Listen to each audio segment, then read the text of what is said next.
Thank you.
Good morning, everyone. Welcome to the Trade Ideas live trading room for Wednesday, July the 21st.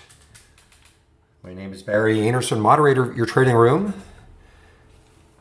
Thank you, William. Okay, you guys can see me. So just a quick note on a personal note, and I'm so surprised, William, that you did not pound down that APRI. Phase 2. I mean, look at this. Look at this topping tail right there. I'm surprised you didn't get that one. Anyway, I waited on it, waited for it to get down below 6, shorted it right around here, 597, covered most of it in this 515 area. So, see, it might rebound, but man, oh man, I mean, that's your classic, guys. We'll wait for them. Little bio, releasing phase 1 or 2. Look, they don't all do this, but many times they just fade.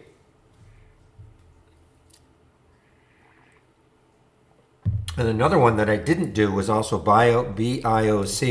I saw that too late. Another one with a big topping tail and short.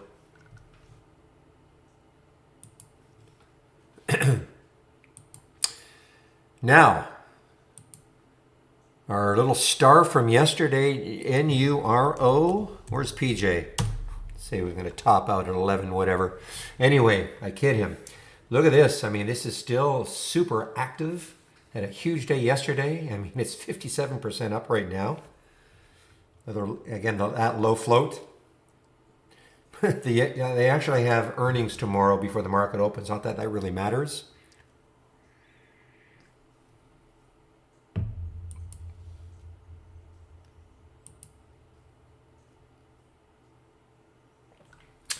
CEMI is still up, I believe, in a $28 million order. It's a virus play. Yeah, it's still hanging in there. The low float, 18 million in the float, up 100% just about. Yeah, we don't know what's going to happen until the market opens. I mean, but on a positive note, this is hanging in there. It hasn't given it up.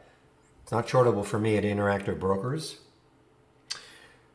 Lex, Canadian company.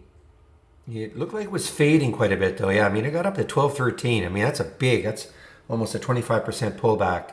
And look at that bottoming tail. So, I don't know, 4 million in the float. And it's a virus play.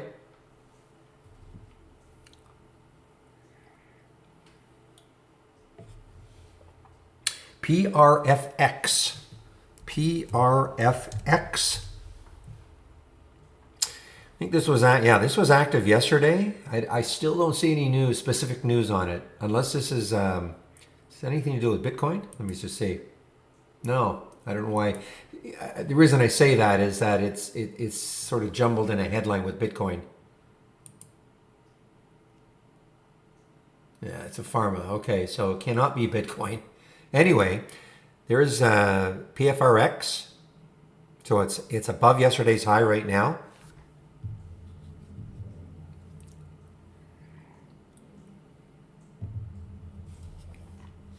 Okay, PJ. You know I'm just pulling your leg there. Again, okay, take a look at the APRE. Now listen, it may rebound, but that was a tremendous short. I'm surprised, William, that you did not see this one. It's so obvious.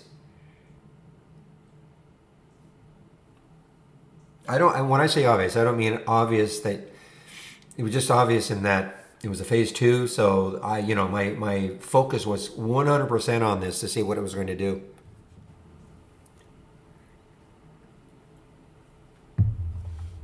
Staff. Well, now, I'm surprised they did it when they did it. But anyway, Staff did a financing. That is the reason why this one is just getting thumped right now. Staff did a financing. I think it was at $3.45.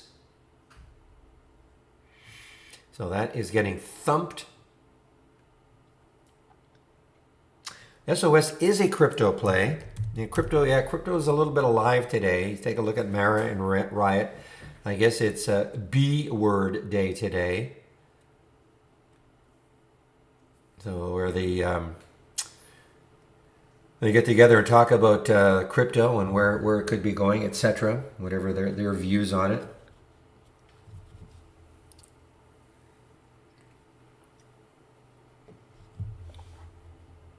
So that is the reason. But you know, look at the pullback already, 320 down to 274.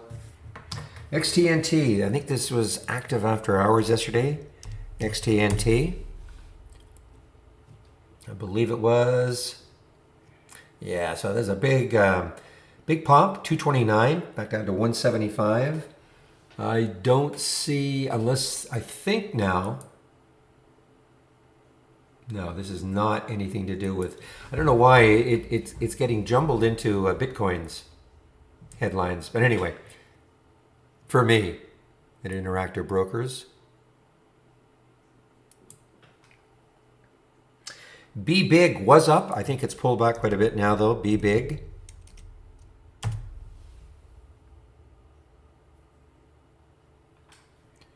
Hasn't pulled back as much as I thought. So it hit $4 down to $3.62.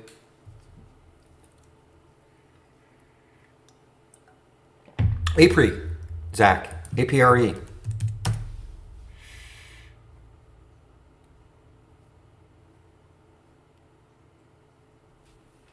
See, look at this, way up here. Announces results from phase 2 trial. Yeah, Be Big. I know there was some news. Was there some news on Be Big? Let me just see if I can find any sort of news on Be Big.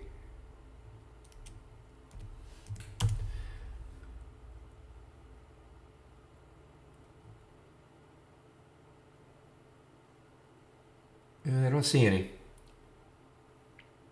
SNBR, more expensive one. It is an earnings play. There wasn't very much volume, but it is an earnings play. Volume's picking up a little bit. It's down 12% through the 200-day moving average. Okay, so that's pretty important. Breaking down through the 200-day moving average, and this is a sleep number.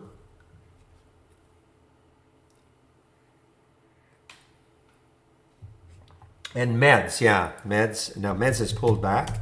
This was not shortable. Oh, it is shortable now again. Yeah, only 5,000 shares. It was shortable, then it wasn't. Now it is again. So telemedicine medicine deal with Winn-Dixie. That is the news for meds. MEDS.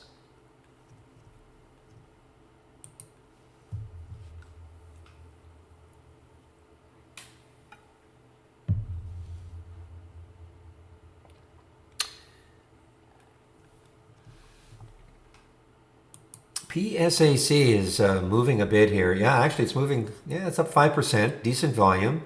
It is a SPAC. Who are they trying to merge with? With Faraday. That's right, Faraday Future. I think it's supposed to be this week. I believe it's supposed to be this week.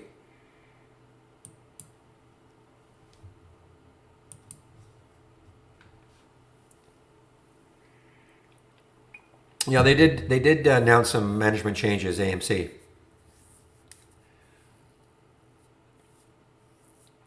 Yeah, just so when we thought Nero could not possibly duplicate what it did yesterday. Look at this. I mean, it's already up 75%.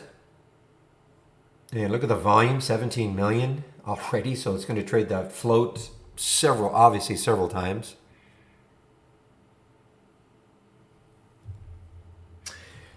United Airlines actually had earnings also. Jets had a good day. The ETF for the airline industry had a good day yesterday.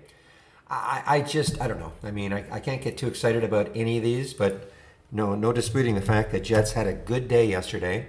Take a look, and you know, UAL will look exactly the same. So there's the ETF for the airline sector.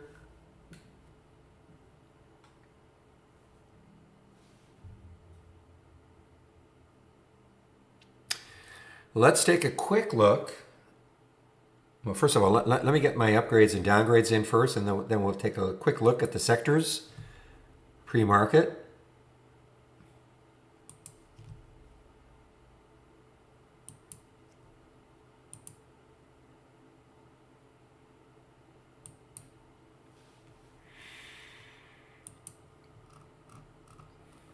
Not too many of each.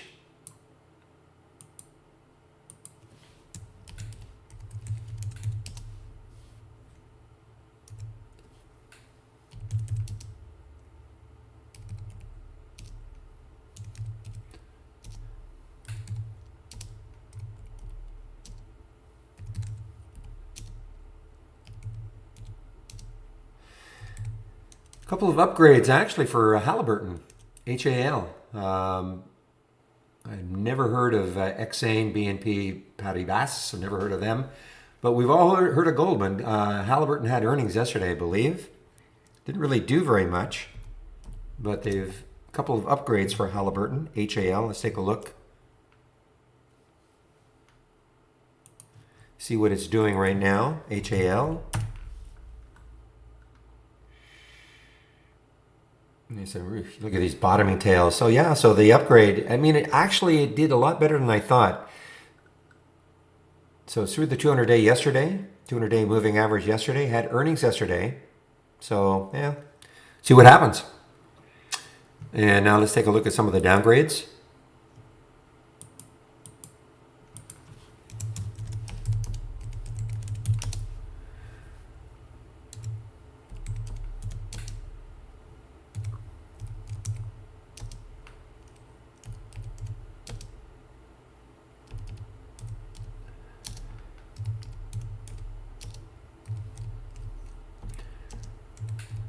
All right, some of the upgrades, some of the downgrades from briefing.com this morning.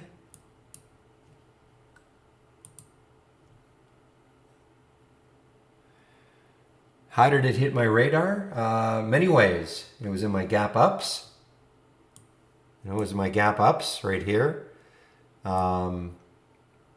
was in the pre-market actives. Many ways.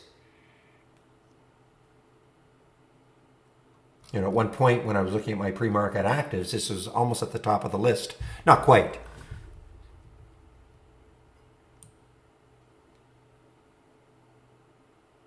I'm sharing all these.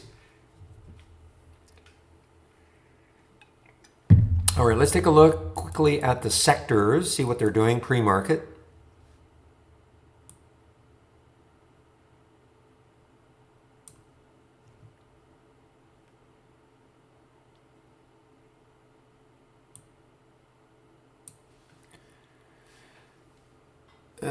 Where are you? There you are. The only way you can have it do that, my trades, is if you put your like symbols in a top list, and that's the only top list you have, okay? That's the only way you can do it. All right, let's take a look pre-market. Let's see what's happening. So, obviously looks like we're going to have a nice open again. Positive open anyway. What's a negative sector? Let's see if we can find anything that looks a little weak. Communications, real estate. I'm just looking at, again, this is early. This is just happening in the pre-market right now, giving you kind of a little bit of a snapshot. Look at energy. Energy, everything is up except probably one lone stock.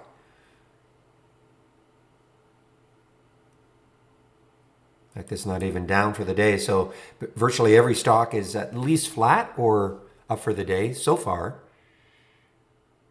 Energy. But of course, that can change. Anyway, it's interesting. Just get a kind of a quick snapshot of what's happening in the various sectors before the market opens. Again, this is available to you, especially if you use our latest beta. Then you don't have to worry about your layout disappearing. You can just load the channels. This is called the sector status channel. And if you have our latest beta, then you can just click on dock channel bar.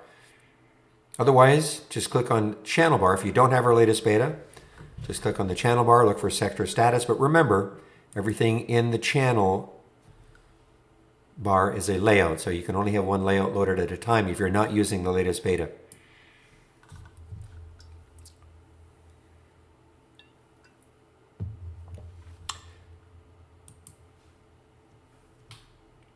ENDB is still kind of strong here.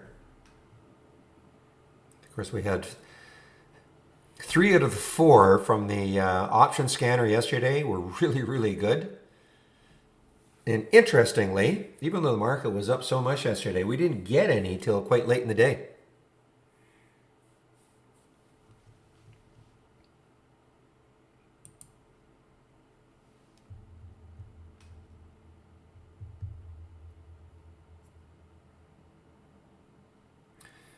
here in CCL, so it seems like the airlines and the cruisers yeah, the airlines and the cruisers look almost probably exactly like this. I mean, remember the Jets ETF? That's yesterday's daily chart or daily candle for CCL. Looks just like Jets. So it looks like the airlines and the cruisers are having a second day continuation anyway.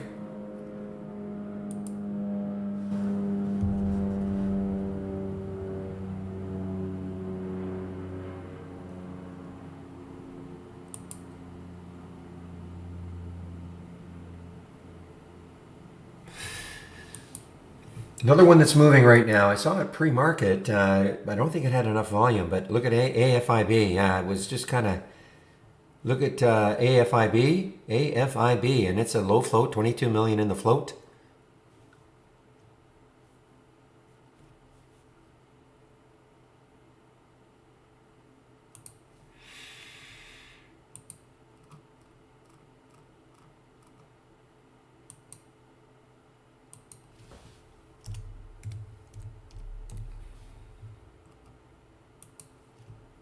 Remember Rad from yesterday? This turned out to be sneaky good. This was from my watch list. I mean, it wasn't, I mean, it's hard, you know, sometimes when you look at a Rad, yesterday, what did it go up? Maybe 3 or 4%. It's hard when, you know, you look at a Neuro that's gone up 200-300%.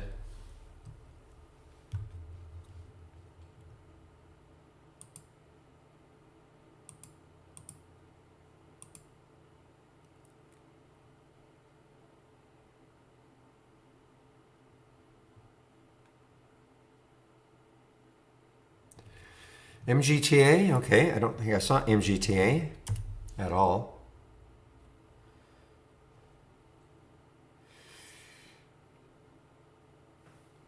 Is it halted right now? They were halted. Oh, I see. They were halted. Now it's trading. I see.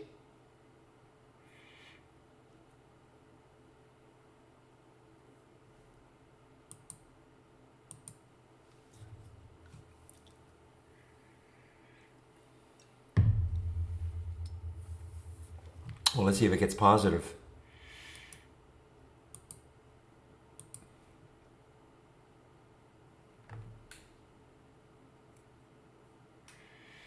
And it is short. So I'm not sure. Are you suggesting this as a short? I mean, it's bounced nicely.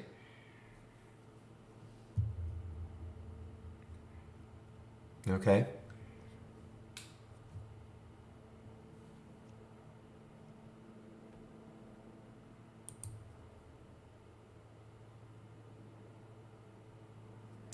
Yeah, it's a bit of a challenge, Ori. I think what you're going to have to do is get rid of things like if you got the sector and company name and all that.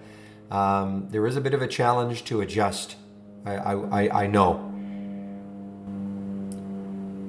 So if you don't like, I never cared about seeing the company name, the sector it was in, things like that. Some of those column names or columns that have long names in them, I think you get rid of them.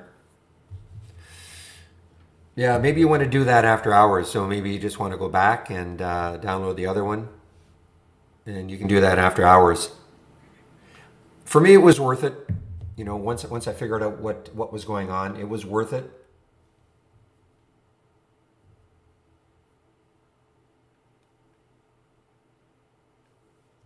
All right, guys, give me a moment, please.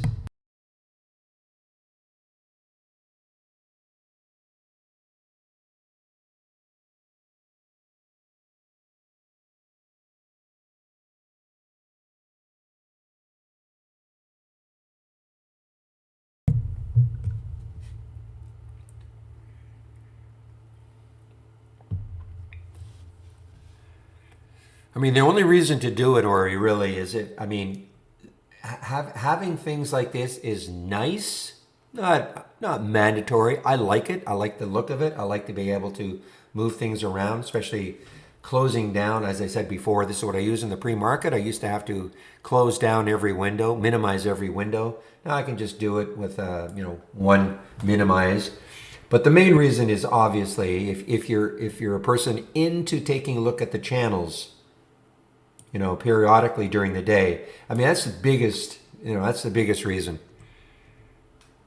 to have the beta, because then you don't have to.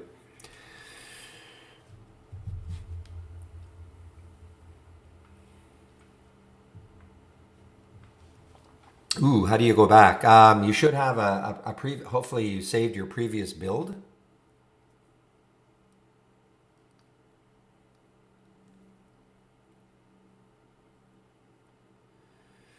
If not, I'm not sure how. If you go to info@trade-ideas.com and ask for a previous build, I think maybe they can. That's something I cannot help you with.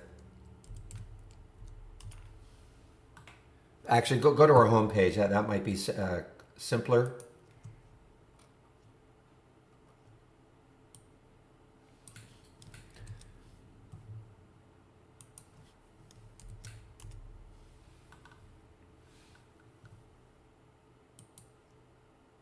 HAL is actually moving up on these two upgrades, guys. HAL moving up. There's a lot of bottoming tails here. I don't know if that's going to be a magnet for a short later on, but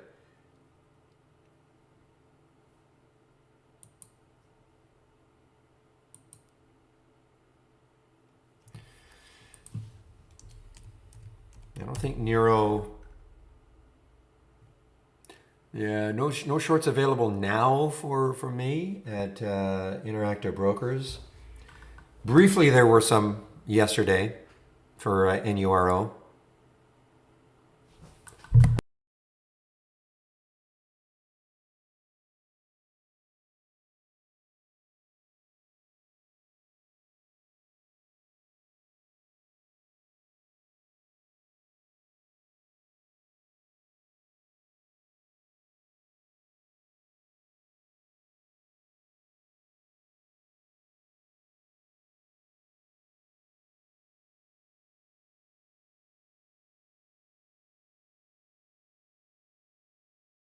Yeah, I'm in no hurry to short this, even if I had shorts available. But Wish I'm hearing, and Wish got downgraded. Wish got downgraded. I don't know if this is the reason why it's moving down a little bit.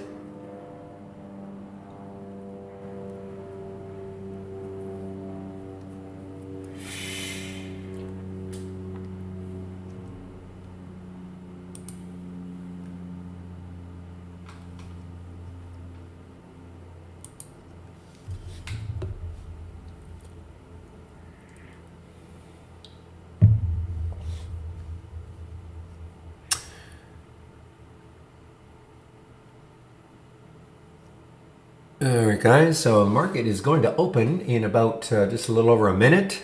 Let's have another great trading day. Yesterday was super exciting.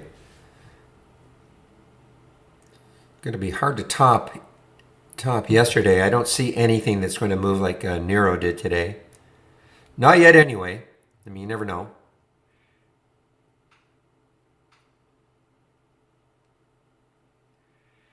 And who knows, maybe Nero will be the Nero of today.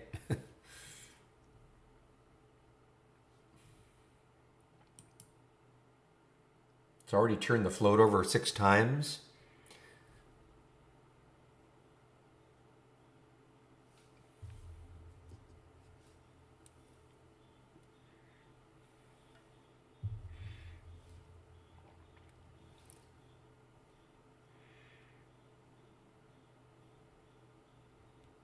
If you're on the beta, if you're on that new beta site, there's no question that the charts are a little bit slower. There's no question. Okay? If you're not on the new beta, or the beta, I guess, not the new beta, just the beta, shouldn't be an issue. Okay, guys, we're now open. Sorry about that. Let's have a great trading day.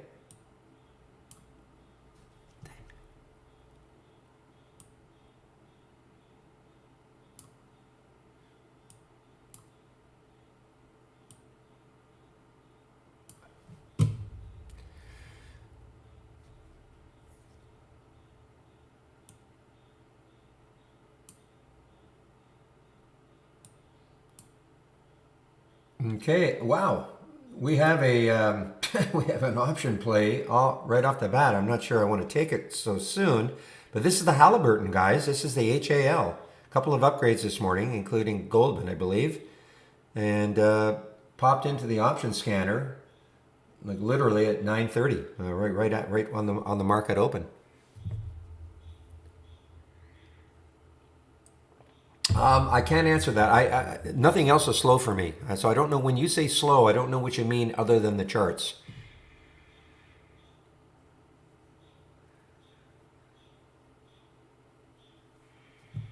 Did not change my. I don't think I did. Nope.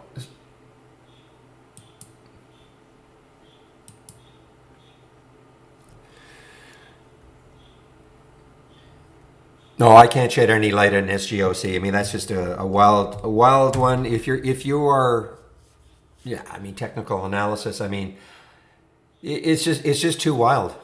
You know, what can there's nothing more I can add to it. I mean, there was no reason for it to get up to 29 when it did.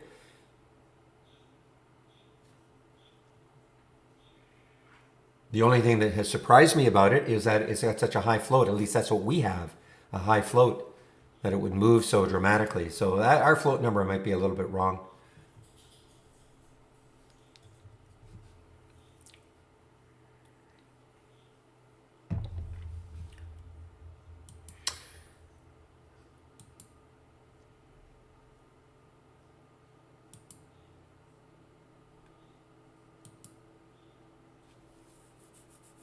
Yeah, it's just a little too early for me to take something from the option scanner, even though it might ultimately turn out to be pretty good.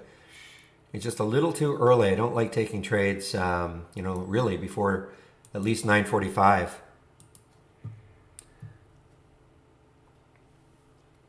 Yeah, it is halted.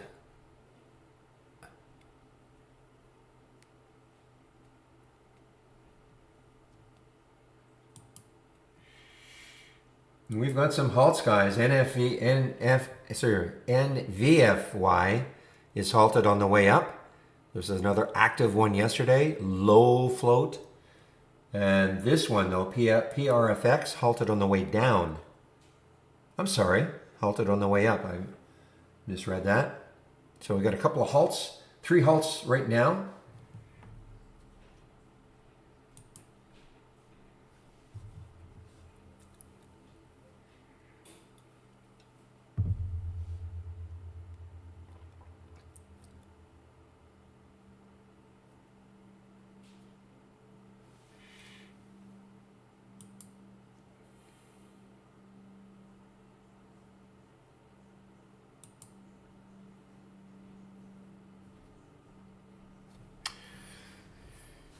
Yeah, these bottoming tails might be a magnet, guys. I don't know. I mean, with the HAL, the only good thing about it is that a couple of upgrades had earnings yesterday, did okay. A couple of upgrades, included one by Goldman. And I'm talking about the Halliburton HAL.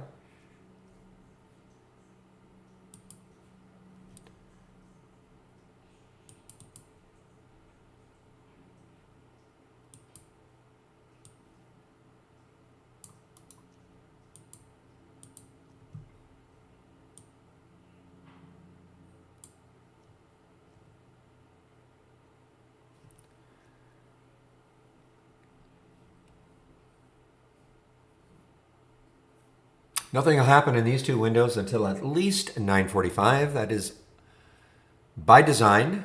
Like to see again. Try to let the wow. Look at Rad. Oh boy. I think PJ, you were talking about this as a potential swing. So look at this. This was had earnings. Was it yesterday? Actually, looks like they have earnings coming up on the 24th.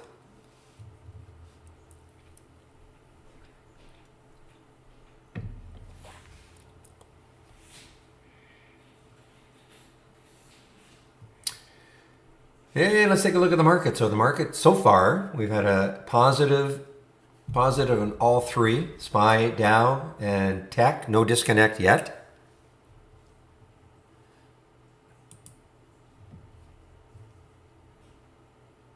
Keep an eye on the semi, guys. CEMI, low float, had news. I think news, yeah, $22 million order It's a virus play.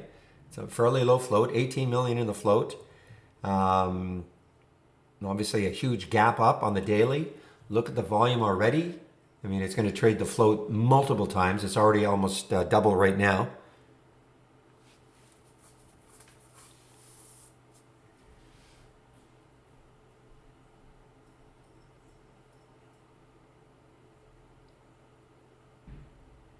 Ah, look at April. I have no more of that short, but that's a classic, guys. If you're in the room, if you've been in the room before, you know we've talked about this. You get a little bio releasing phase 1, phase 2 data. I'm not saying this is going to happen all the time, and this is as dramatic as it's going to get. It's probably going to go negative. But a lot of times you just get this fade in the pre-market. You know, they have this big pop, and then reality sets in. And if you have shorts available, man, which is what I had this morning.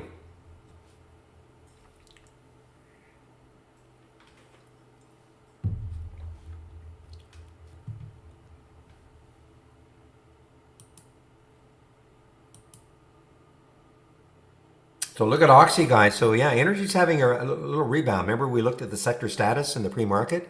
Virtually every energy play was up. So Oxy, look at Oxy. Big move so far for Oxy, OXY.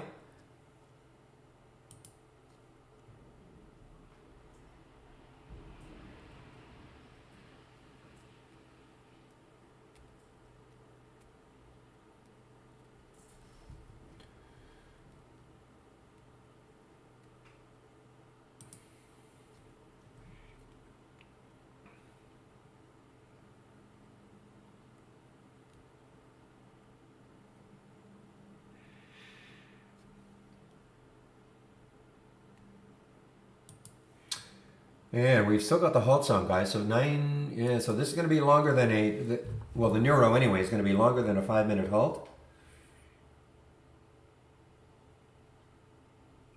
Okay, the other two have just opened. NVFY just opened.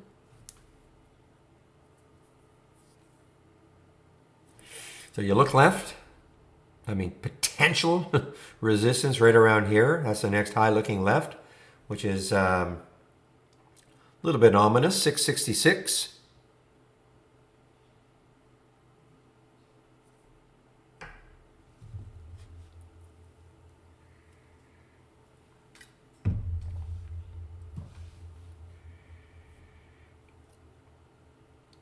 So for things like the NVFY and the semi, let's see what Lex is doing.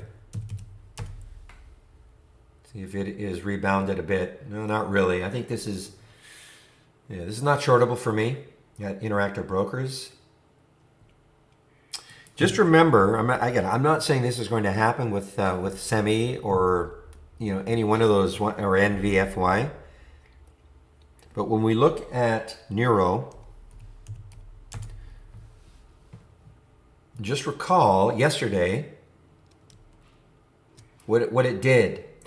So it took until 10:30 before it really started to rock, guys. Okay, I mean, it was up in the pre-market a little bit, but look at this. I mean, this is the first hour or so where it really didn't do anything.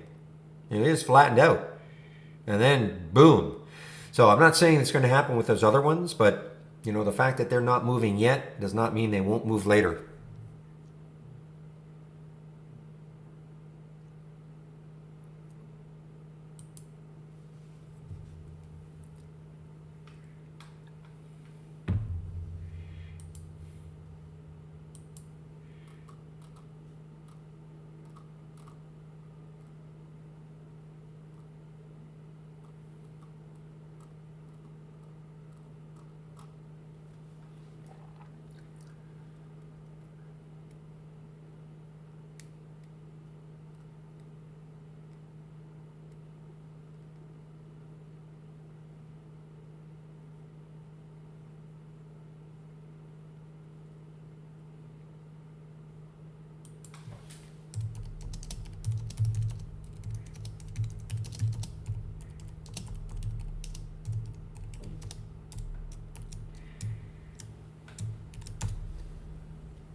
My opinion, low float.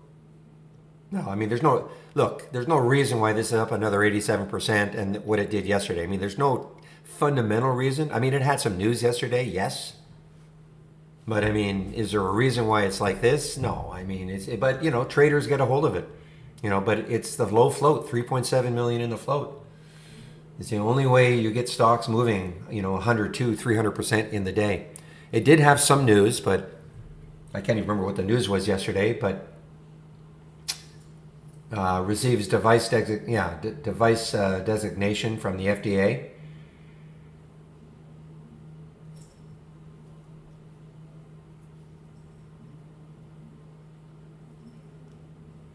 Well, look, Semi does not have the same. What was the news? A $28 million order.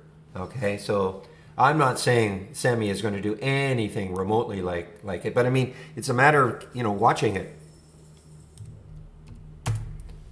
I mean, there is at least some news. Come on, change. There is some news with Semi. Okay, you have to read it. I mean, $28 million order. It's a virus play, so. Now, the only issue is the 200-day is sitting right above it. That might stall it also. All I was saying, though, is that, it could rest for the first hour before it starts to move, or it may not do anything. It's certainly a candidate for today, sure. See, when you get a neuro, it's all traders are looking for. Well, what could possibly be the neuro today?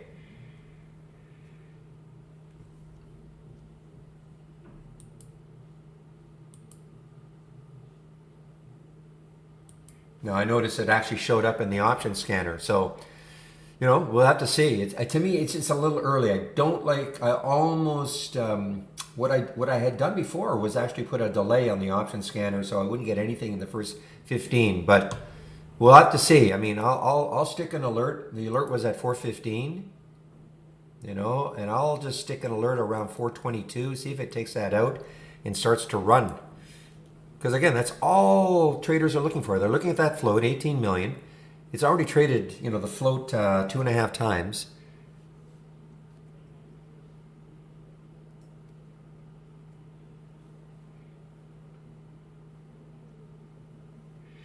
All right, cinemas, guys. So AMC is having a nice day. Here's companion.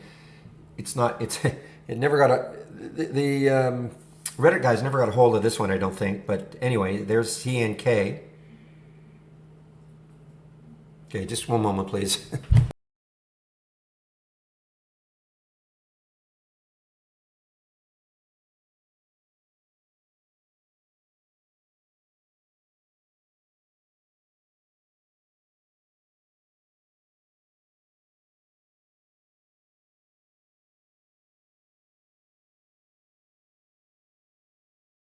Hey guys, I'll be right back. A couple of minutes, okay? I'll be right back.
All right, yeah, Lex is halted. So Lex came right back up.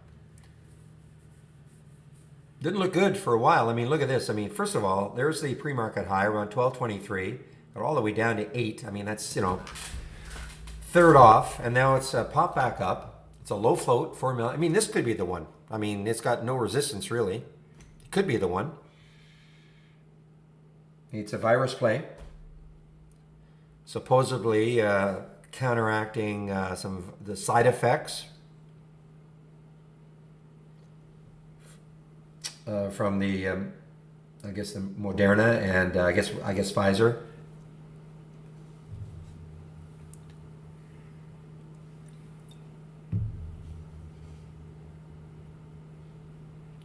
Boy, Nero's being long halt now, guys. Oh, Siga. Boy, we're getting lots of halts again. Oh, Siga just opened. I'm sorry. Siga was halted and then it just opened.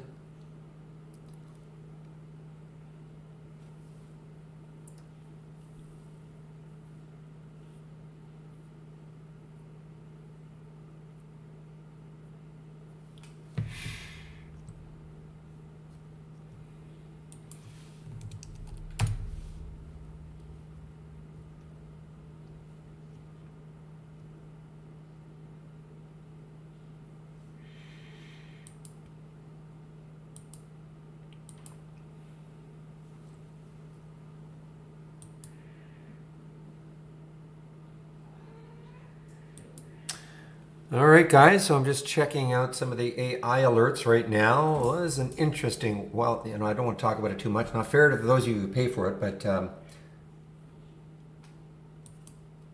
there's Lex, right? Wow. Lex broke through 10.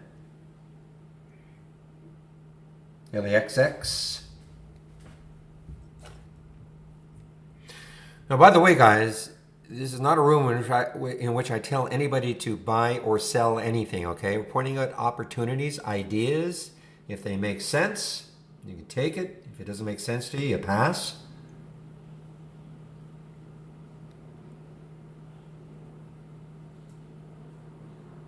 But I've sort of outlined, you know, the semi, what I'm looking for in semi later on, maybe. It may not happen. You know, but I've got an alert set up in this area. It may not happen.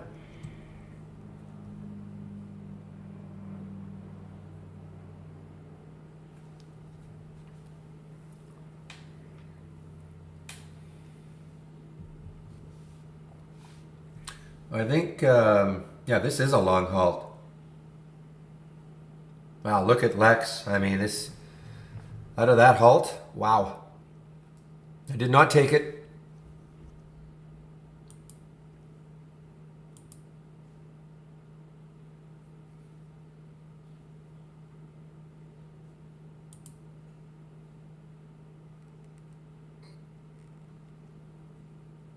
Yeah, okay. APRE is coming back, guys. Yeah, APRE is coming back. Who knows? Maybe it'll gain some traction. I mean, it was a great short for me.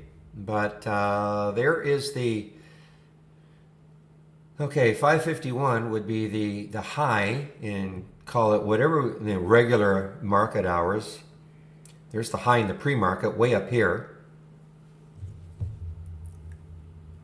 And it's a low float, 14 million in the float. But it is phase 2 results, phase 2 data. Obviously positive, but it is phase 2.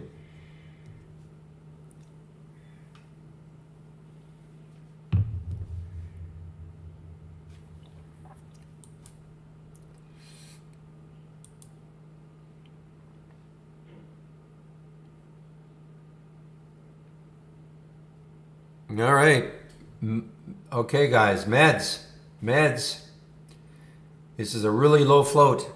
This is getting really interesting. I mean, look at this. The 834 high in the pre-market did have some news.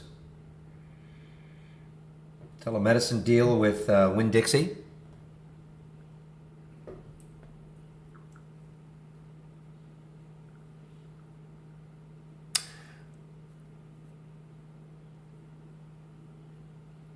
Well, I've outlined what I'm looking for the semi, CEMI. I mean, it's just a matter of, can it retake 4? This is the area I'm looking at up here. Now there's Halliburton, you know. I mean, it could be sneaky good. HAL from the option scanner. A couple of upgrades this morning, including one by Goldman, had earnings yesterday. So, and you know, energy is making a bit of a comeback. So it's in the right sector.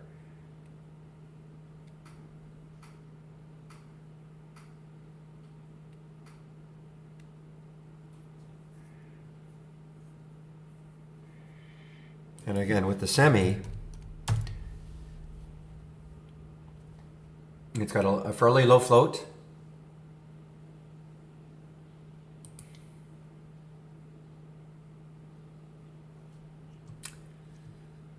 Can I size this?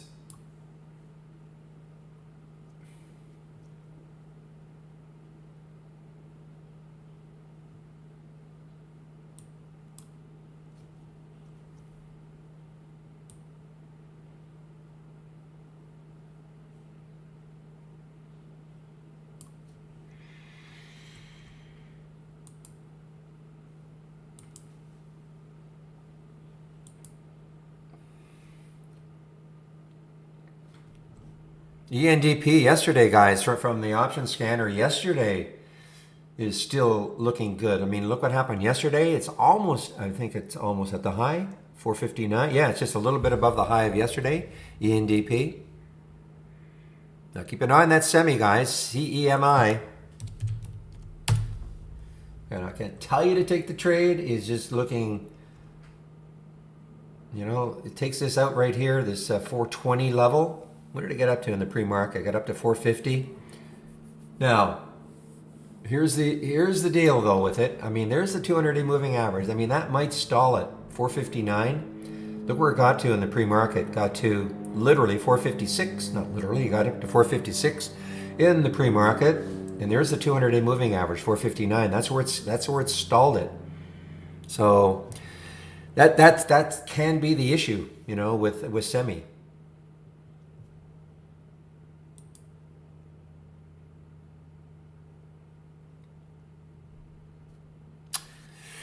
No idea why it's halted so long.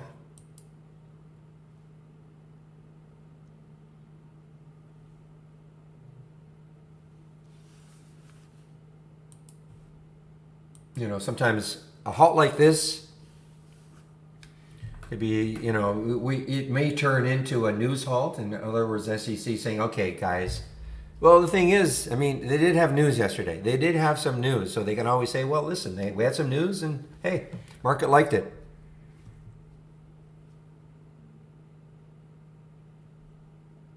You know, as opposed to stocks that have just gone up with absolutely no news whatsoever.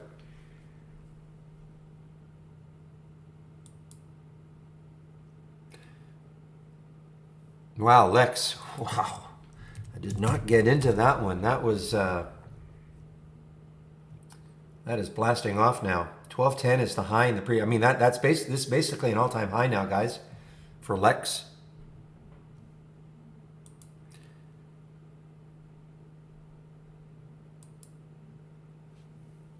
What made me short Apple?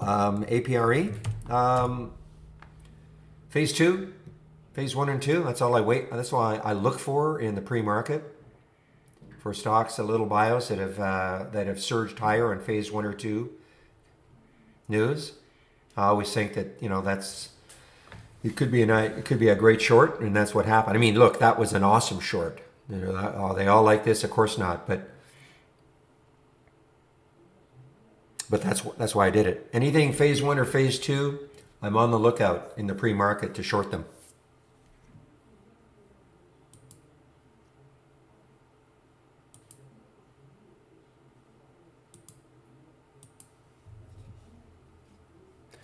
Yeah, well, yes, it is.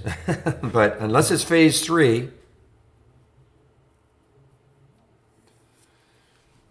I just think, you know, it's too much enthusiasm right there. Anyway, I mean, that's why I did it.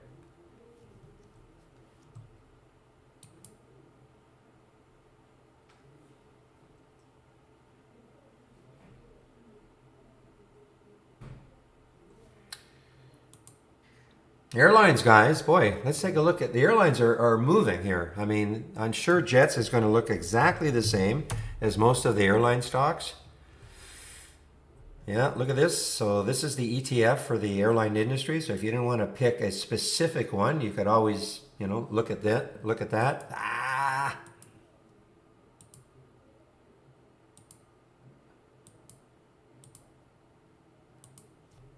All right, guys, semi on the move. Just can it take out that 200-day?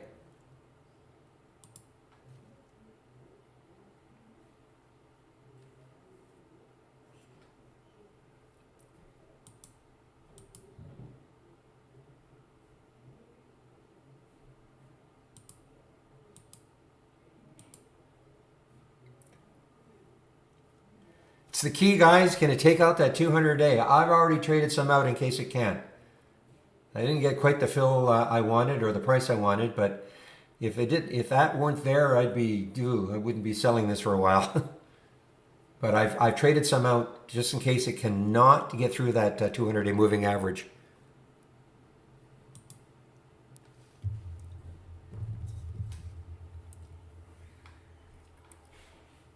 You are able to go back, yes.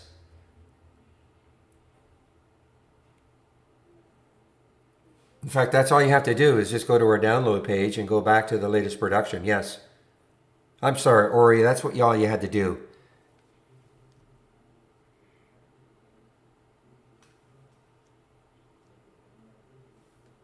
Okay, let's see. Wow. I almost said the word. I almost said the word. And you know why, guys? I had to hold myself. Look at Nero, guys. And now it got halted on the way down, I think. But look at that. Look at that gap up.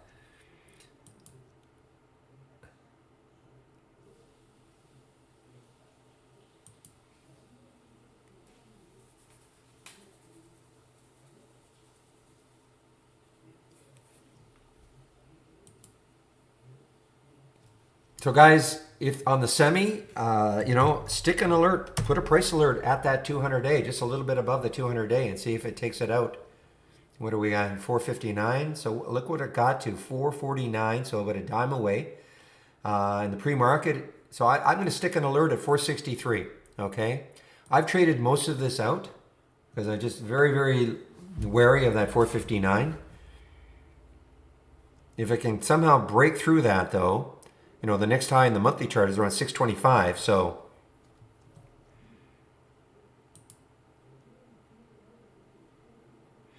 almost, Sam, I almost slipped. Almost. Believe it or not, I'm not a choir boy, but I try to maintain some decorum.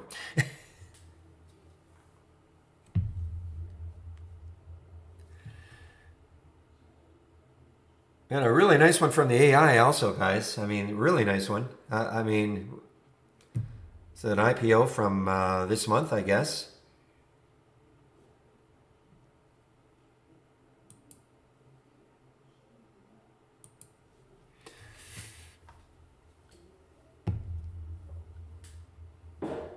Yeah, dang it. Dang it anyway.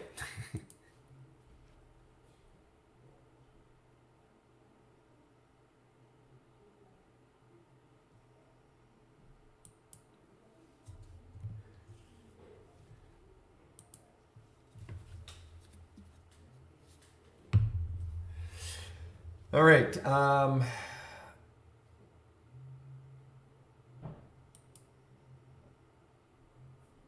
You got out, Zach. I don't know if you can still hear me. I know you got out of the BE, and it just made another new high here.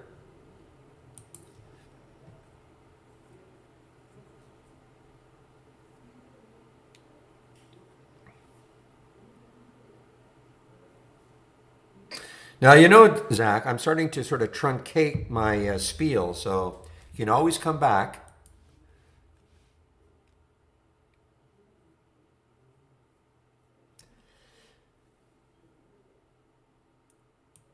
That's a great winner from the AI, guys. I mean, that's a great winner from the AI. I can talk about it now. There is the alert right up my alley. 1068. The stock's under $20. Look at the room it had. It's not a low float. They don't all have to be crazy low floats. Okay, so I mean that is a great one from the AI. 1068 on the alert. 1124 now.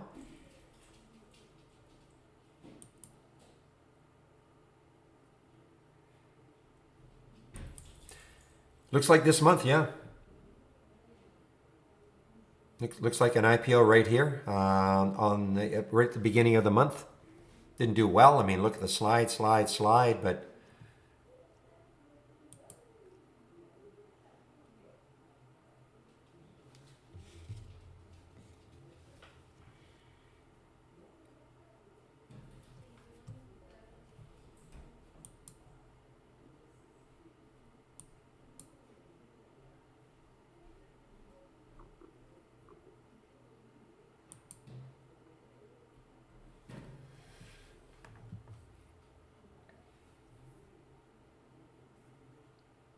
it's got to get through that 200 days somehow. You know, the CEMI. It's got to get through it somehow. In fact, let's just take a look at Neuro yesterday. Now, the 200 day, of course, is not going to be the same. $3. I don't think it. So it had no. You know what? It had gapped. It had gapped above the 200 day yesterday. You can see there it is. I mean, even though it's probably not the same as it was yesterday, but it had gapped above the 200 day. You know, so you have to add it, Bill. It's you know, it's you have to add it.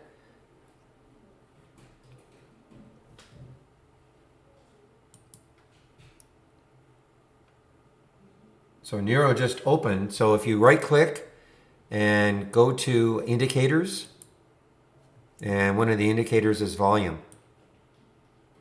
Okay, when you click on volume, then you can you can tell it where you want it. Most time you want it in a new chart area as opposed to, in your chart. So you want a new chart area, and then you can fiddle around with the colors. Okay? And make sure you save your work.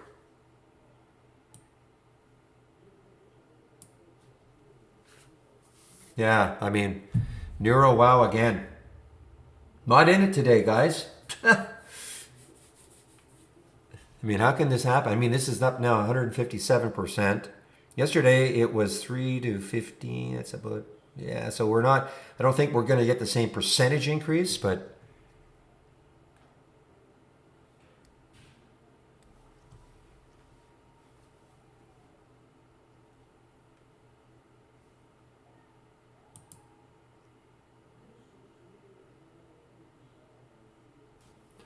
keep an eye on the semi, guys, the CEMI. I mean, if it breaks out over that, if it breaks through that 200-day moving average, it's getting closer.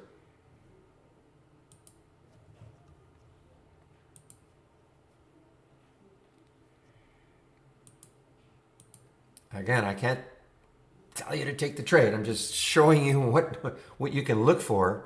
I mean, it's right there.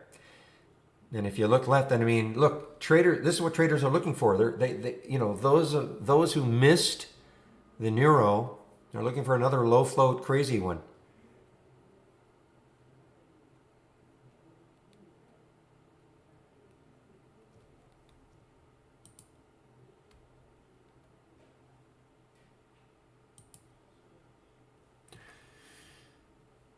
Well, I'm kind of a stickler for stocks that are, at the highs of the day. So I mean, for me, I like semi better than meds, but meds could, meds could. I mean, it's a very low float also.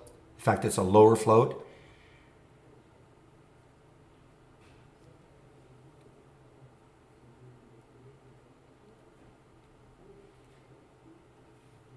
And arguably, I mean, later on, I mean, the news on it. Let's take a look left on the monthly chart, 1087. It's got some room to, yeah, I mean, it's probably got more room than the semi, but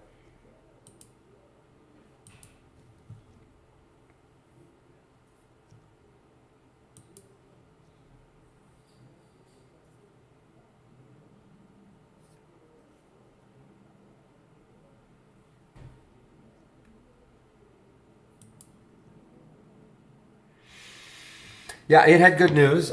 You know, if I were reading, we don't have Winn-Dixie in Canada, but I know it's a big, what is it, a big pharmaceutical or a big drugstore chain, Winn-Dixie.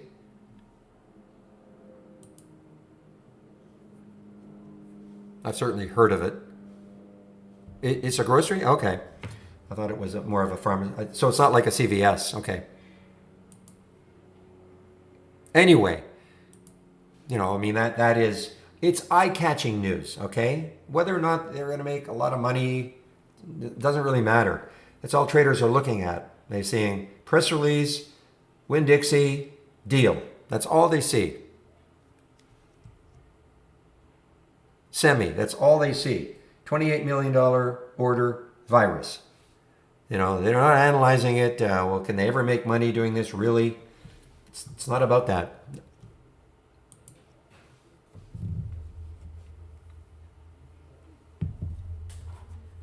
Well, yeah, relatively. Well, the meds and semi both, yeah, very low floats. Just a minute, guys. I'll be right back.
Just give me a moment, guys. I'm just involved in a email discussion here internally.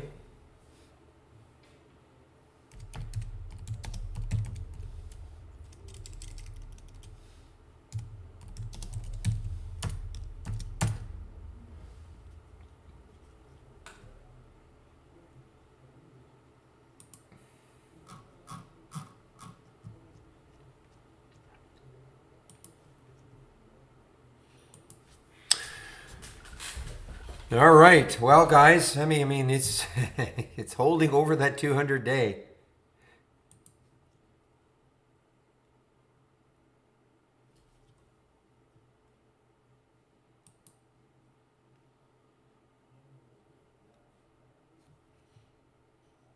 Remember this one from yesterday, also LXU.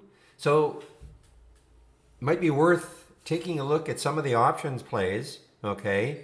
And I don't know, putting them into a top list for the next day and seeing if they have some continuation. You know, it wouldn't be the worst thing to do. We don't get too many. I mean, you know, I don't know how many we're going to get today. Well, we have two right now, but and you know, this HAL could be sneaky good. I mean, it's just what's the high over here? 2106. So, and then the next high is 2149. I mean, it's not going to be dynamic like you know, these other ones because of the float, 886 million in the float, but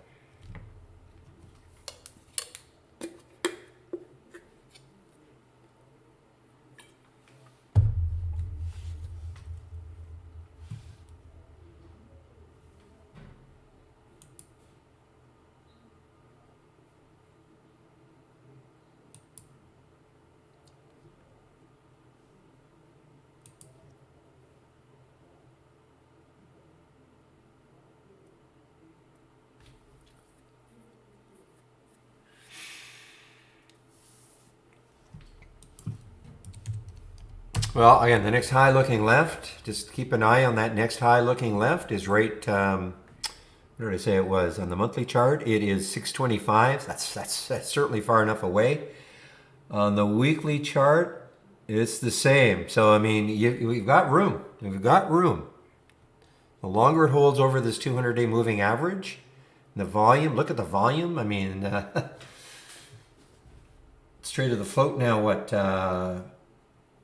about 4.5, a little over 4.5 times.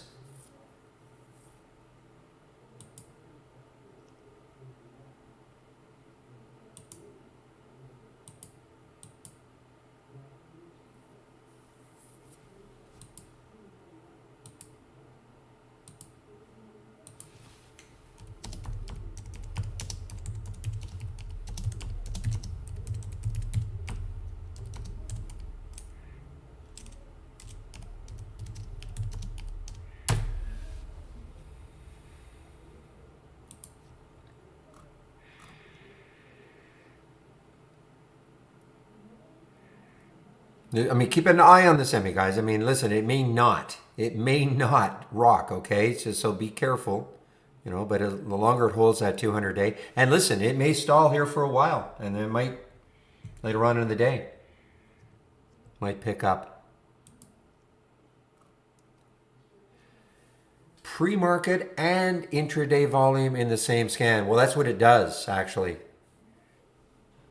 Okay, we don't actually differentiate, John.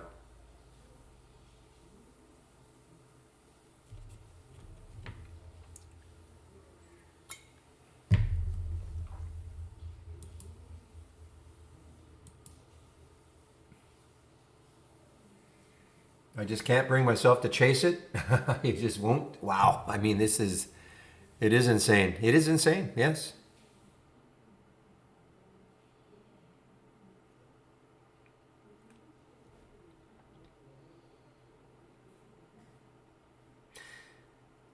And you know, the interesting thing, look at the position in lifetime range. You would think looking at these charts, but this has done I don't know how many reverse splits. Somebody pointed that out yesterday. So this is real. I mean, so, you know, this is really, in fact, if I back this up even more, because split adjusted, this was like $1,000. It would have to get up to $1,000 before it would actually be a lifetime high. Maybe even more. I don't know. Yeah, how about $6,000? $6,300. Okay. Maybe even more. How about $41,000?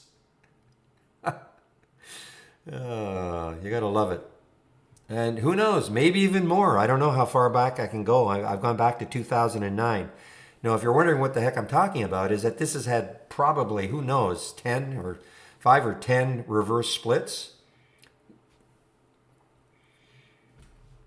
And so that's why, you know, that lifetime range, when you look at this, you think, well, how can it not be at near a lifetime range? Well, because split adjusted, it would have to get up to about $42,000 anyway. Not that it matters now.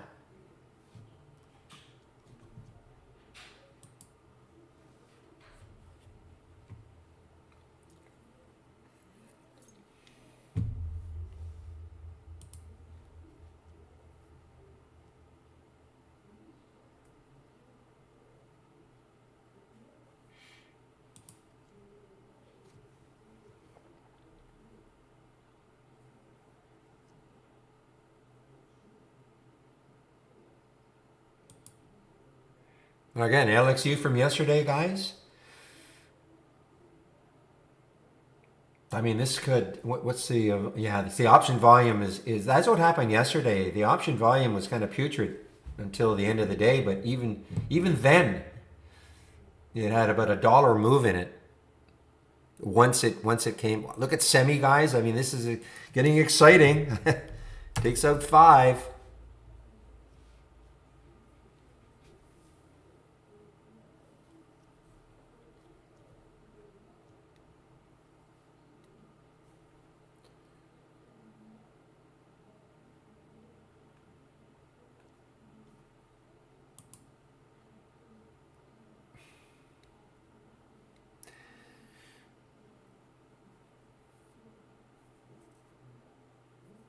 Yeah, the only difference is it's 6 times the float. So, it is 6 times the float. So it may not be quite as crazy, but, I mean,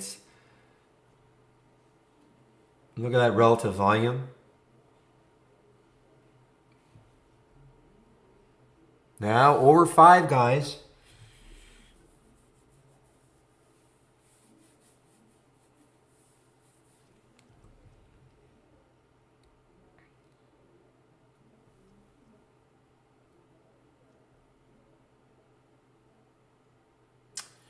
Well,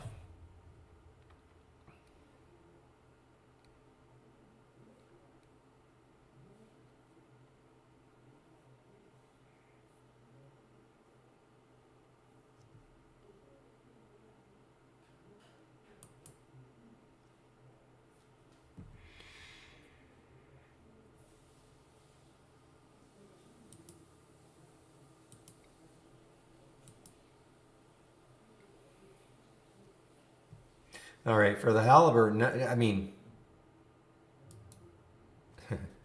just for the hell of it, haha, I will put an alert right around here, 2109. I mean, this is boring as heck compared to the rest of them, so.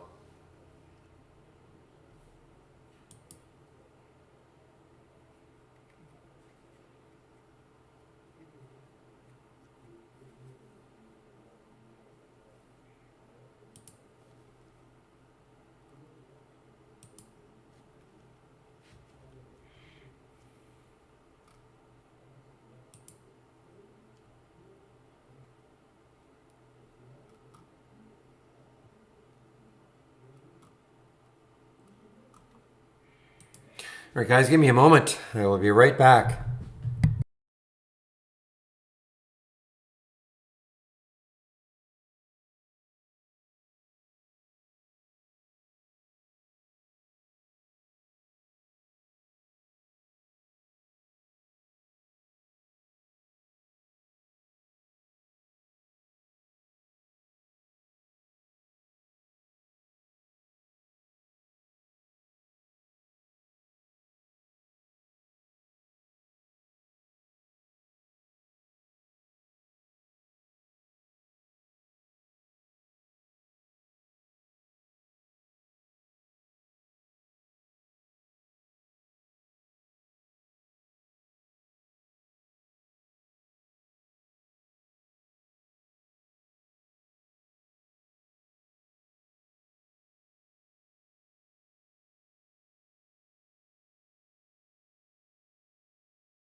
All right.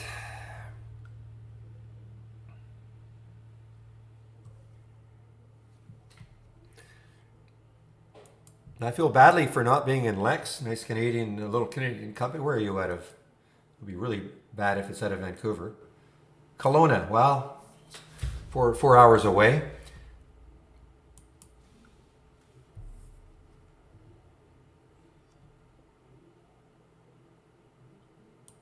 And it just got halted. Wow. Now, this doesn't trade options, okay? That's one reason why it's not going to show up in the option scanner.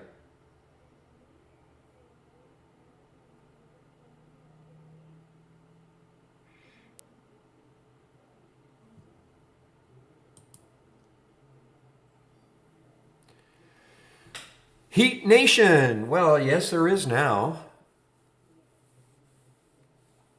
Okay, so Heat Nation, I'm just noticing your post. You have to download the latest beta, but I will tell you that there are some challenges with the newest beta with columns and all that. But I've been able to work around it and get it to my liking. But if you download the latest beta, you can do things like this. Okay, group all windows together. There's Halliburton. I'm telling you. This is, I've got all these grouped together. I've got my thumbnail charts grouped together. Okay. So you have to, what time is it now? 10:21. Now listen, Zach, I'm not going to be too long, so you don't have to leave, okay? You can still listen to me for a while. But if you go to my homepage tab.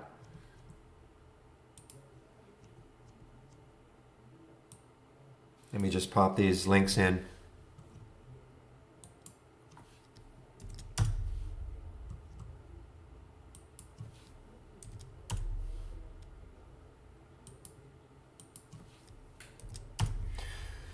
Oh man, what a semi. Okay, so if you, who asked that question? Heat Nation. So if you take a look at my homepage link, click on it. Okay, and if you go scroll to the top here where it says download software, and then scroll down till you see the beta. So that beta is it's the latest beta, and obviously, and that's going to allow you to do exactly what you want to do. Okay? But I will say this, it's going to probably screw up your columns for a while. You're going to have to, especially if you have columns with sectors, like your sectors, company names, things like that. But, I had to play around with it. So you may not want to do it during market hours. Like right now, you might want to try it after hours, okay?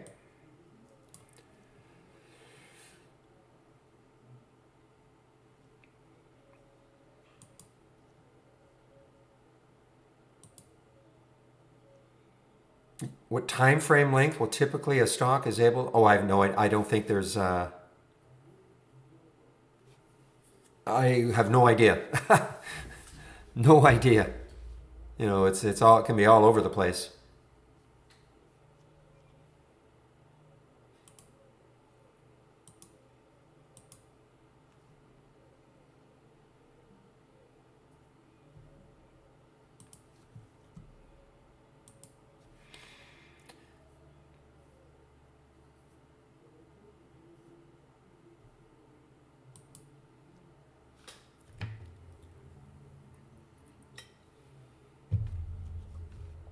Look at the volume for semi, guys. I mean, it's not abating at all. And this is what I'm talking about. Look at the 15-minute chart. I mean, look at this. I mean, it's just traders just piling into this for the time being. And so depends when you got in. I mean, don't be afraid to take some profit. Well, if you were, I don't know when you got into the room, Des, but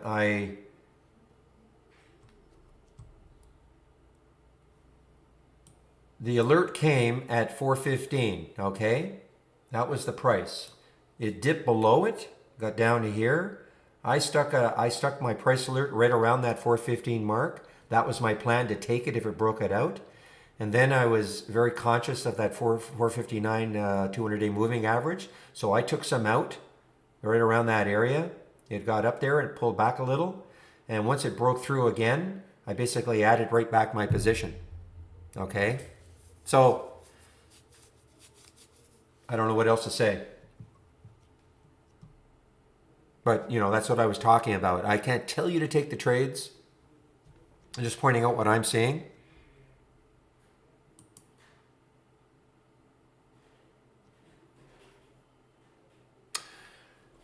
Yeah, Lex is really kind of the next one, if you will. 4 million in the float.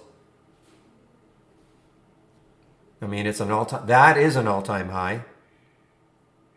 You know what? I don't even know if it is an all-time high. The reason I say that is that I think this is a symbol name change here. Okay? I think it's a symbol name change. I don't think this is an IPO right here. I may be wrong. So it looks like an all-time high with this as the new symbol, but well, yeah, I mean, you can't chase things, okay? But, I just kind of pointed out what I was looking at. All right, guys, first of all, a little bit late here. Wow, if you're new to the room, welcome. This is the format, Mondays to Fridays, 9 a.m. to 3 p.m. Eastern Time. Sharing my screen live on the mic.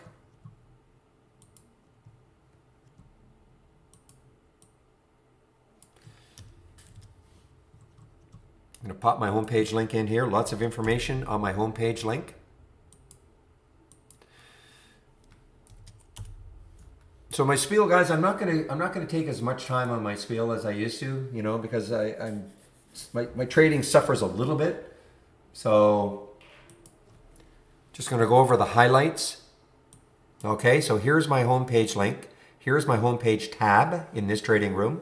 So the link is always available here from my homepage tab. Click on it, and this is what you'll see. So if you want to take out a subscription to Trade Ideas, here's a promo code you can use, Barry for Alpha, 15% off the first month only, or the entire year. This is how much Trade Ideas costs. We have 4 plans, an annual, monthly for premium and standard. So the big one, $22.68 a year on an annual basis, minus that 15%. And a standard, $10.68 a year, minus the 15%.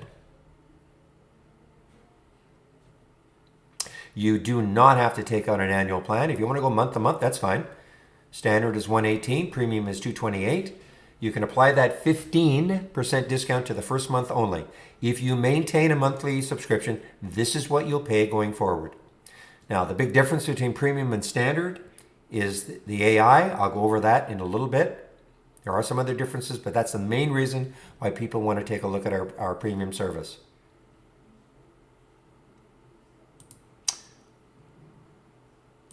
More information on my homepage. Trade of the week is sent to you before the market opens every Monday morning.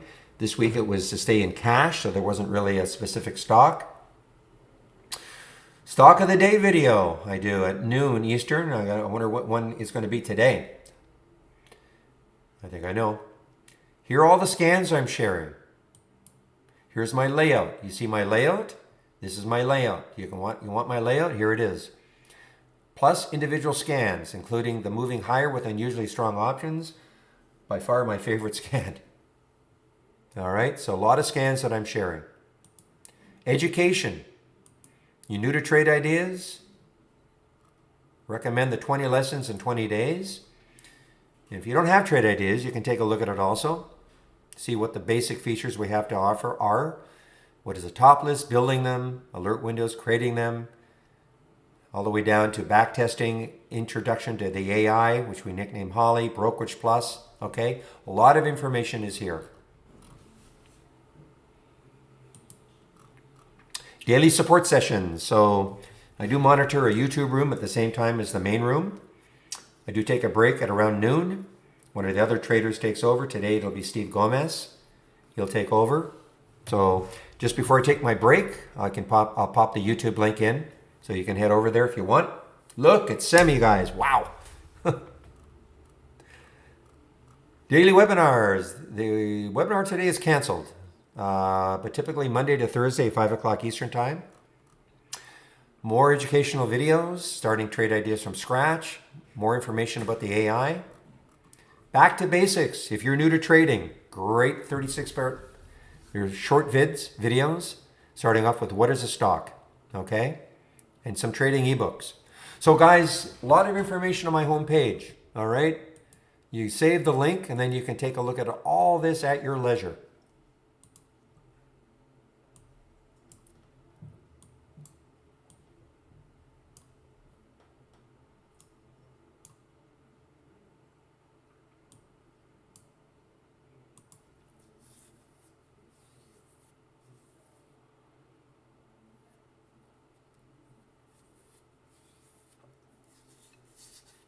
Yeah, thank you, Christino. Yeah, I mean, that worked out almost textbook the way I wanted it to.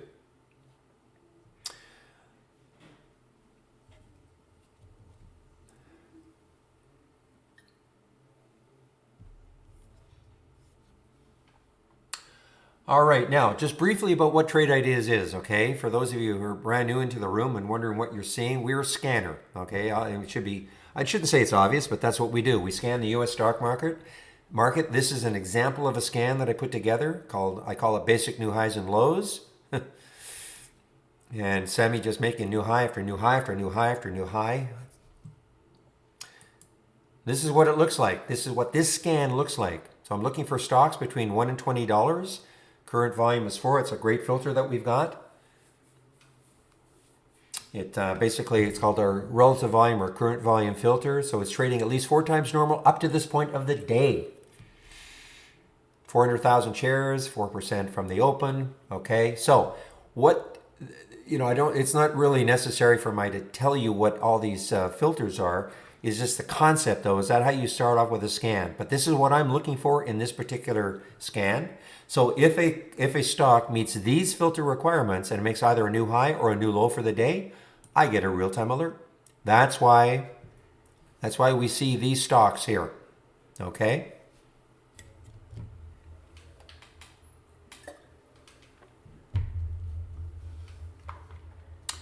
Oh, I think Semi's going to be the video.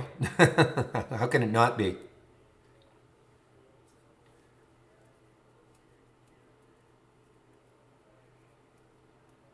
On that one, I don't really know, Heat Nation. I mean, we don't have a filter for that as such, so I really don't know.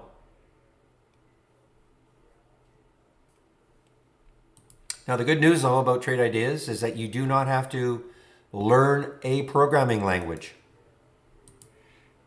We feel we've put together enough alerts. These are all the alerts that we have. I'm going to go over them, of course, all of them. And here are the filters. Okay, so we feel we have enough filters and alerts that for the absolute majority of our customers, you can combine them to get the type of scan you're looking for. Now, if you're brand new, you don't even have to do that. You can take my scans, to start off with, if that's what you want to do. You can also take a look at our channel bar. These are all themed channels. Okay, like the momentum channel, it's a themed channel. They're all themed. So if you like something here, you see one of these as an alert window. You like this one, you can always save it to the cloud. Okay. And you can first of all, you can right click, configure, and see what it's looking for. Okay, these are the filters that it's looking for. You can obviously change, if you look at this, and I should have said that on mine, if you look at the summary here, it says 1 in 50. If that's not the price range you want, you can change it. Maybe you want 10 in 50. Now it's changed. Now, a word about the channel. So if you make a change here, and then you come back, and you say, hey, how come my change hasn't been saved? That's because the channels are for everybody, okay? The fact that you want to make a change to 10 and 50 or whatever doesn't mean that that's what everybody wants. So the way to get around that, of course, is that you can take a scan. You can take a scan that you like, make the change, or you don't have to make a change, and then just save it to the cloud. Well, first of all, you break it out. If you're using this, the new beta, you break it out duplicate it into a free-floating window.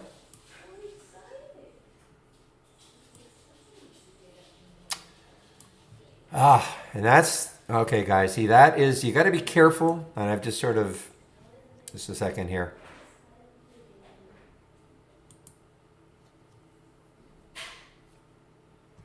Give me a moment here. Anyway, you take it and you can save it. You just got to be a little bit careful, and then you right click and you save it into the cloud. Okay, let me just do something here. Okay, good. I'm going over this really, really, really quickly, okay? But you can basically go into all the channels. You can extract windows that you want, save them into the cloud, and then you can start loading them. And creating your own layout from scans that you've seen in the channel. Okay, so that's a great way to start. So you don't even have to know how to create your first scans. We've created a lot of things for you already.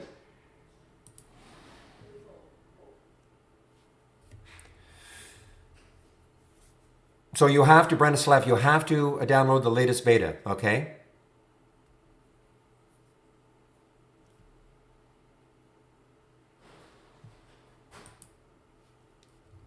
So if you go to my home page,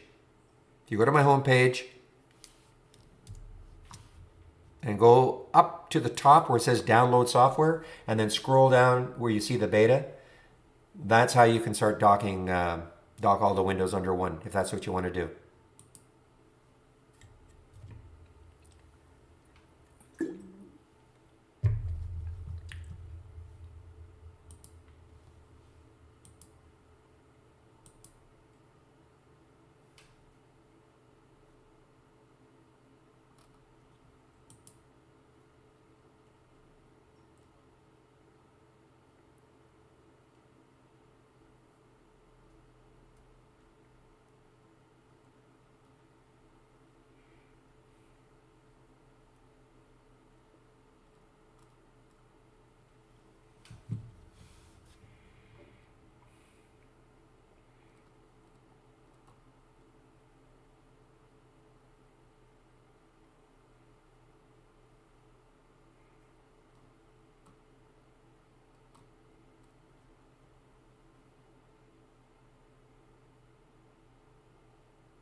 All right, sorry about that, guys. What? My train of thought is right. Okay, so I talked about the scanner. If you have the AI, if you have our premium service, this is what I would do. I would just take a look at this AI/Holly strategy trades window. I'd make it super simple. Never mind about the different AIs, Holly Neo 2.0, Grail, etc. Make it super simple on yourself.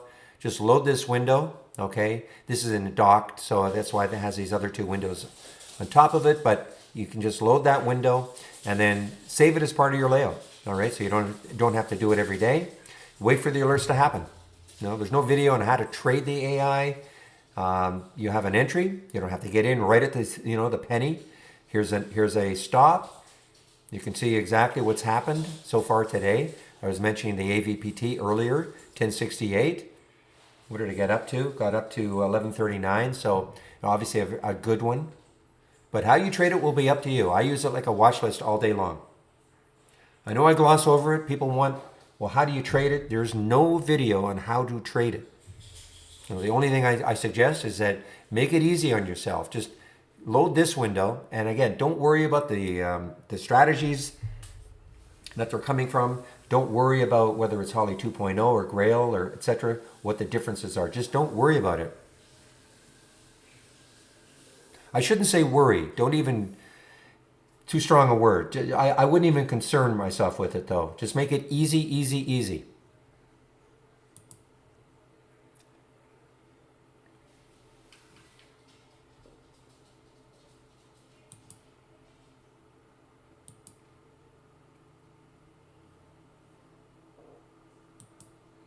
I haven't had a chance to look at my watch list. I know that this one alerted at 2450. I don't know how easy it would have been to get it at 2450. Probably it was on one of those halts. What did I get up to 39 though? Man. Well, give me a moment, please. I'll be right back.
All right, now back. Okay, this window that you see here, it's called Brokerage Plus. If you using our web-based version, unfortunately, it's not available. Okay, I'm going to pop this video or this link to 2 videos.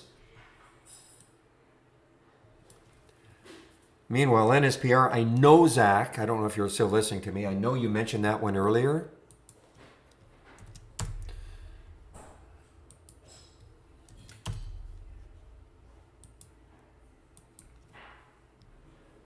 Okay, so I popped that Brokerage Plus link in. There are 2 videos. Oh, you can't hear me. Okay, I'll be quick. There are 2 videos. Okay, the first video, a short one. If you have an interactive broker's account or an E-Trade account, you can use this window to trade your account. Okay. The second video is more detailed, gets into a lot of more of the advanced features that you can use. Okay. I don't go over it at all. You have to watch the video. It's about 26 minutes long. Covers virtually all the aspects of taking advantage of using some more of the advanced features of Brokerage Plus and using if you have an interactive brokers or E-Trade account. But listen, please listen really carefully or closely here. If you don't have an interactive brokers or E-Trade account, doesn't mean you can't use trade ideas. It just means you can't use this window. Okay, that's all it means. It's a nice feature, but that's all it is. It's a feature.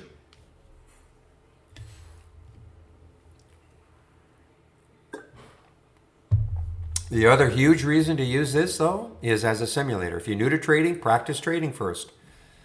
Okay, that's very simple to do. You click on an alert. There's a symbol shows up. Pick how many shares you want to trade. So before you commit money to the market, practice trading. The reality is that if you practice trading and you cannot make money in a simulator, paper trader, forget about trying to trade your account, okay? I mean, once you have live, like your real money at risk, a lot of emotions come into play. It's a lot in a simulator. There are no emotions really. I mean, you should try to treat it like it's your real account, but listen, it's obviously not real money.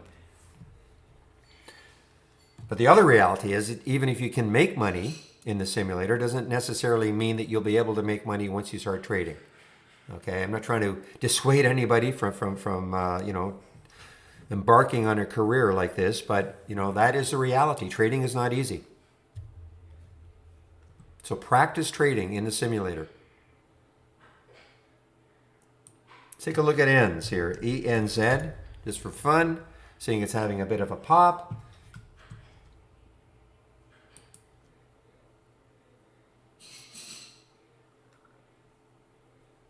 Give me a moment here.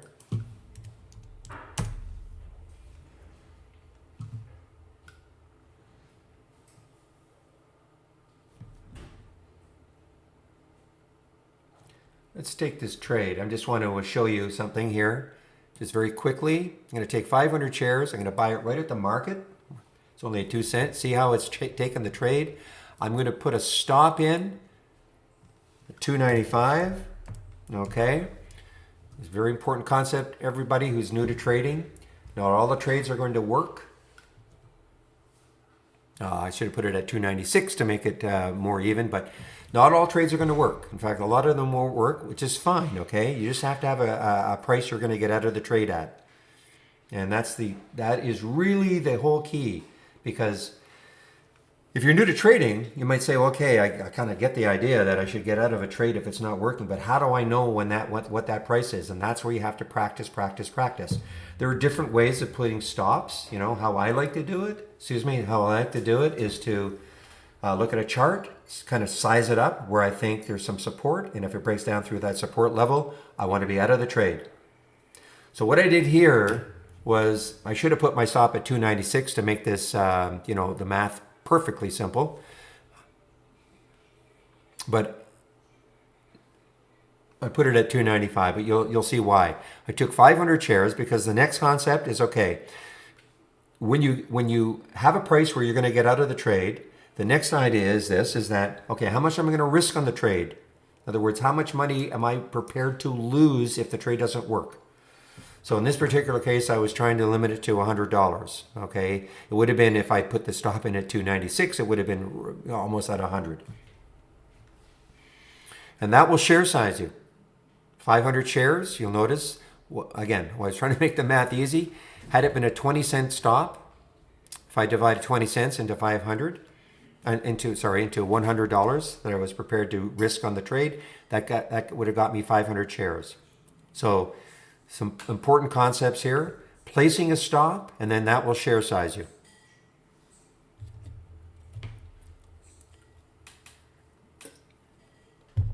And the other important concept is obeying your stop. And that's where, again, the emotion comes in. You're in the simulator, it's pretty simple to obey your stop. You get stopped out, you just move on. It's only play money, right? All of a sudden, though, you get into a trade and the stock starts approaching your stop, and you start second guessing yourself about maybe that wasn't the right stop. So you start moving it down. Okay, so now it becomes 162 if you let it get down there. And you keep moving it down, down, down, down, down. Eventually, maybe you sell for a $500 loss instead of a $100 loss. So that's the other concept, obeying your stop. Now, if you leave your stop in on the chart, that takes all of the emotion out of it. If you don't have an Interactive Brokers account or E-Trade account, it's okay. Your broker will have a way to do the same type of thing. So can't emphasize more or enough. Practice trading before you commit money to the market. Okay?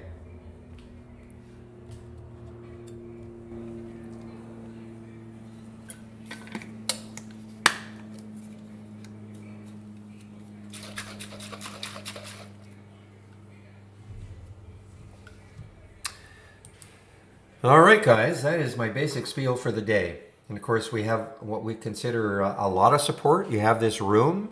You can ask me questions. We have between 12 and 1, we have another trader that takes over in our YouTube room. They're more swing traders than I am. Plus, all day long, you can ask questions. Go to info@trade-ideas.com. You have account questions, or even scanning type questions. Sometimes people ask me for a certain scan. Do you have? If I don't have it, maybe one of the other traders might have it.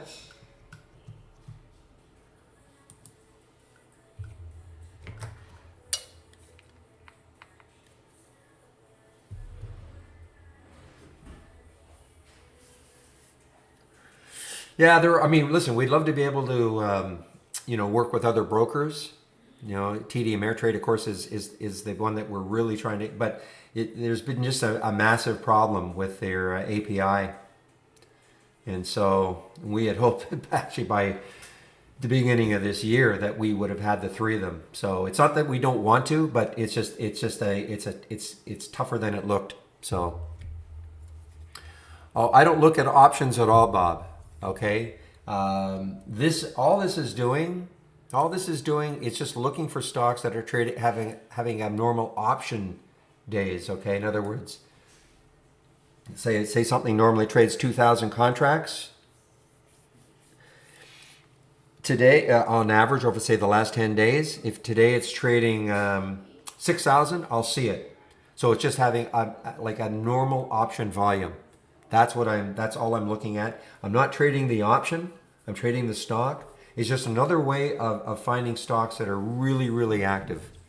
And I'm just finding it really, really, it's been a great little scanner. Put it together, I don't know how long, 3 or 4, 5 months ago. And it's been a great little scanner. Do they all work? Of course not.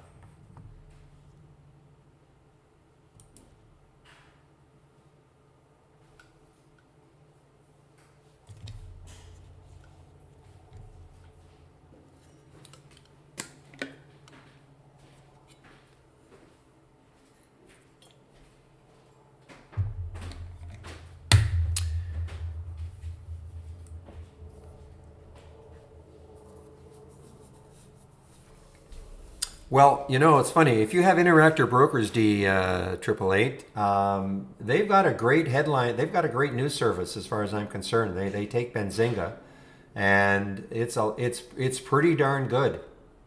Look at semi, guys. I mean, this is just, I mean, it had the pullback, but my goodness. I mean, the next high, what did I say the next high was?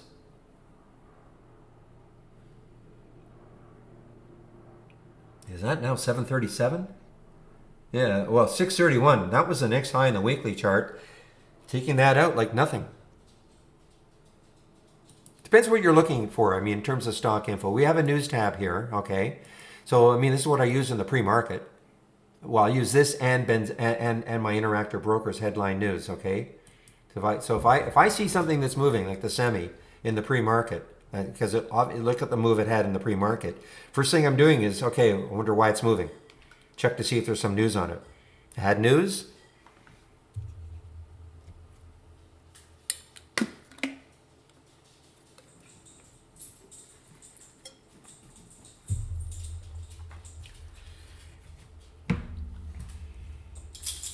So, I mean, I can't really comment on Seeking Alpha and the Fly. I mean, I know them, of course. All right. Well, you don't. Certainly, I'm not trying to convince you to move to Interactive Brokers. I'm just saying that's what I use for my headline news,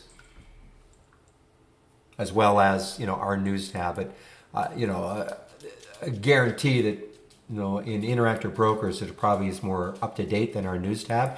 Though in yesterday's marketing meeting, I guess this single stock window, including news, is going to be really revamped. So we'll have to see.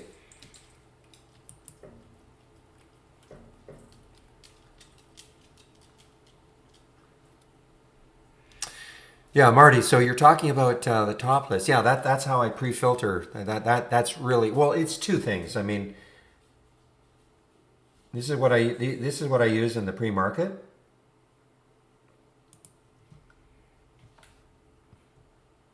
Okay, this is what I use in the pre-market. So yes, these are all top list windows. I do have an alert window for gap ups and downs. Okay, but I mean, really, this is my go-to right here: pre-market actives up and down, and their top lists. And again, I'm sharing all that.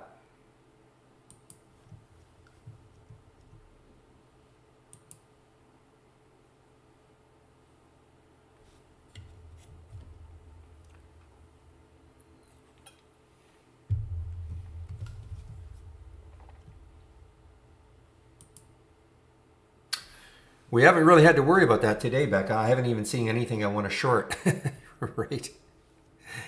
So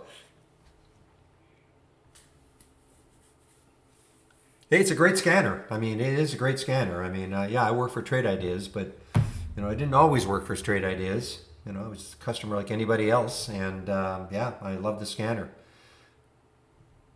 But you can make Trade Ideas as hard as you want. By that, I mean people look at this and go, like, how am I going to learn all these alerts? How am I going to learn all these filters? The easy answer to that is you don't have to. I mean, I use very, very few alerts and filters. I mean, look what I've got here. I mean, it's just really, really simple, price range. I think every filter probably should start, or every scan probably should start off with a price range. You don't have to. Maybe a minimum volume, and up or down, a certain amount from the open. I mean, that's it. I mean, that's all I'm doing, really. And my option scanner, I'm just looking for, again, here's my price range, minimum volume, and here are the keys. I want it at least 2,000 contracts, and it's got to be 300% of normal. I mean, that's it. I mean, I've got a couple other things here, but I mean, this is it. I mean, it's really simple. I probably use, I don't know, 0.5%, even less, of the total number of alerts and filters that we have.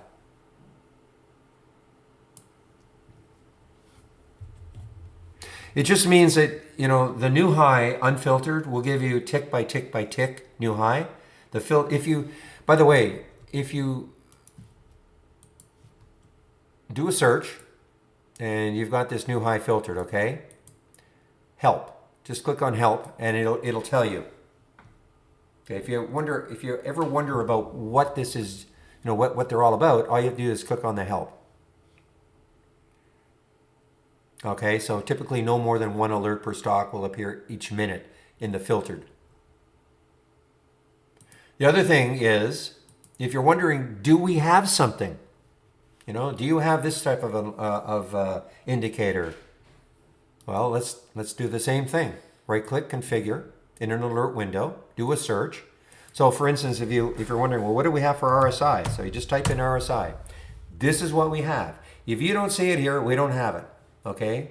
If you're thinking, wow, man, I need a 3-minute RSI. Sorry, you're out of luck. Okay. If you're looking for MACD, this is what we have. Okay. You're looking for stochastics. This is what we have. If you're looking for Ichimoku, well, guess what? We don't have it. Okay, so it's a good way, in case you're ever wondering, well, what sort of alerts, what sort of filters, what sort of indicators do we have? Just use the search and start typing and see what comes up.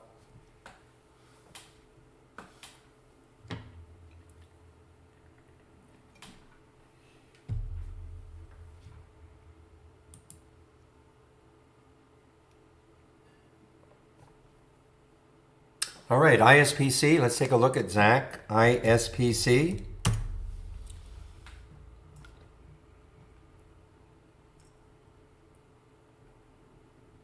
We don't even have a float for it.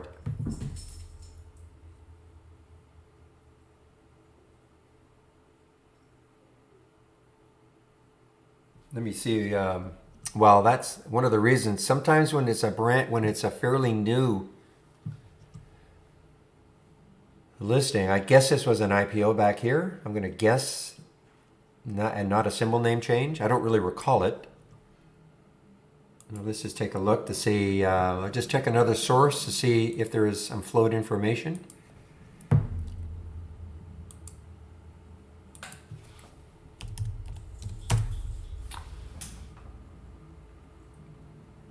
Yeah, FinViz doesn't even have them listed as a stock. So I can't dump all over our data provider on that one. Okay, at least we have it listed.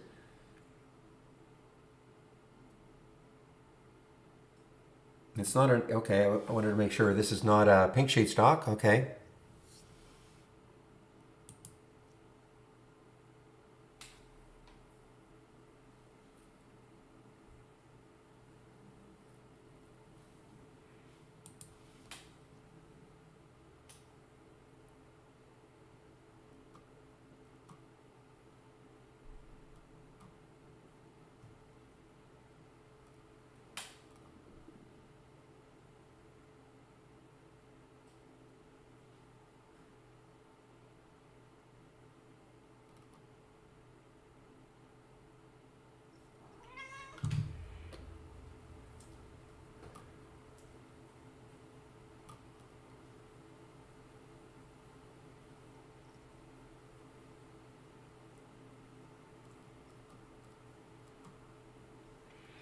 All right, just here she. All right, just for you, Becca. There she is.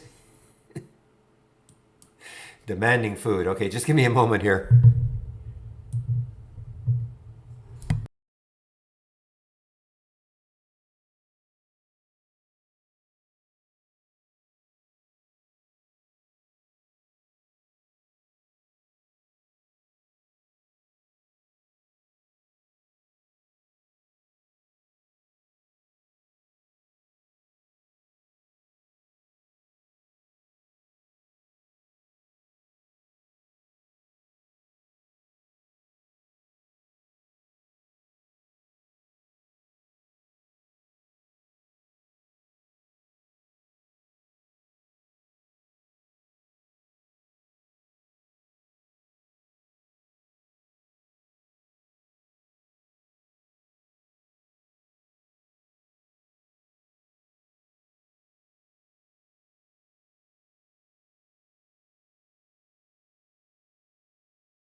shoot, I am on mute.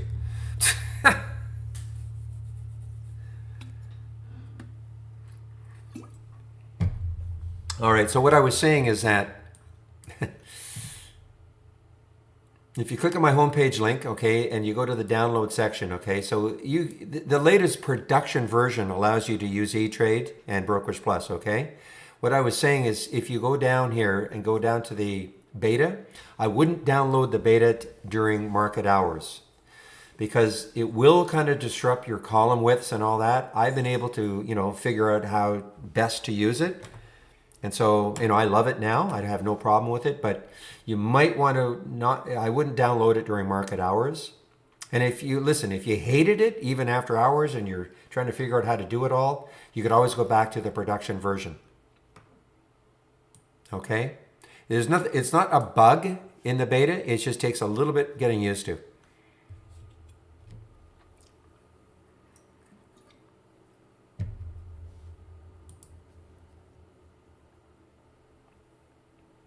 Man, semi is just still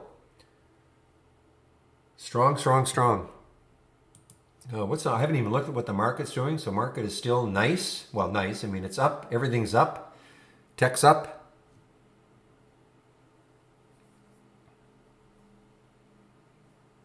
Well, you can have it, Bill. Are you a subscriber?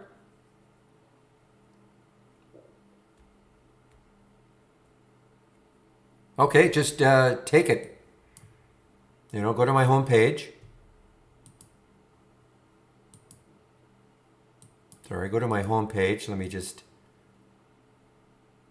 So click on my home page, and then here it is. Click here, and here it is. Basic new highs and lows. So you can have it yourself.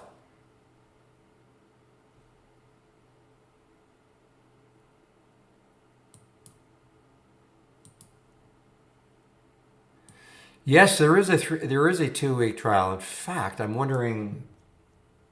You know what? I'm going to give you the generic link, and I'll explain what I'm talking about.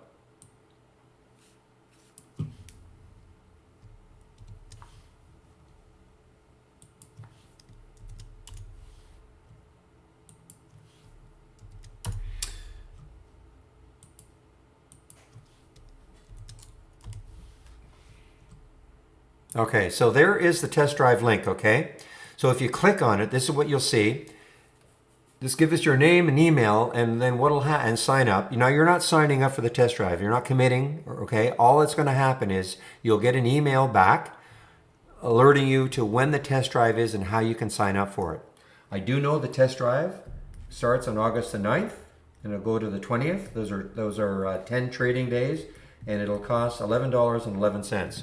So if you fill this out, you'll get an email notification, okay? Or you get an email back saying exactly when it'll start. Who says that Semi's doing a $60 million offer? Where are you seeing that?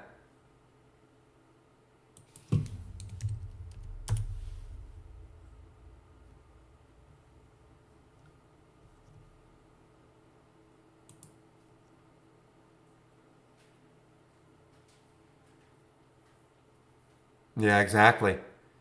Now, listen, it could happen. I mean, it'll be my biggest pet peeve going. Oh, I see. I didn't see that. I did not see that.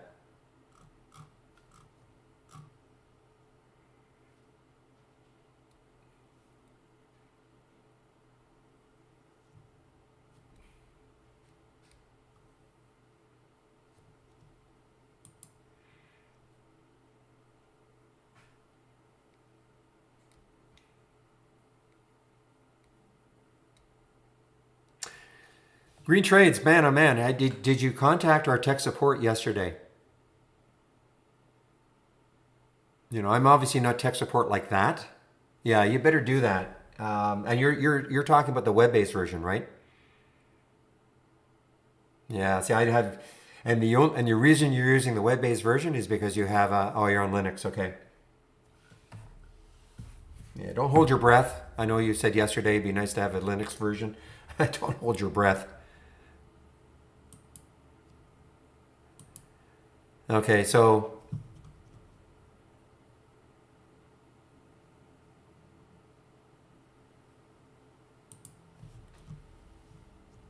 let me just give you the homepage link.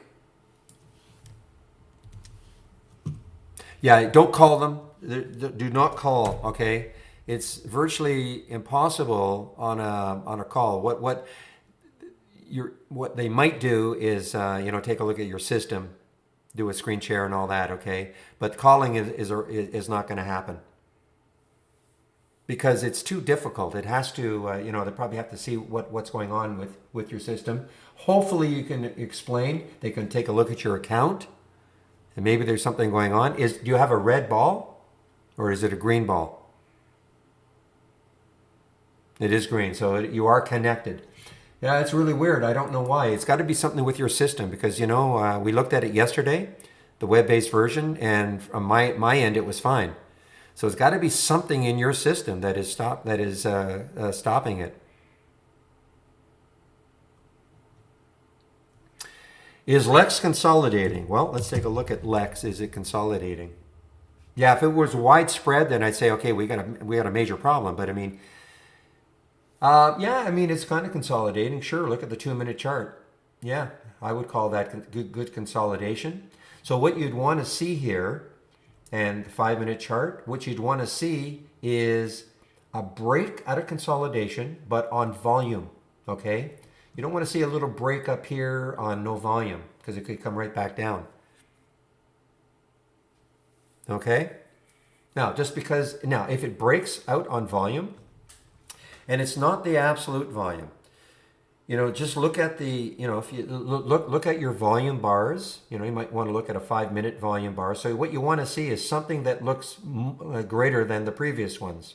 So it's not the absolute volume I'm looking for. It's something in relation to the previous volume bars. And that usually will get traders interested again. Now, it's no guarantee that even if breaks out on volume that it's going to continue, but I never take anything on a breakout of consolidation if I don't see good volume. Now, it doesn't mean that if it breaks out on not great volume, it could keep going. I just try to put the odds in my favor though.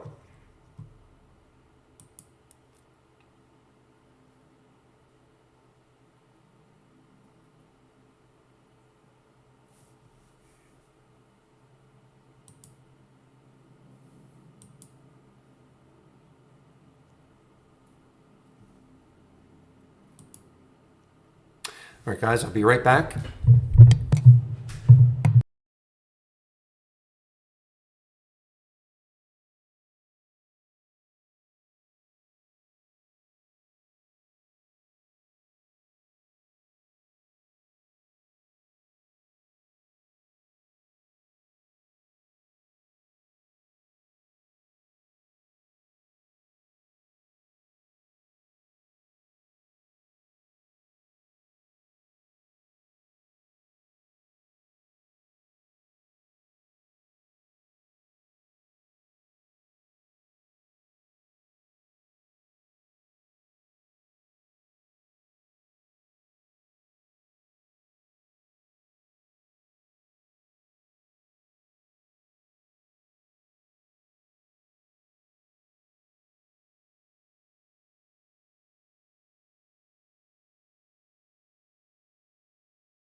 All right, guys, I'm back. What time is it? 11:14. So, what a morning.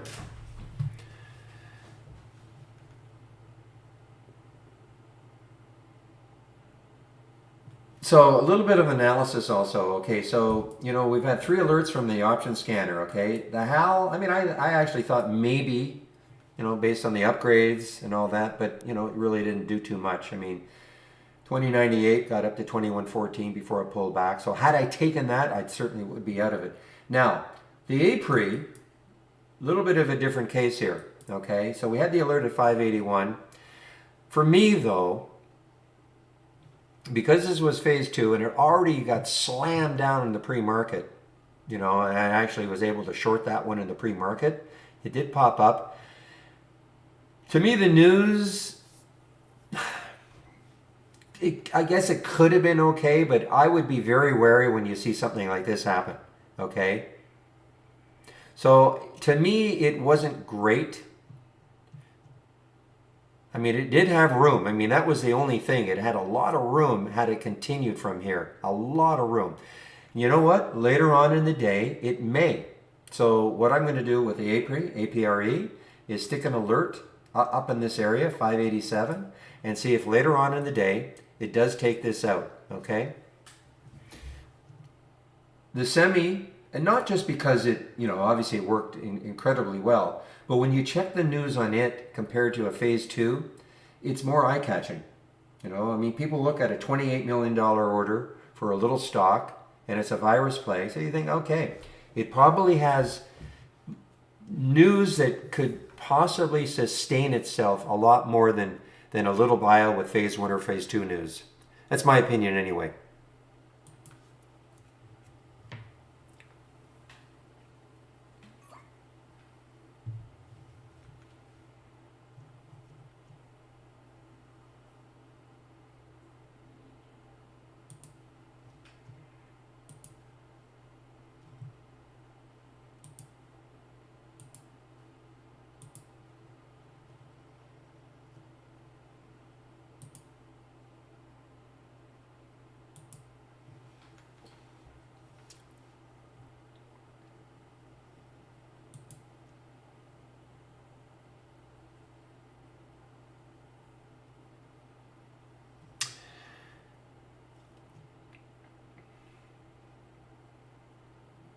Hey guys, now here's the, I took this in the simulator, the ENZ.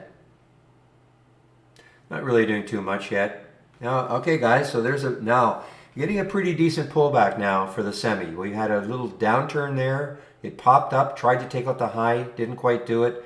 So again, if you're in this one, you got to be trading it. You just can't hold on thinking, well, look what Nero did yesterday. It's going to get up to 15. Okay?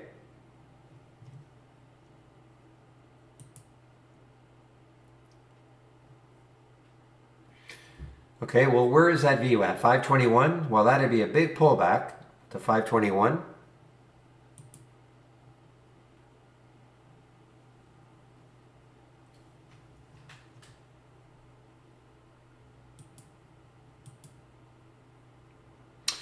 All right, we have an IPO here. This is an IPO, TCBC IPO. Just showed up. Well, just showed up, I guess, almost 30 minutes ago.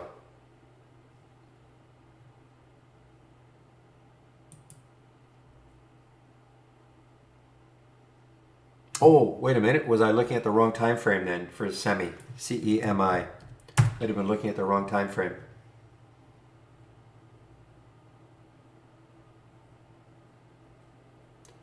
At the 5.8, I thought, I'm sorry. You were talking about the VWAP. So I was, okay, the VWAP is there, fine. But you're talking about the 5.8. Yes, right there. So what William is talking about, here's a 5-minute chart. My orange line is the 8 EMA. The blue line is the 20 SMA.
The 5/8. So on the 5-minute chart, the 8 EMA. Okay, a lot of people use the 8 EMA and 20 SMA as potential as areas potentially where maybe say the 8 EMA on a 5-minute chart, that it may, if it doesn't break down, it may bounce off it. If it breaks down through it, then the trade could be over, as an example. Okay.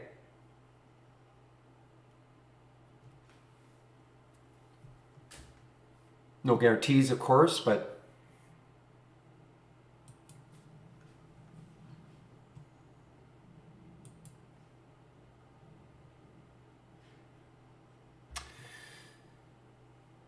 well, our VWAP is that. Are you talking about CEMI? Our V. Oh, I'm sorry. I was looking at the 200-day. Really apologize. Yeah, it's 523, not 459. It's 523. Well, we have 523. You have 612 or 613. Usually our VWAP is pretty bang on. I'd have to do a poll to see what other have for William. What do you have for the VWAP for semi CEMI?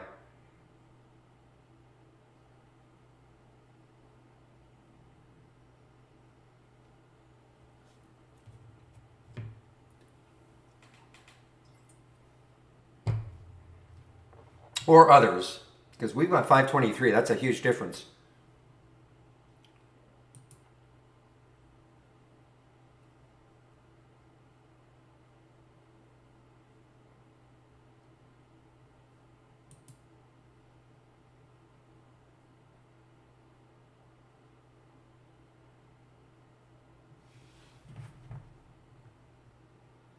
No, I know you are.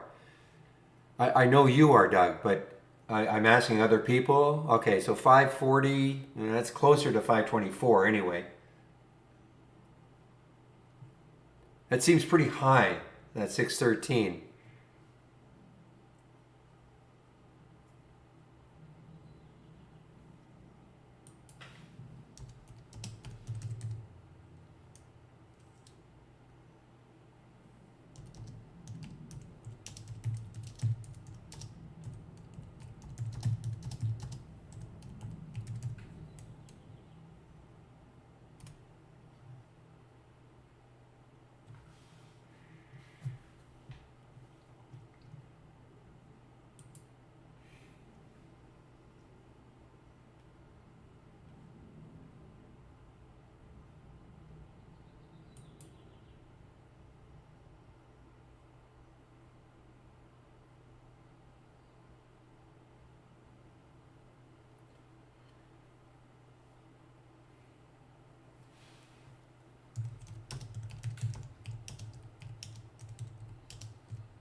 All right, PL. Sorry, guys. PLL. Oh, a little more expensive one, out of the price range I like, but yeah, wow. I take it you played on the bounce.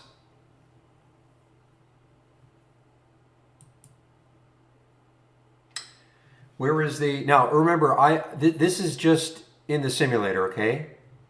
You know, I was just showing how you can take a trade in the simulator. It's not that I'm not in ENZ. Just so you know. Somebody's asked, where is the resistance? Well, if you look left, I mean, okay, if you look left, I mean, it got as high as 351. Now, whether that's going to be resistance or not, I don't know. Also, yeah, so it's above the 200-day, so that's not an issue. But I mean, that's the sort of room it's got if it wants to try to challenge yesterday's high of the day.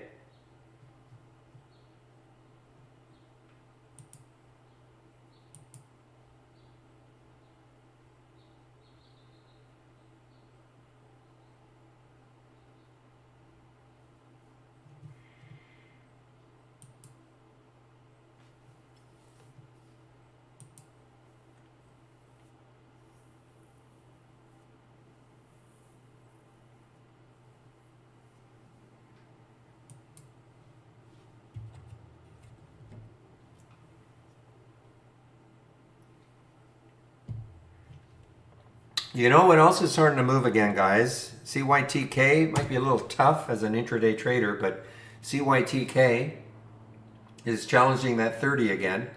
This is the one, of course, 2 days ago, which was sort of 2 days ago. That was, well, not on a percentage basis, but it was kind of the neuro. All right, it's still looking interesting. I can't believe they haven't done a financing yet. That's all.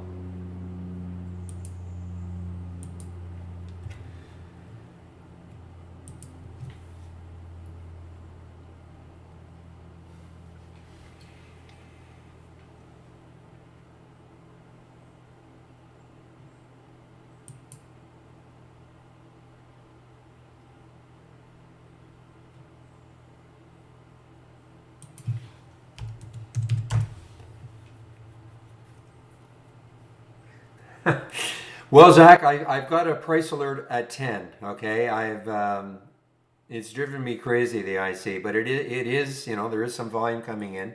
I've got a price alert around 10 for it. See if it can finally take 10 out and hold 10. I just it's driven me crazy. I've done okay on it in bits and pieces. I just don't know if it's right. I mean, the volume is coming in. I get it, but we'll see.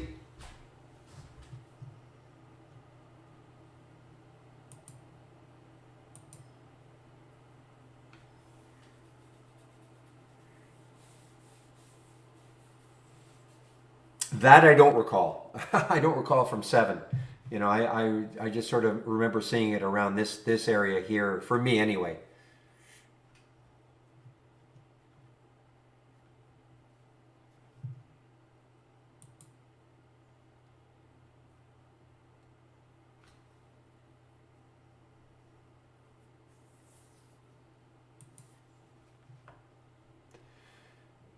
But the volume is pouring in. It just seems to, it gets to that 10 level. But if it ever cracks that 10 and stays there.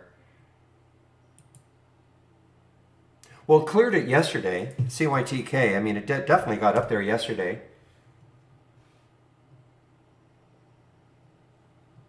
I mean, it got up to what, $31, and it pulled back, but it did clear it yesterday.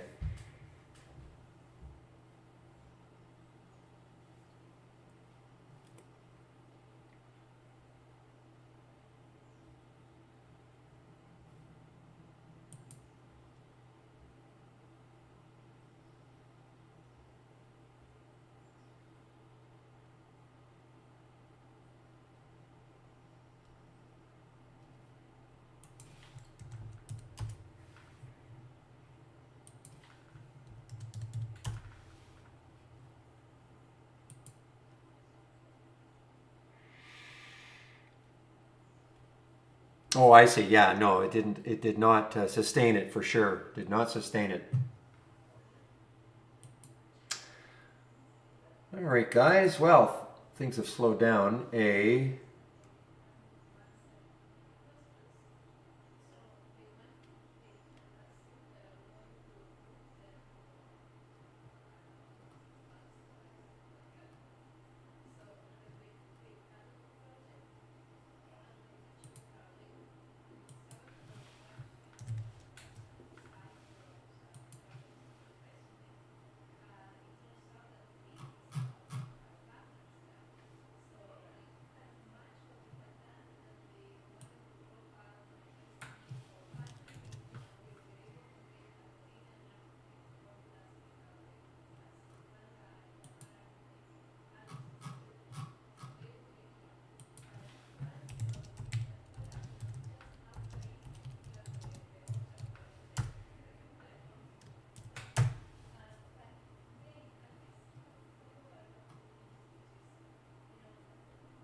It's interesting when this volume comes in to IC and then it just dries up and drops. But, I don't know, maybe just the massive accumulation between 9 and 10 is happening. I mean, look at this.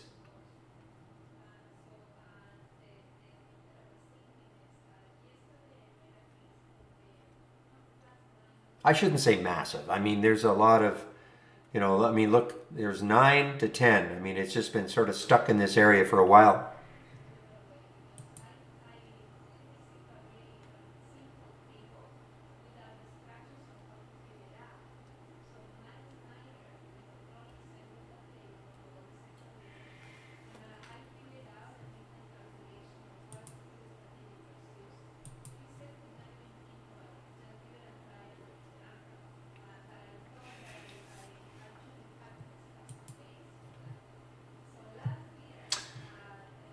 Well, just like yesterday, the only difference is that they came a little earlier, but only 3 alerts from the option scanner. But you know, all it took was one excellent one. But we may get some later on in the day.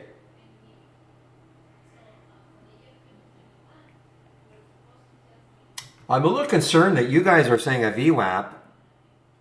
Okay, well we got 528. At least that's a little closer to the 542 that you've got. But I mean,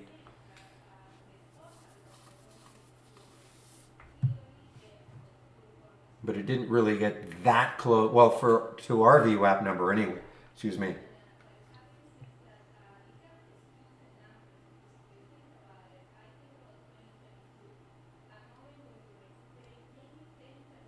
Okay, I like it. 528, 525, that's fine. Okay.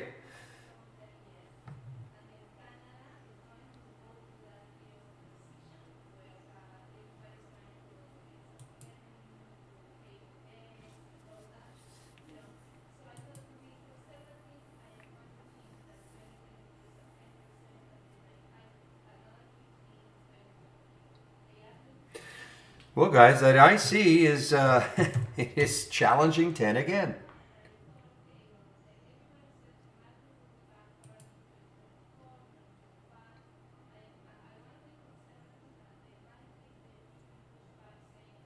There isn't any. I mean, it's an all-time high. I mean, well, there's the all-time high for it. Did the financing at 901. Think back here maybe a few days ago. Did a financing at 901. So they're, in theory, well financed. Yeah.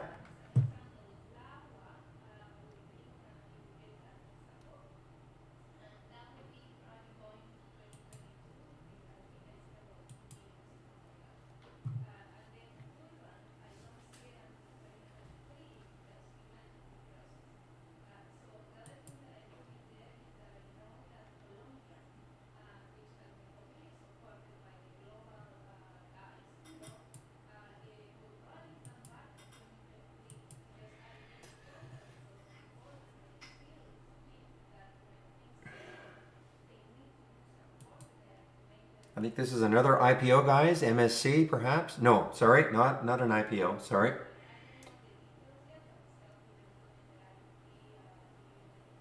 I see that it got halted and resumed. FWP. That is that far little. What a run it's been on. So it's doubled in about what, 8 days, 7 days or so.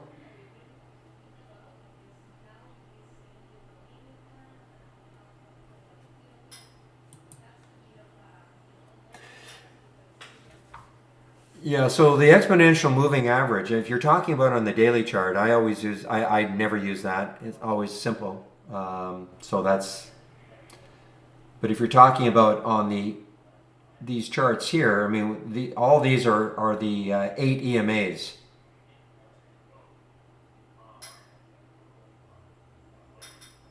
When I say all these orange lines are the 8 EMAs.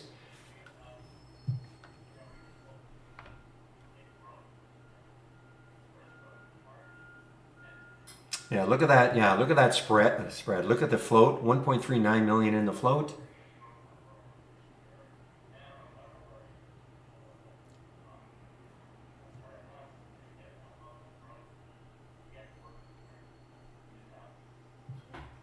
Low volume though. I mean, the relative volume is high, but it's low. It's kind of lowish volume. You gotta be careful. Yeah, you can't trade it. 1715, 1763. Look at the bid ask. I always say that, I mean, you can't trade it. I mean, so you'd be lucky to get something between 1716 and 1760 right now. Now, if it tacks on $5 from here, who cares about the spread? I get it, but I don't know that. Nobody knows.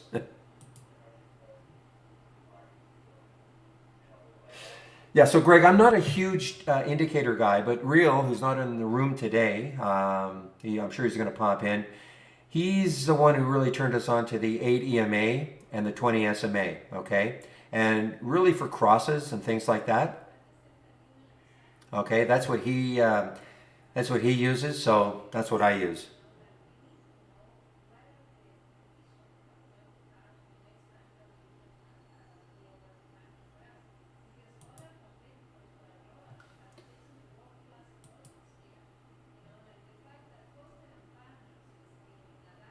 Now let's see if we can find one like a cross. The theory being that if, say, the 8 EMA crossed above the 20 SMA, that could set up a long, long opportunity.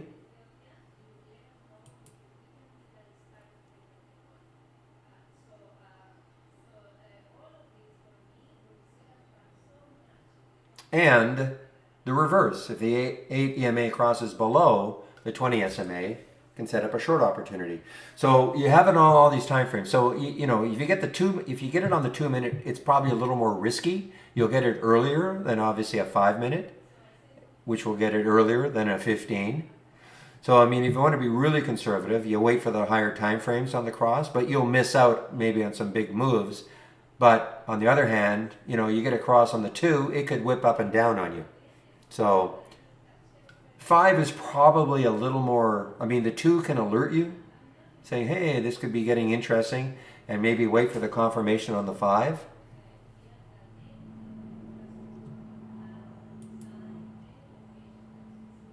No, no. Unfortunately, we cannot do this on an alert basis. The 8 EMA crossing the 20 SMA on an alert basis. No. We'll be right back.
All right, guys. So things have really slowed down, and but you know what? Round two could come at around 1:30, between 1:30 and 2, all the way up to about 3 anyway. Seeing this time and time again, especially for some of these that were really flying, and you know, then they just sort of settle down for a while. So we had a great run for the first couple of hours.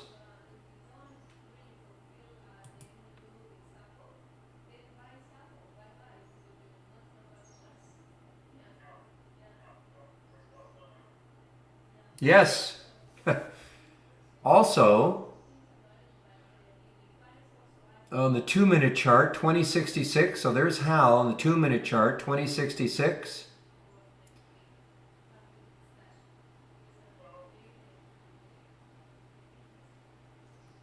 Let me just point this out to somebody, by the way.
Oh, good. Okay, Green. I'm glad to hear that.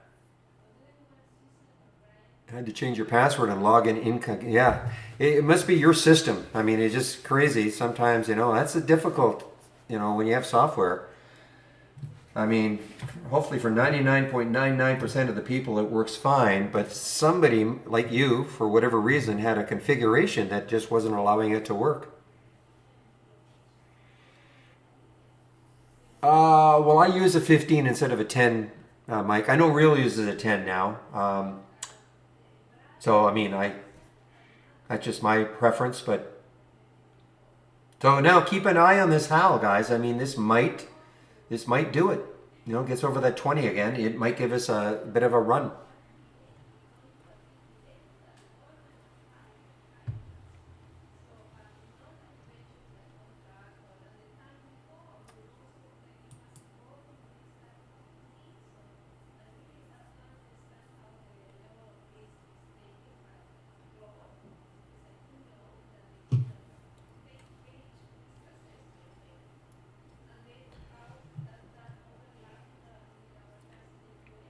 So anyway, there we're talking about the crosses, right? So you can see right there on the 2-minute chart. Hopefully you can see it for Hal 2-minute chart. The 8 EMA crossed above the 20 SMA at 2067. So that gave you a potential long trade, okay, to be watching for. Here's the cross on the 5-minute. So you see how this is obviously a little bit earlier, 2067. A little more of a confirmation at 2081. There's the cross, the 5-minute. On the 5-minute chart, 8 EMA crossing above the 20 SMA. Okay, so you can see how this kind of can work. Now, does it absolutely mean that when you get these crosses that it's going to do this? Of course not. If it were that easy, no, I wouldn't be doing this.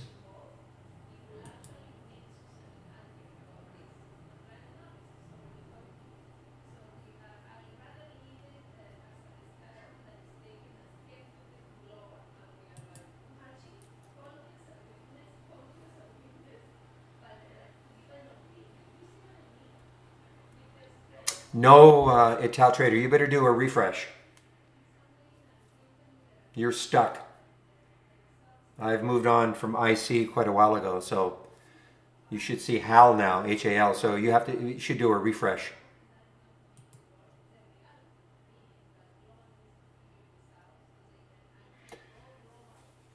Yeah, but they came while I was, but they hit it perfectly between 12 and 12:40 when I was on my break. So,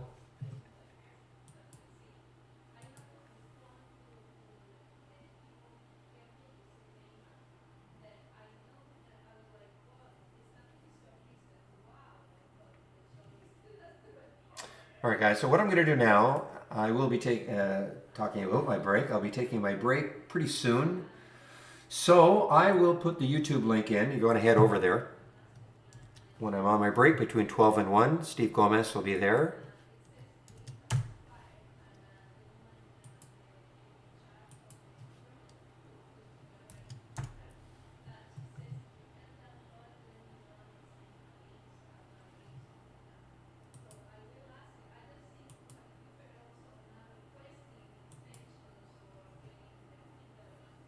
So this is what I'm talking about. Okay, now I'm not in love with this one in terms of the news, okay, for the APRE, but it doesn't matter what I think. So keep an eye, like the APRE, this could be one of those ones that, you know, at 130 or so starts again, gain some traction again, especially if it just keeps basing and basing and basing.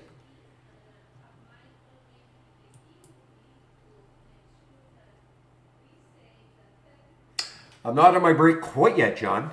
You can't get rid of me that quickly.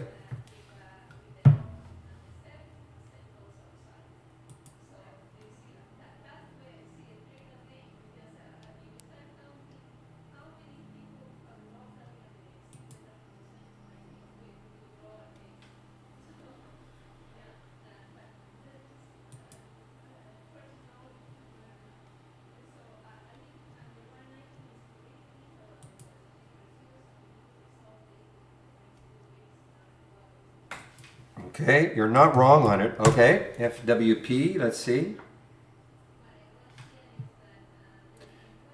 Any news on it? Yeah, it's the classic Benzinga headline. I love it. We've seen headlines like this so many times now, not seeing any company specific news to justify the price action. It's almost tongue in cheek.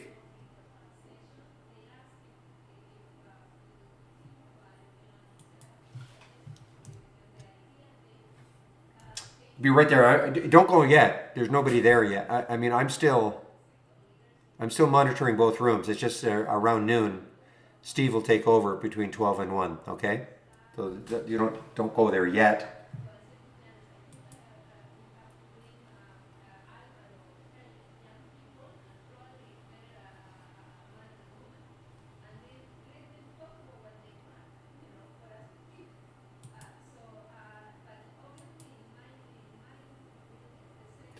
And there's the FWP.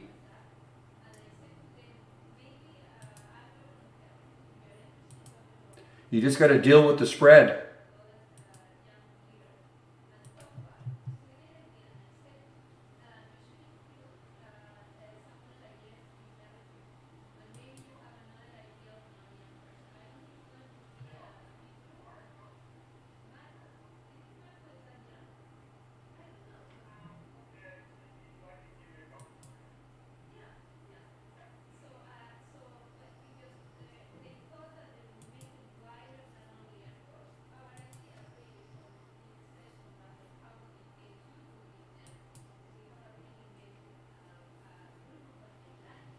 Yeah, you just have to deal with the spread on that one, FWP.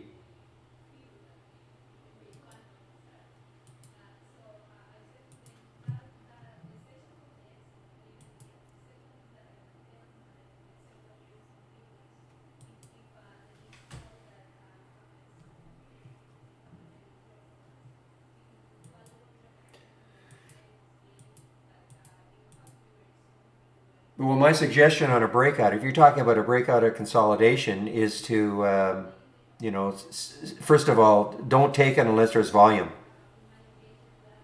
All right, like here, obviously, I'm not saying in this specific one, but What was the one I was looking at before? I can't even remember, but I mean, it was consolidating pretty nicely. And then I was saying, but you wouldn't take it unless it broke out on volume.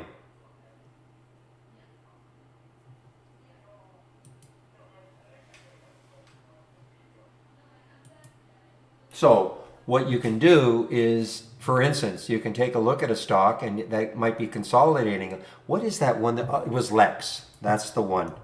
Now it broke down, okay, but it was Lex, I think. Yeah, you see how it was consolidating right here in the 2-minute chart, okay? So this is what I would have done.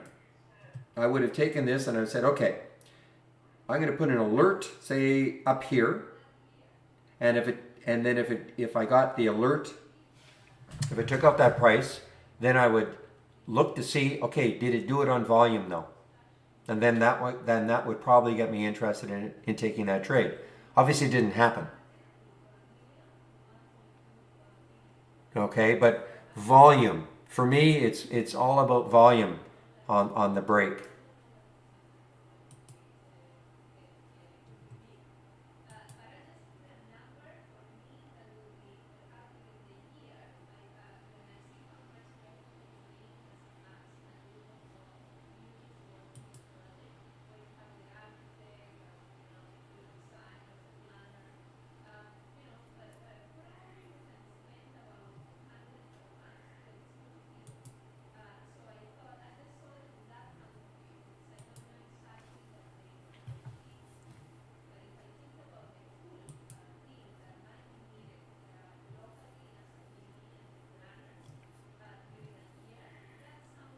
Now look at I mean, even look. I mean, this is in the simulator, okay? But look at ENZ as an example, okay?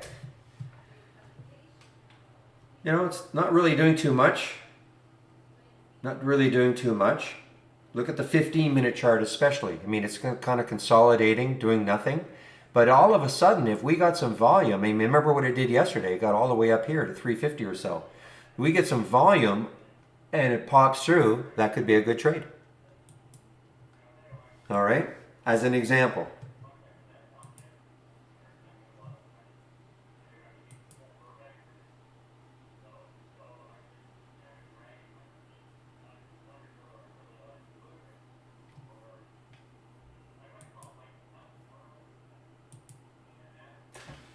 But the idea then is to put a put an alert.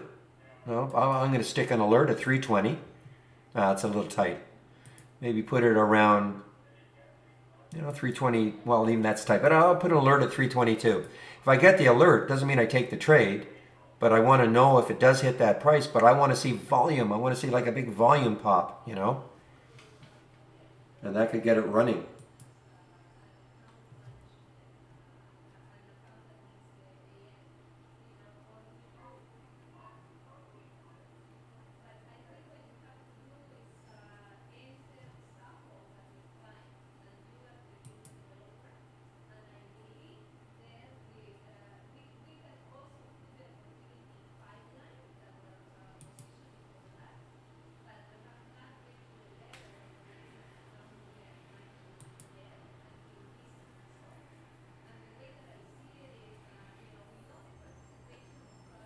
Yeah, yeah, and as PJ is saying, use the simulator.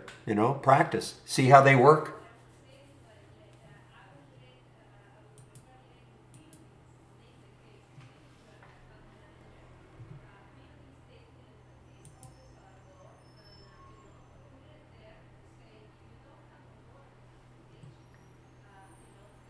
All right, guys, I just want to confirm that it is Steve in the YouTube room today.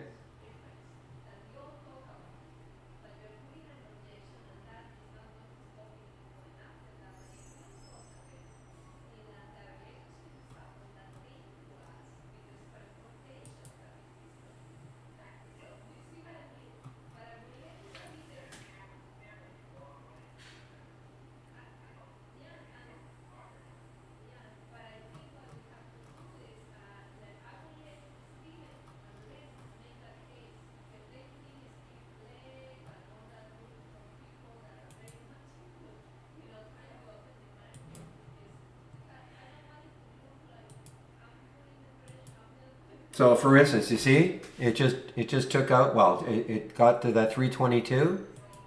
And you know what? Little bit of volume on the two, a little bit.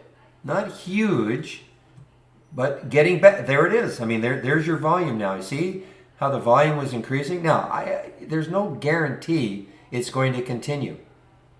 But you at least you see how the volume is increasing?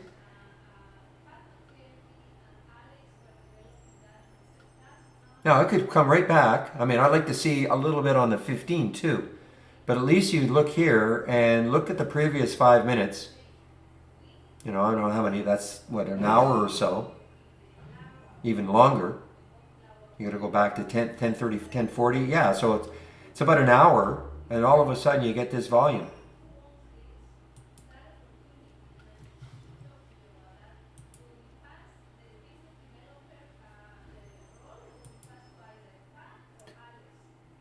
So the thing is that you don't have to stare at the chart. You don't have to, you just set a price alert.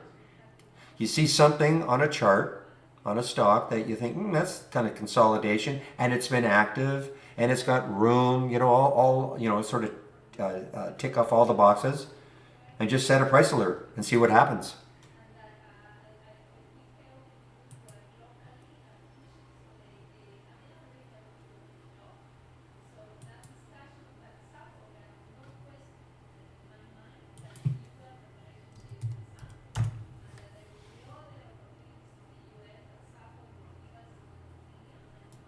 Let's see if this one can regain 18 FWP. What do you think? Is it over? Zach, if you can still hear me? Okay, this is an IPO, guys. VTEX is an IPO. Just opened 19 million between 15 and 17, so it's a robust open. Look at that, $25. So what do you think? The FWP is over? You're staying long? Okay, cool.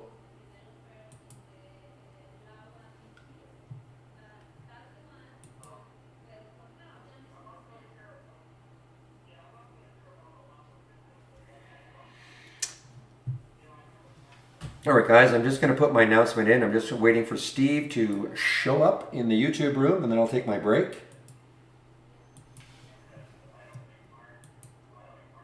Huh?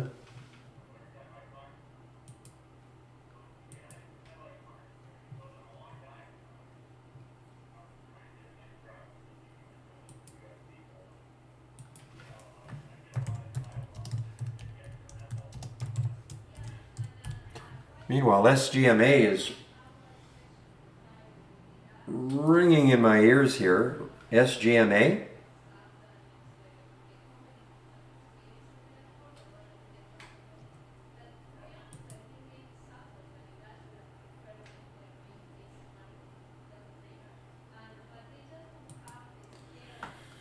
All right, a little bit of a move here for FWP.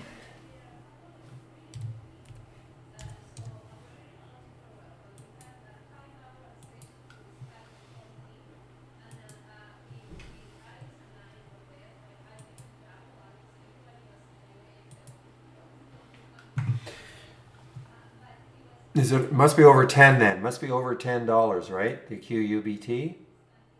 Oh, well, it popped up here. This was from, yeah, yesterday I had a great move. Do you recall you talking about that one yesterday? No way to scan news for keywords, no.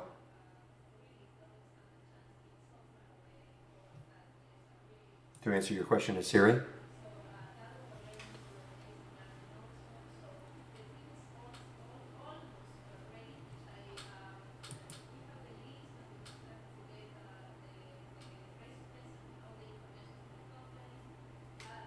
All right, guys, I am, what time is it? 11:59, just waiting for Steve to show up. I think, in fact, I think he might be there now. I think he's saying he's starting to stream. Okay, Steve, I will stop. Have fun for the hour.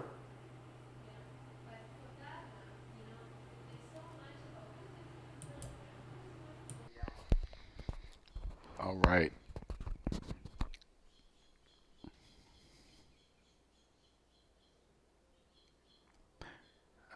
Hello everybody. Welcome to my desktop. Looks like you can hear me. Very good.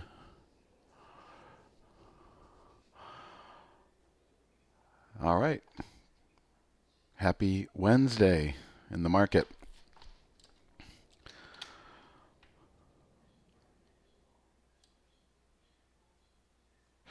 S&P following my 10 period moving average pretty closely, except for that little blip on the close yesterday. I don't know if you guys have noticed, but the S&Ps, they belch up a giant volume candle at the end of every day in the 15-minute charts there, as the algos ditch their intraday positions and negate any overnight risk. Hello Iris, hello Sam, hello Grappel. So yeah, what do you guys want to talk about? Hello Pete. I'll be here for the hour, giving Barry a break. Whatever you guys want to talk about. You know, if you missed my webinar last night, I really showed how much correlation is involved really in my 10 SMA, okay, and it continues right here. But more importantly, that 130, that 5-day rolling average really became a level of interest, and that's what I was trying to focus on yesterday, is letting people know that this moving average, or even the 10, or any moving average for that matter in my book, doesn't tell me to do any one certain thing if the price gets to that average. It just kind of depends on where I am. Am I currently long? Am I thinking about getting long? You know, if I was currently long and smart enough to have bought the S&P at the close on Monday, I would have been using this level of interest, again, this area of interest, this 130 line, 5-day moving average, and it adjusts every 15-minute candle. Gives us a nice little zoom in. That is a level of interest. You know, obviously the market is looking at that level and people are making decisions. So it becomes a level of decision making for me. So if I was long yesterday, I would be selling probably half there because I would be expecting the sellers to show up. But I never really know who's going to win the fight.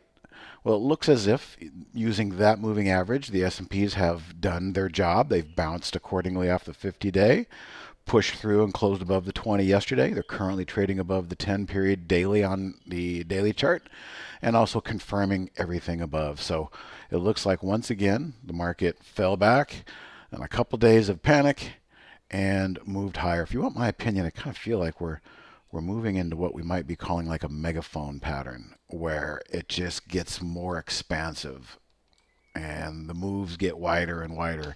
I don't know. Very goofy market out there. I'm not long a whole bunch, if not anything, really, right now. I'm just kind of in waiting and watching and looking mode.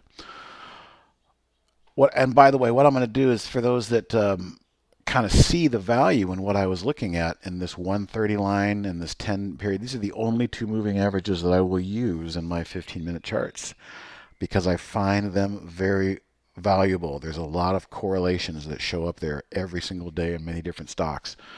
So what I can do, if somebody's intrigued by my setup there, I can copy and save my chart cloud settings, and I can drop them in the YouTube chat there. So Steve's chart 15-minute window, and there's the code. You can just draw that code up directly and have the same looking 15-minute chart that I use. Day's not over.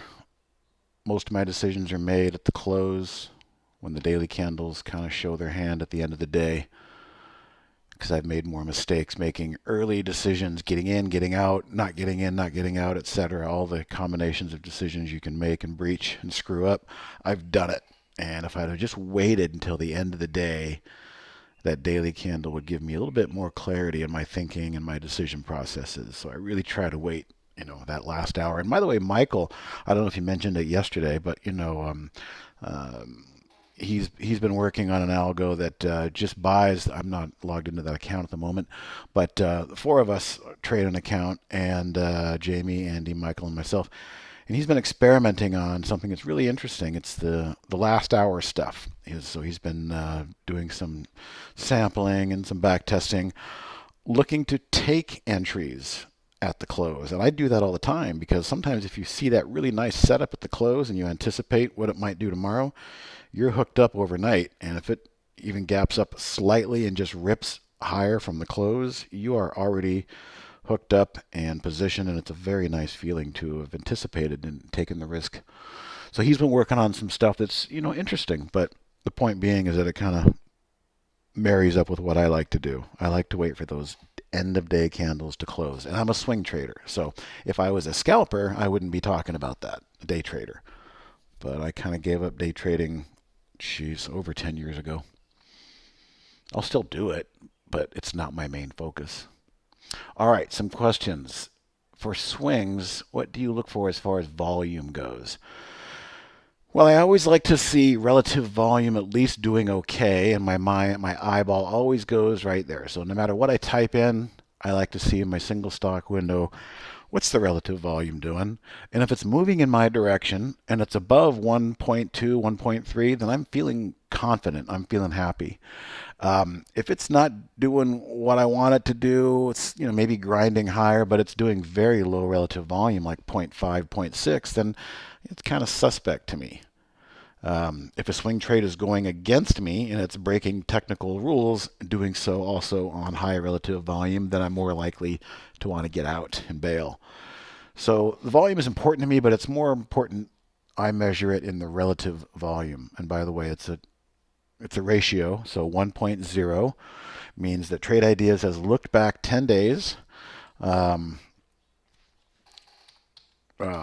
see. I'll just bring up a random one. Let's see. Okay, so POW is doing horrible volume, 0.37. Not really what we want to see. Let's pull up one of the AI trades, USB. Okay, USB is doing a normal 1.07. I don't see any Neo trades on there. Neo usually has the bigger relative volume, but I was going to explain how we calculate relative volume.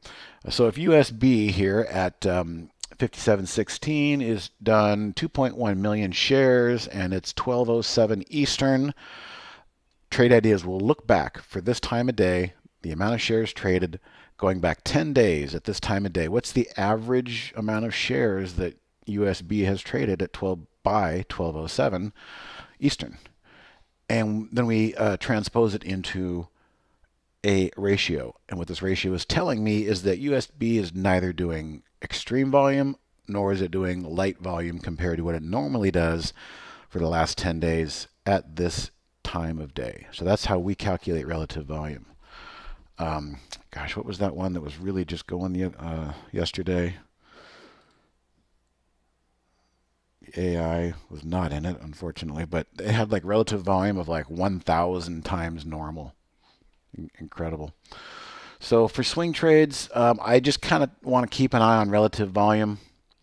If we see like a washout candle, like maybe something is done selling off and it's oversold, and it does so on a pretty big candle, you can see I actually did nibble on some of this. This is Andy's idea, not mine. But here's yesterday, okay? This thing has just been in kind of a free fall. But yesterday it kind of put in a big volume bar, and now it's got a little green to it. So I nibbled on it a little bit. It's not really a conventional play. I know it's very much below all of its moving averages.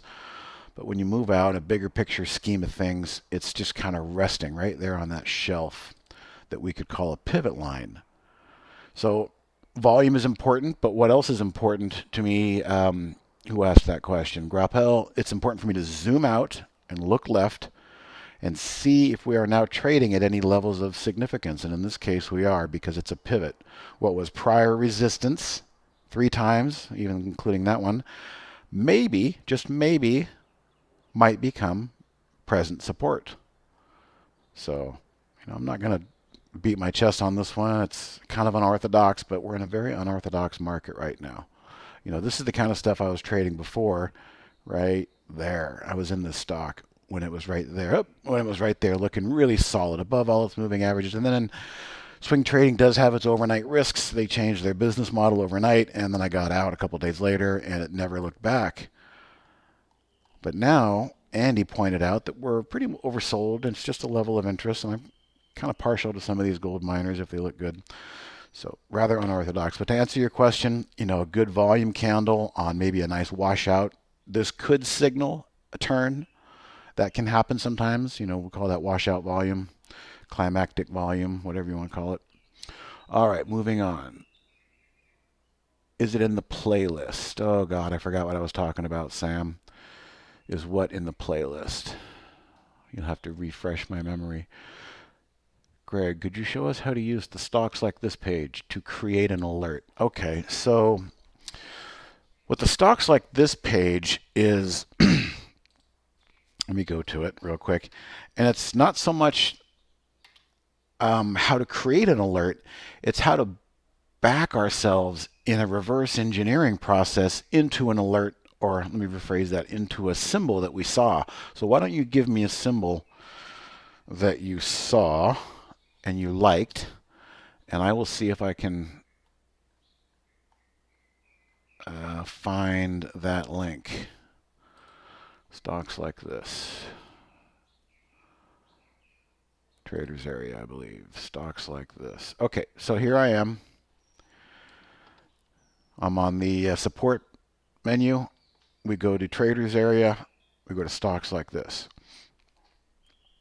And I appreciate you put APT in there. So let's look at what APT is doing. And what time frame would you like to look at? Because we can do 15-minute or we can do 5-minute. And also the stocks like this, you're going to have to tell me when you wanted to see it. So we want to clarify, we want to look at a 5-minute array of candles to try and reverse engineer and backpedal into it. And you also have to tell me when you wanted to see it. And then we can try and play around with it.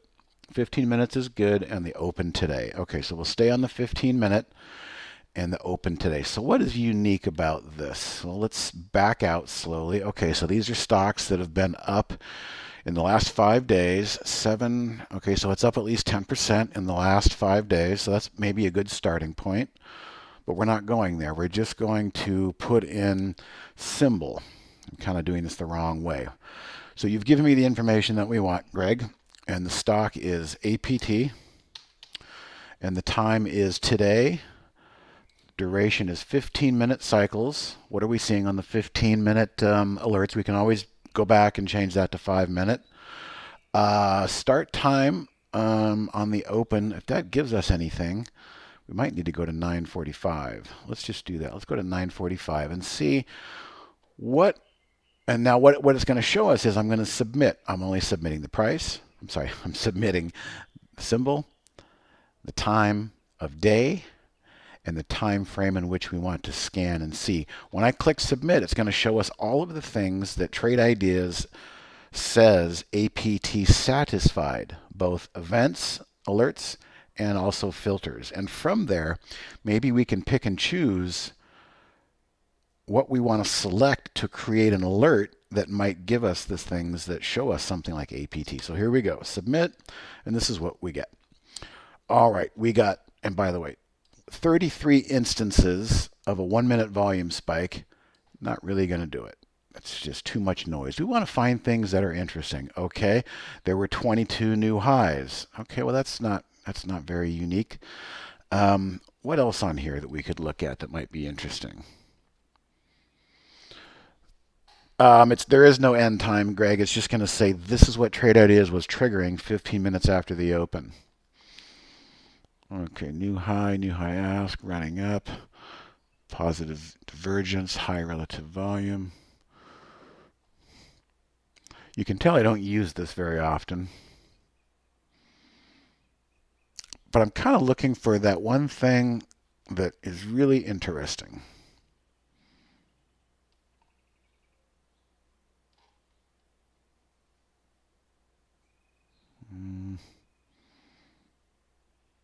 Check mark, huh? Interesting. Well, whatever it is, it spit off a check mark. I'm trying to see if there's just something we could find that would be an event. I'm looking at only the events here. Crossed above.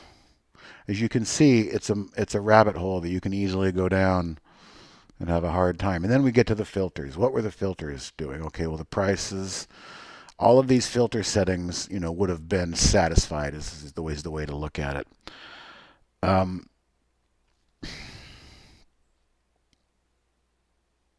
kind of stumped here just to see if there's anything that really looks standard deviation breakout, huh? Well, that could be interesting. All right, so let's say we go and play with the standard deviation. We'll just check that for a second here. All right, forget the price, forget the average number of prints. What was the relative volume doing? Okay, the relative volume was doing at least a minimum of 4. We'll just make that a place mark. Okay. I was curious about the change in 20 days. Change in days. Change in percent over 10 days. There's just so many things you can do here, as you can see. Let's start with just things that had a standard deviation breakout with 4 times relative volume. So I'm going to close that. And I'm going to go new alert, start from scratch, standard deviation. There's that event that we saw. We're going to add that alert. I don't know how many standard deviations it had, though. I can qualify that here, but if I just checkbox it, I think it's going to find its own relative volume. We had a minimum of 4 on that one when it was triggered, so that was interesting. And then change in 10 days, we'll do a minimum of 5%. Change in 10 days, minimum 5%.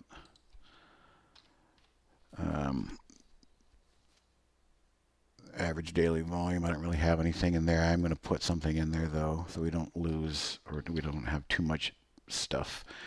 Average daily volume, we'll just do, it's got to do at least 500,000 shares. Let's see. Yeah, that would work. All right. What does this bring up? Anything today? Interesting? Ah. Did it catch APY? APT, I mean? Doesn't look like it did. Oh, 8. How about that? There it is. Okay. Caught it a little later, but nonetheless, probably not one of the best explanations I've been able to give there on one of the features, but the idea being, for who asked that, Greg, it's a reverse engineer type of tool to start with the symbol and see all the things that were coming out in that period of time that made sense. Also, I think one of the reasons it came out at the top of the hour was maybe if we had put in 9:30, you could probably play with that as well. But okay, so hopefully that is helpful. Good to know. Yeah, there's a lot of potential. There's a lot of potential to just spin yourself in circles too. But sometimes you'll see that one little interesting alert, like that standard deviation. It kind of caught my eye. That only triggered once, and the new high, the 1 minute explosive volume.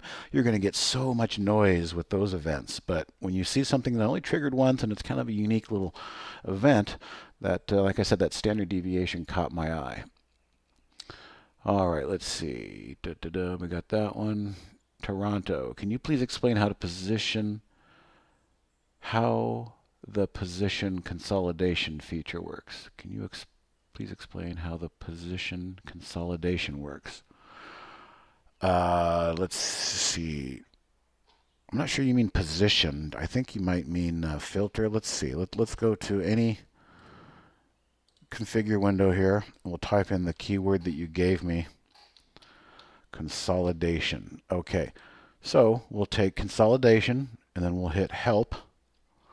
And we'll go and we'll take a look at consolidation. This alert appears when a stock is changing significantly less than normal. So the AI, the algorithm of Trade Ideas is watching for stocks that is kind of consolidating in price.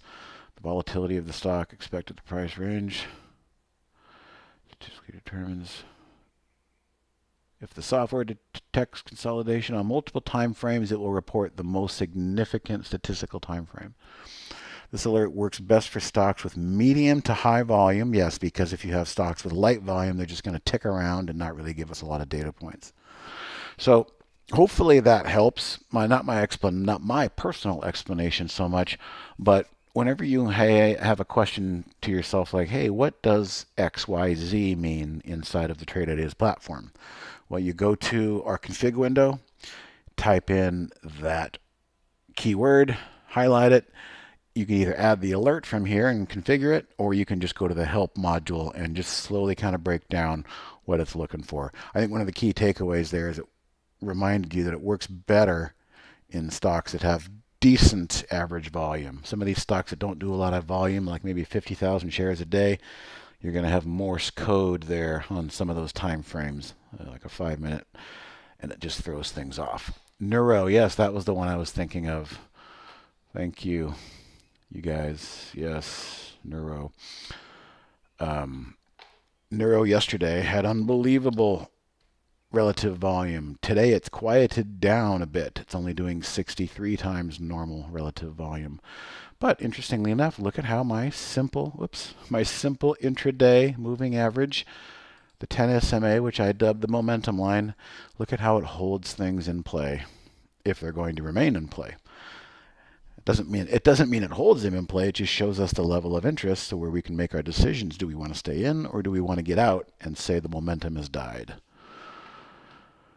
Okay, stocks like this, we did that.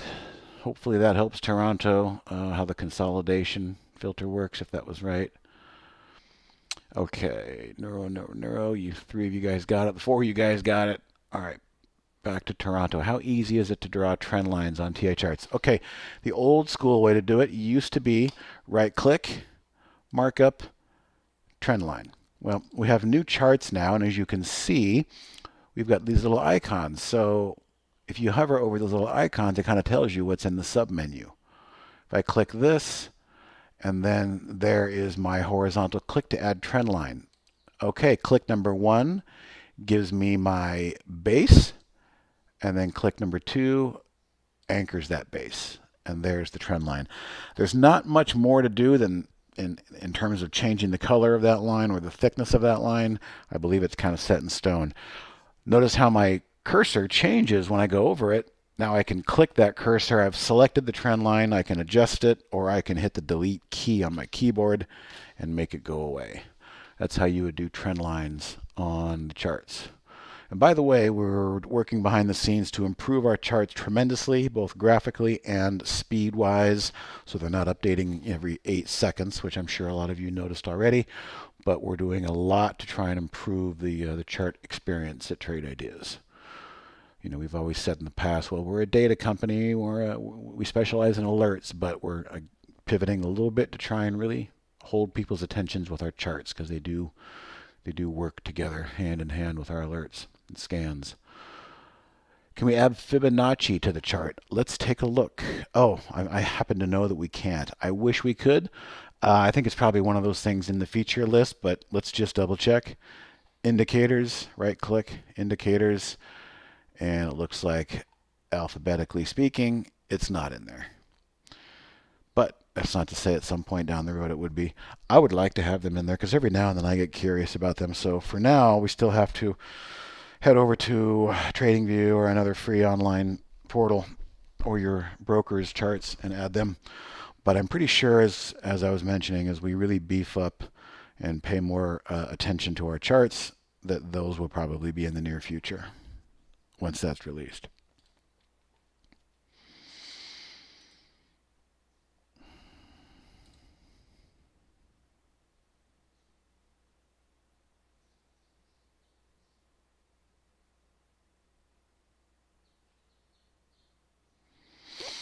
All right, let's catch up here on questions. Can we add Fibonacci?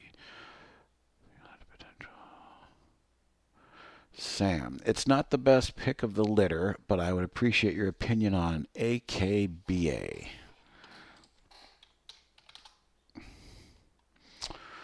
Well, kind of what I was saying a little moment ago in FSM. I mean, hey, just telling you, I'm just showing you what I'm doing here. That buy tag is not there by coincidence. I bought FSM today, and I just mirror it in my Trade Ideas Sim accounts. I bought it in two different accounts. So if I'm buying that, then, you saying not the best pick of the litter really doesn't hold as much water because I kind of did the same thing. It really kind of depends on what your time frame is. Now, if we're set for an oversold bounce, maybe up to these levels, I think you could be in play here. As I said, I like the volume, kind of climactic washout volume that we had yesterday after a deep 4-day dive. Let's zoom out a little bit and see if we can identify any pivot points. All right, so we definitely tested that level right there. I'll just draw a crude. I will draw a crude markup. Okay, so given we have this information here in our daily chart, and given a lot of the things I've been talking about lately in terms of trading getting more and more difficult, if you're going to be a momentum trader and chase breakouts and chase the herd, you're going to be late to the party and you're probably going to get whipsawed. So with that being said, these are the types of entries that are probably more worth looking into taking right now. The energy has been flushed out. They tried to rally it. They squeezed every last nickel out of it that they could.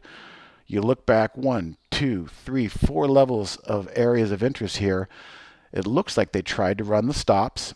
Now, if you can get a significant close today back in the 270s or 280s, shit, you might even want to add to this thing at the end of the day. But that being said, remember, this is going to be your first nemesis. There's going to be sellers that are going to jump in at this line, but you've got a lot of space to work with here. So see how it closes. If it closes strong, closes on highs, that would be something I would probably add to at the close of day and hope for a gap up and some momentum tomorrow that maybe I can start thinking about selling into if we get close to this first moving average. Same with this line. Highlight it, click it, hit the delete key, and it's gone. All right. Good question, Sam. Let's do another one. WDC.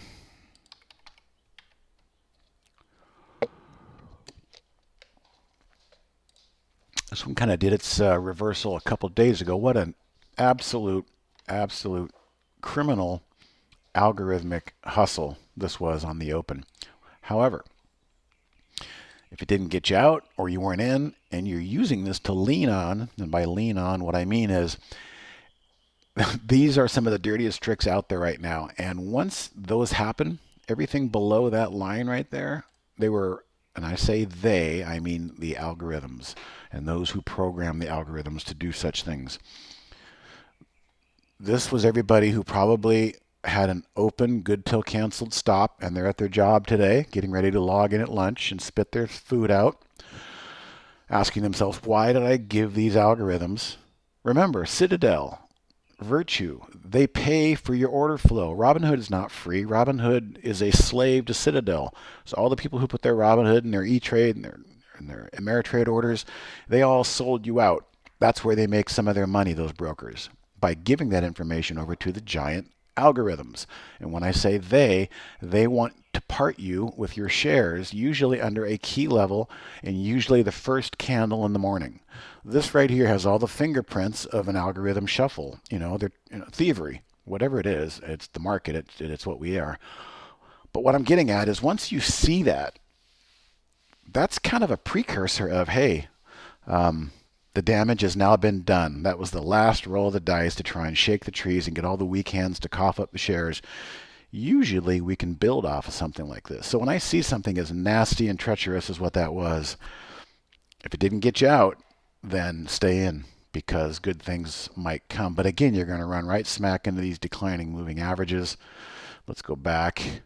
And yeah, like I said, same thing. They tried to run the stops down here pretty much like that. If it can reverse and hold and close on highs, again, a very good thing. All right, not in yet. Well, again, if it closes strong, Sam, you might like it. Mazin wants to look at IC. Let's see what I see in IC. as soon as my system unfreezes. All right. I see a very nice, I see a very old school setup on the daily chart. Let me get rid of that wick again. See that candle, that wick right there? They ran the stops and they popped it back up at the close. That's why I wait till the close as often as I can to see what the true strength is. Now, if you had watched this and then saw this and said, hey, that was a really nice recovery on IC, this is the kind of stuff I'm not doing right now because I don't trust them anymore, but this is the kind of stuff worked very well last year. I would buy the close on this and then, a little bit of noise on the open, but it's moving in the right direction. Now, I don't know if you're currently in it. If you are in it, it's a very good position. I like it. What you're going to want to key on today is how the price acts as this moving average gets closer to it. If this thing really does want to go, what's the relative volume? Okay, the relative volume's not suspect, but it's just average. So it's just doing average. On the con side, on the opposite side, this thing has a personality. And by that, I mean it has a personality to get you really excited about going to highs, and then it reverses on you. So there's nothing to say that the stock can't do that again, but I see a lot of wicks in here. I would be more inclined to trust this thing if it was doing 2.0 relative volume or 3.0 relative volume. The fact that it's doing normal relative volume means I'm kind of concerned that this thing might not close on highs today, but we'll see. We'll see. Yeah, I know what you're talking about, Toronto. You're talking about TraderView has the volume on the side running vertically. What are they called and how can we get them on our charts? We don't have them on our charts.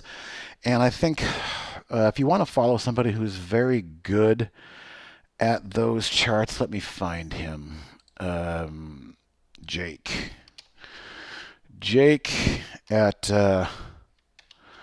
where is he? Let me find Jake.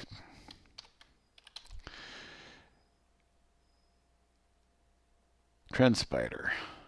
There we go. There he is. Okay. TrendSpider has these, and Jake, when you go through his content, uses, there they are. This is what he's talking about here. And Jake really likes to highlight these levels. So their volume is showing that most of the volume occurred at this price level. If it was to break above this price level on light volume, there's many different ways to look at it, but this is the guy you want to follow. He does very good content on those type of volume charts. I don't even know what you call them. Price volume, I think.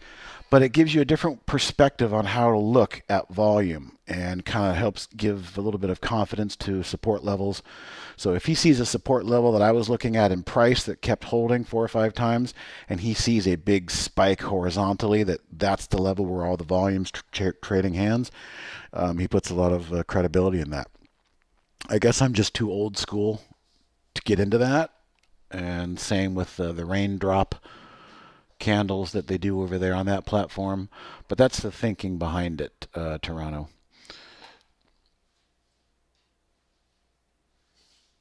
And unfortunately, we don't have them on our charts. That's not to say that they might not come in when we start focusing more on our charts at some point. Why am I spinning?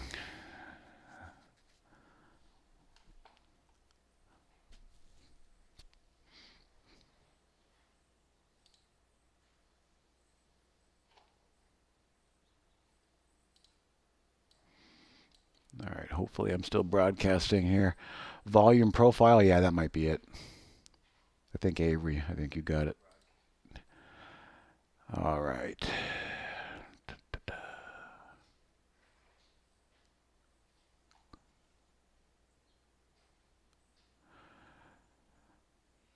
Okay, yeah, good question, Greg. Does Trade Ideas have indicators to spot those algorithm flushes? Well, if you've seen my jam down and jam buy duo, I've got them in a docked window here. The jam down and buy looks for those. Okay, let's see if we can find. And this used to work pretty well. It was a great 3-day hold. Oh, there's only 2 symbols on here today. Jam down and buy. Okay. So there it is. It's a new low. Our event is showing us a new low at the 10-day moving average. And it usually is in the first 2 hours that this scan shows me things. And it's a contrarian indicator. Even though it's a new low, it's a buy signal. It's a buy signal because, as you'll see on the daily chart, it's showing me the new low right there at the 10-day moving average. So it did it on that one. Conversely, I've got the short version, the jam up and sell, which is kind of interesting. These are stocks that popped up into the daily downtrend of the 10 SMA, and we sell them as a short sell. Let's see how they work. If there's more. Yeah, there's a lot more of them today, I would imagine. Boy, there's a lot of them today. That one didn't work. It kept on going higher. Actually, no, I shouldn't say that so soon. Yeah, a little bit. So all of these are pushing up into new highs, but they're hitting their daily 10-period, 10-day moving average. And it looks like they're all blowing right through them today. They're not really reversing on us. That's one. Okay, there's another one that I used to have in the past. Let's see if it's in my cloud. I called it the washout bounce. Washing out. Washout bounce. Spell it correctly, Steve. Washout bounce. Let's just grab that version and see if anything is in there. Okay, let's look at today.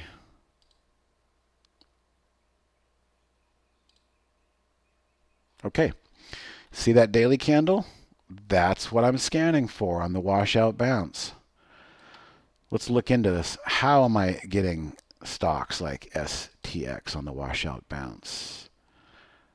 How am I getting stocks? Well, that's not so much a washout, but it started lower. Let's see if I can. Oh, so these are a lot of repeats in here, actually. So yeah, this is the perfect candle that I'm really scanning for, this STX. How are we getting that? Okay. We are getting, first off, a new 5-minute high. That's why we're seeing multiple events of the same symbol. New 5-minute high, new 5-minute high. Okay, but we're only seeing them in situations that are unique. The first situation that's unique is today's range. Today's range is 100% candle. That means that it's a 100% candle. Looking back in the history of STX, this one takes the cake. It's at the 100% percentile. It's got a wide range from high to low, statistically speaking, in terms of STX. So that gives us this nice long candle. However, we want to see the current position in that range at the 95th percentile. New 5-minute highs at the 95th percentile of a wide range candle. And that's really all we're looking for. You certainly could add more things to trying to find more filters that might suit your scans.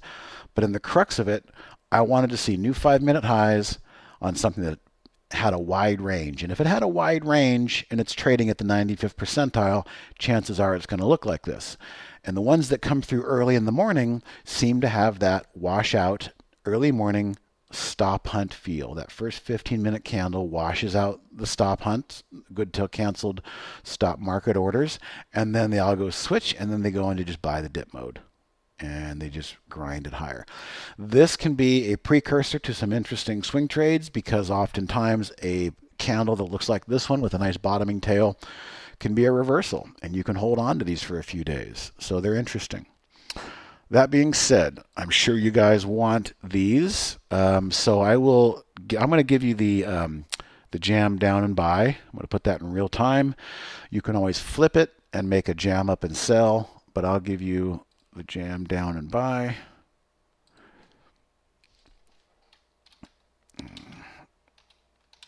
I'm glad you asked that question because that's a good one.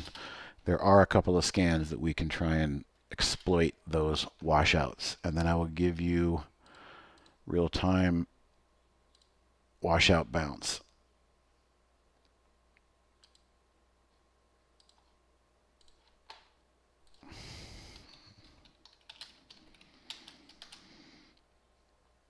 Oh, I don't think I actually put it in there. I typed it, but I didn't put the code. There we go. Okay, let me back up and see. I'm still behind here.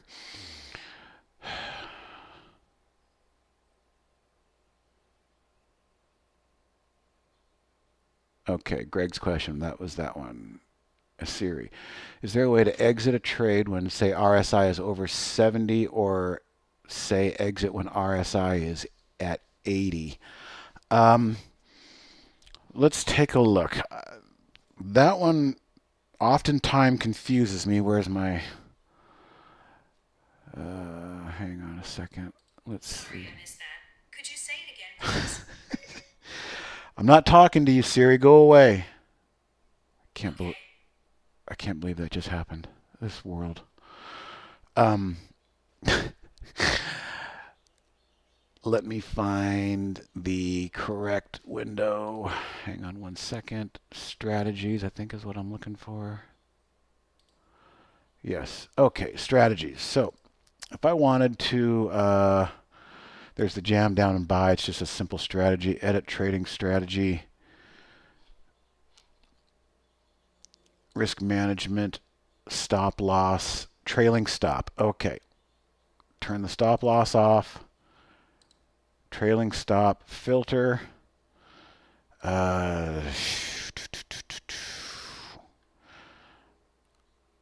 RSI, but I don't know how we would. Yeah, I honestly don't know how we would do that, Siri. I am not the guy to ask on the auto trading and the auto exits. Although it's a good question and it deserves a fair answer, I just don't know. If you feel like you want to get an answer for that, you have to email info@trade-ideas.com and see if the guys that are smart in the trailing stop orders can figure out how to make that work for you, because I'm not quite sure. I'm sorry. I wish I had a better answer. Kevin, I can literally watch E-Trade chase my orders for the market makers. Yep.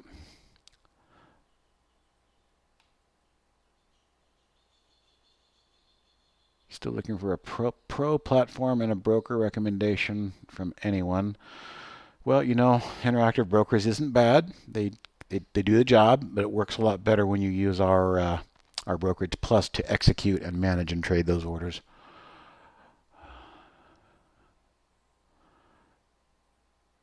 Yeah, just to rehash there, Kev, people don't realize that commissions aren't free, and you will never see me have an open good till canceled order. If the price is trading near that on the open, I pull them. I literally pull them. And I pray and I hope to survive the come out roll like you do in craps. And hopefully, they don't get you, because I've had more success pulling my opening range stop orders than I have leaving them in there for fear of them going lower. It's just worked out. And I've been doing that for years. And, I noticed this little early morning stop hunt even before they went to free commissions many years ago. So they were really cutting a fat hog. They were making money off your commissions, and they were making money off of your trading by selling you out. All right.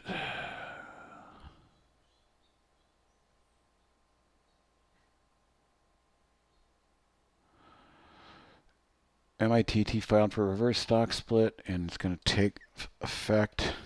Do I even have that on here? Reverse stock split. Okay, so rather than a stock split, if you have one share goes to two shares, a reverse stock split would say if you have 5 shares, it's going to 1. So a 5-to-1 reverse split. So if you had 500 shares on that date, you're going to wake up and you're only going to have 100 shares, but the stock price is going to be higher. It all works out in the end.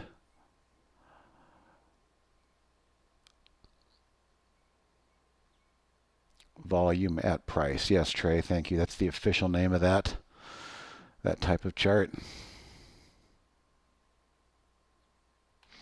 Siri, you want to look at AVPT? Let's do that. Looks like a new issue. Always hard to gauge those. We just had our 10-day moving average show up to the party. After 10 candles, we got that 10. And interestingly enough, it spiked through it that day. Yesterday traded all around it, but today it found support and ideally might be trading through it. And it looks like it's also an AI trade. Let's switch over and look at what the intraday, because this is an AI trade, I really want to see what the intraday is holding up like. As soon as my system unfreezes, there we go. Okay, so really nice push on the open, push through the target.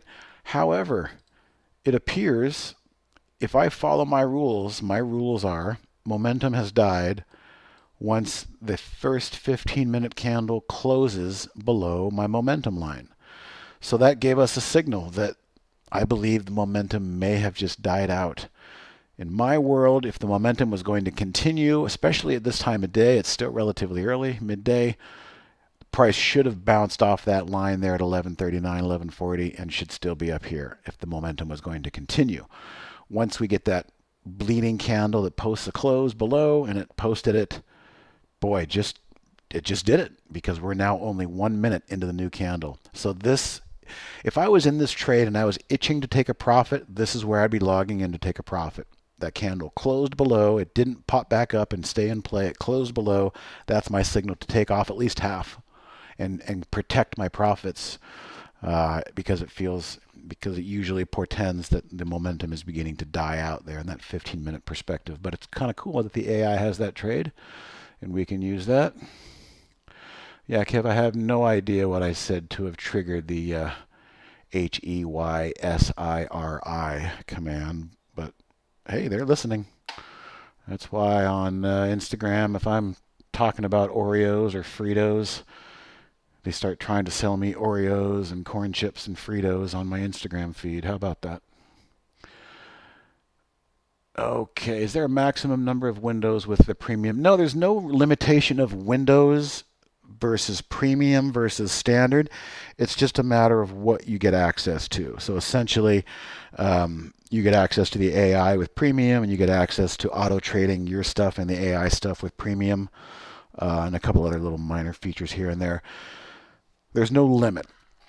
But a couple things you want to keep an eye on. I only have 3 charts on my entire layout, so I don't experience lag that some people who might have 10 or 12 charts might experience here and there.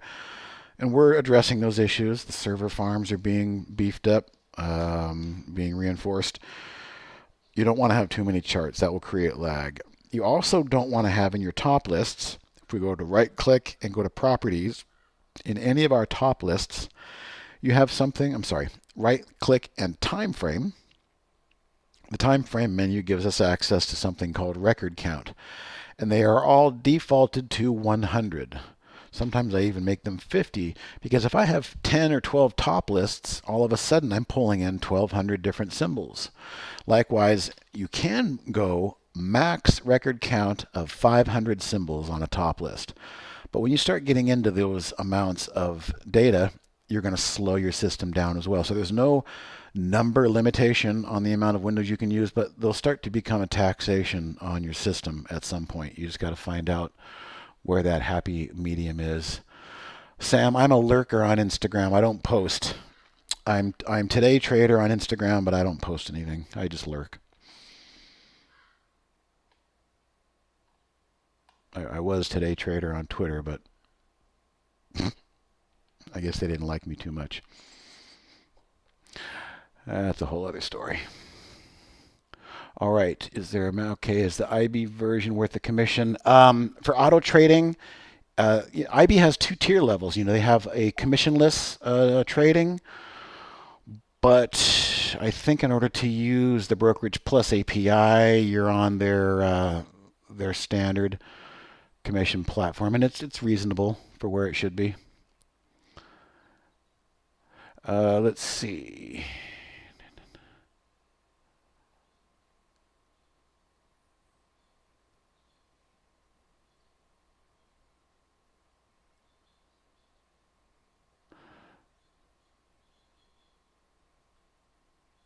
Oh yeah, that's funny, Kev, huh? So you sent in some orders and then you pull the orders and they don't like that because they've already made their money on selling your information to Citadel.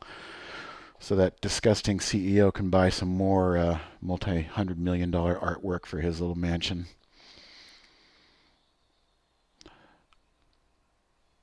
All right. Hey, I do believe I caught up on questions. That's really good for a July to be having that much interaction with you guys. Good questions. But I'll be bringing Barry back in here in about 8 or 9 minutes. Yes, Grappel. We'll go back to the record count. On topless windows, right click and go to time frame. It's not the most intuitive menu, I know, time frame, but it's there. That's where you can go to the history or you can go look at the record count. And by the way, Live Always will show us pre-market data. It'll adjust in real time. Or if you don't want your top list to adjust in pre-market, you go to live during market hours only.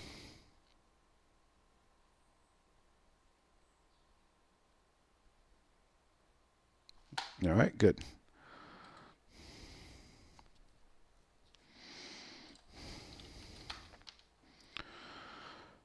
Okay, who was in my webinar last night?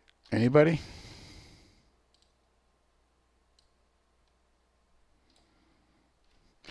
And only on T windows, correct, Grappel. What we can do is we can set what we call don't repeat on A windows. On the alert windows, you can set something called don't repeat, which means like new high, new high, new high, new high, you won't see it. David was, I know. David, what sectors was I telling people to keep an eye on today? Do you recall? Usually in my Tuesday webinars, I will go through the sector list and I will point out what I think is the strong looking sectors coming into the following day. Of course, I've got it right there on the screen. Of course, I'm going to toot my own horn. You guys know what it was. It was oil service, and it was TAN, solar. Those two looked the best to me yesterday.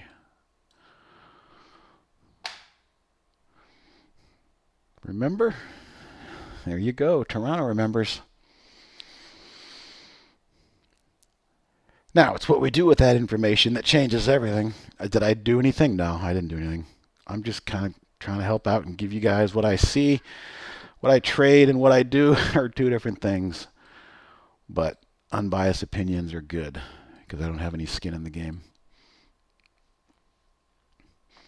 All right, guys, running up on top of the hour. Any last questions or charts or anything you really want me to get to before I bring Barry back in?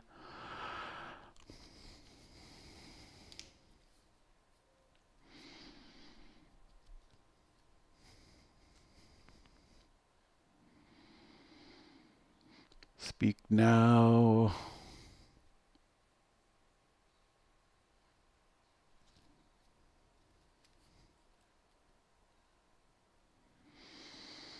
I'm actually kind of excited. I got invited to go play golf with the boss at La Costa and Brad after the market today. You can't beat that. Free golf on the boss.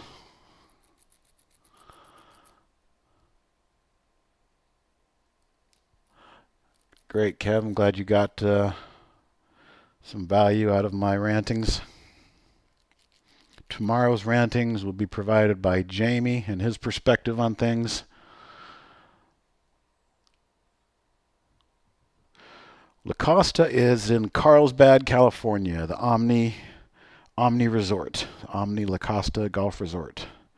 Used to be owned by the mob in the 70s, but they sold out to the corporates in the late 80s.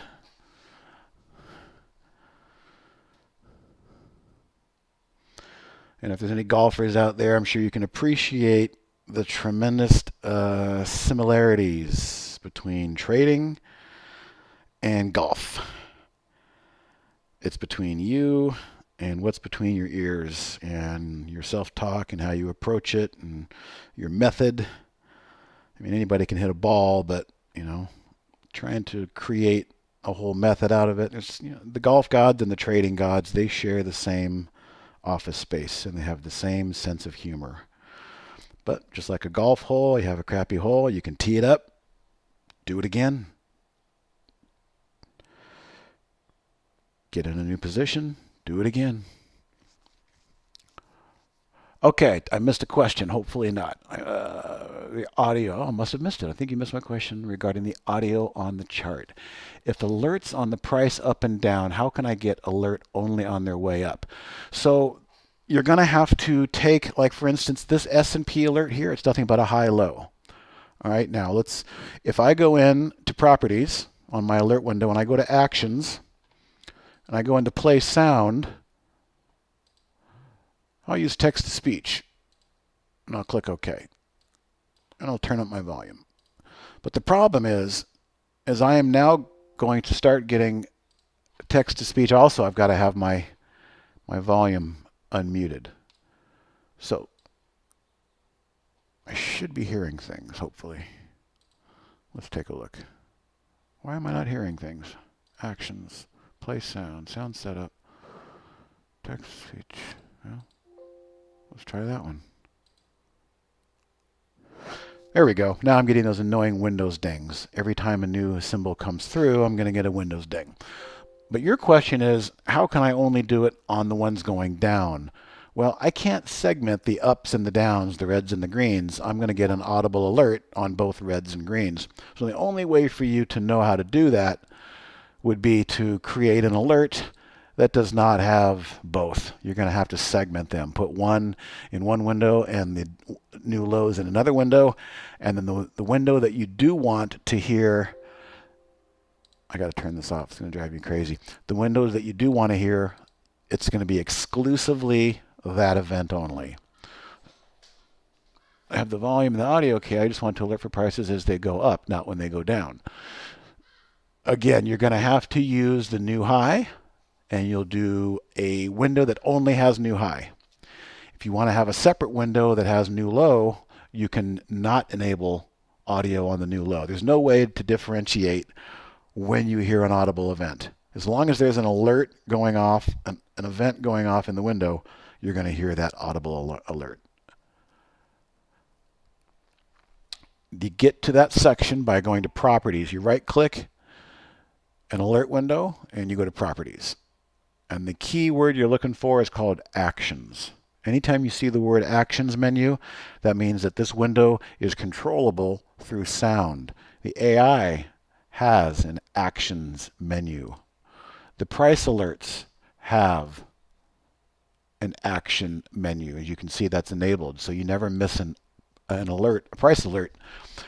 Top list windows, they refresh every 30 seconds. So therefore, there's no option in properties there. There's no action for T windows. So the answer to your question really, Toronto, is you're just going to have to separate those two events. If you only want to hear it, you're going to have to separate new highs from the new lows.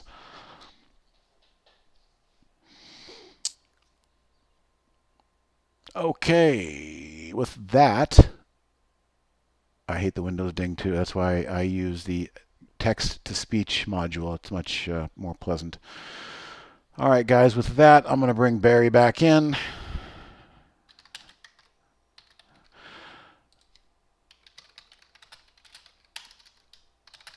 Whenever he's ready. And I'm going to start thinking about my driver and how to get off the tee straight.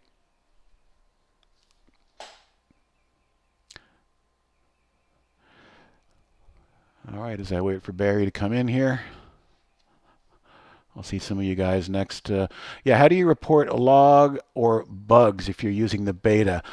Two things. One, Trey info at trade-ideas.com is to report the bug.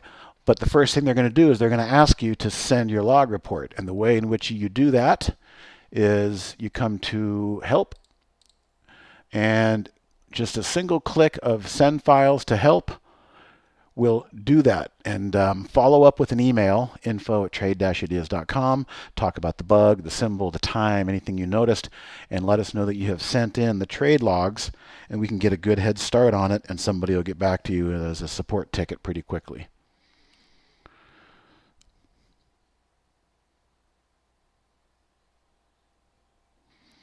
All right, guys, Barry says he's going to start it up, so I will go ahead and leave you now in Barry's hands, and you'll be with Jamie tomorrow and Andy, my longtime friend and trading partner, on Friday.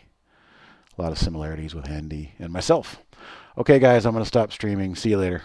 The great. Did Steve help you there? I think I know what you're trying to do. If you can hear me can you guys hear me in YouTube now? Mr. Real. Late night?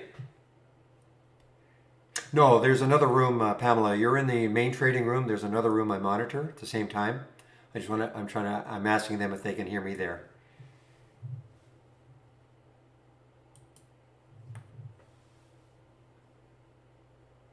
Okay, so I'm just trying to answer Toronto the Great. You only want to get, well, what you have to do if you're talking about my basic new highs and lows, if you don't care about the lows, then you just have to uncheck it. But maybe Steve already told you that.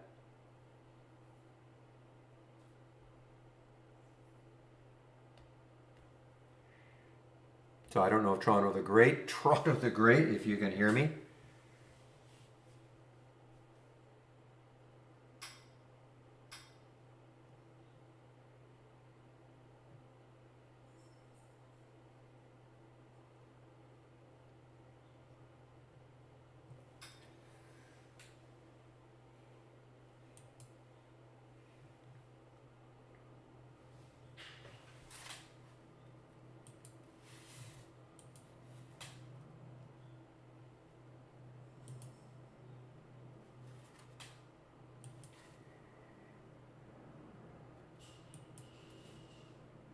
Whoa, was that ever a good short from the AI?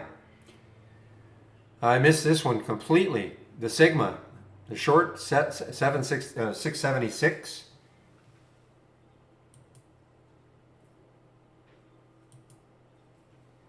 All right, guys.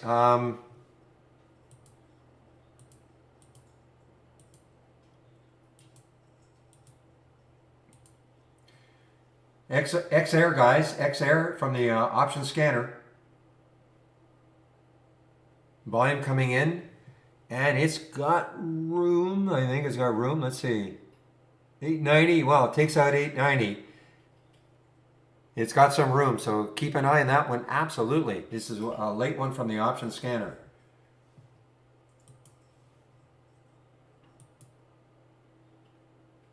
Yeah. I missed it completely. Well, you know why? At 12:31, I was on my break. I had no idea.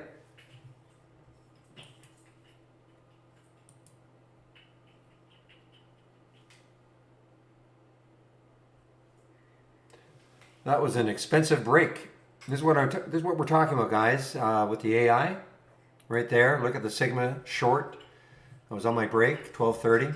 676 on the short. And right, that's a 13.9% gain so far. Yeah, even if you didn't get it right at right on the penny. Keep an eye on the XR guys. I mean, that takes out 9. Look out.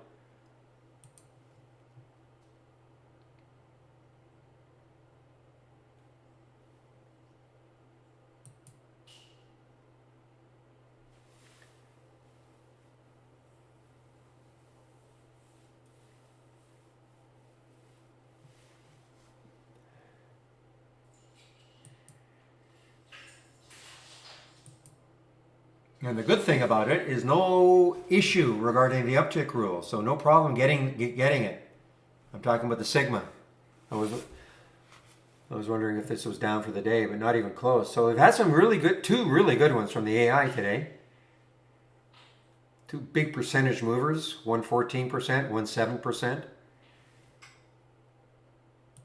Keep an eye on the XR, guys. That's all I'm going to say. The XR, keep an eye on it. Can't force you to take the trade. I'm just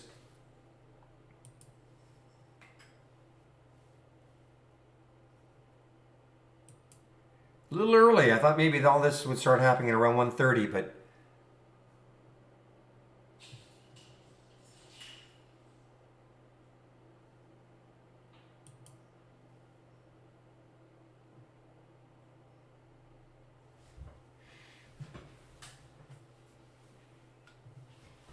I don't believe it. I should believe it, but I don't believe it. Look at APRE, guys. I bet you there's a huge... Oh, I'm sorry. This is on the way down. This is on the way down. Okay.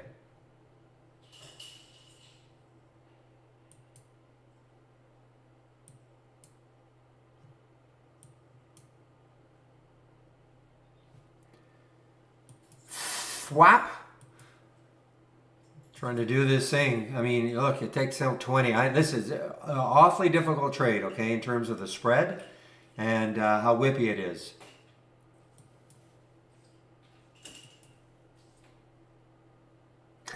Real, I shorted that one in the pre-market. You would have been proud of me. Look at this now, guys. There's the swap through 20.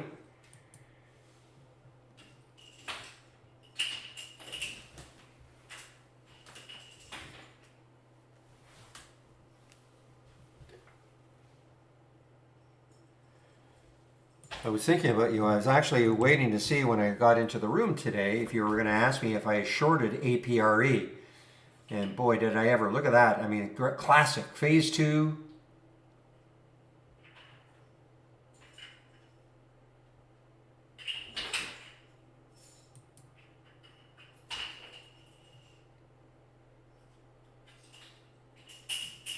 Ah, you're okay. So you know how to do it. Okay, yeah. You just had to uncheck the. So you got my basic new highs and lows. Okay, I understand now. You just uncheck the new low.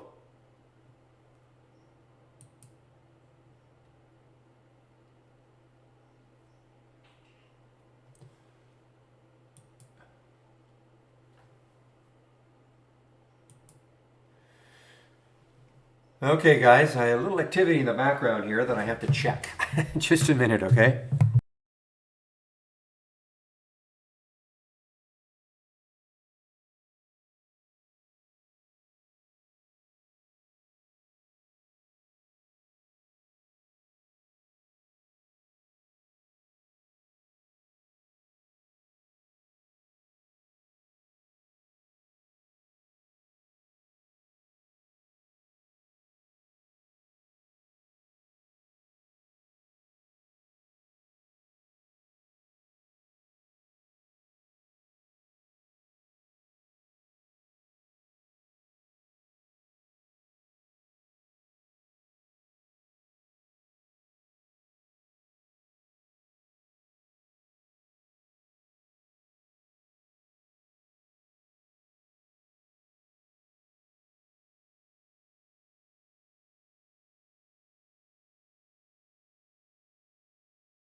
All right, guys.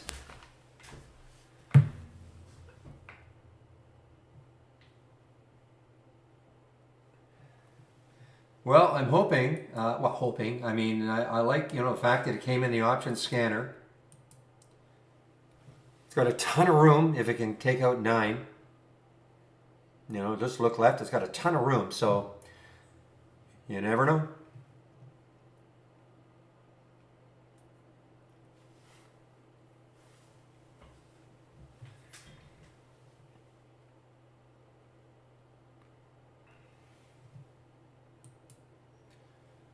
So we've got a ton of IPOs that just launched today, guys. We KLT, well, ton. We've had about five or six, maybe.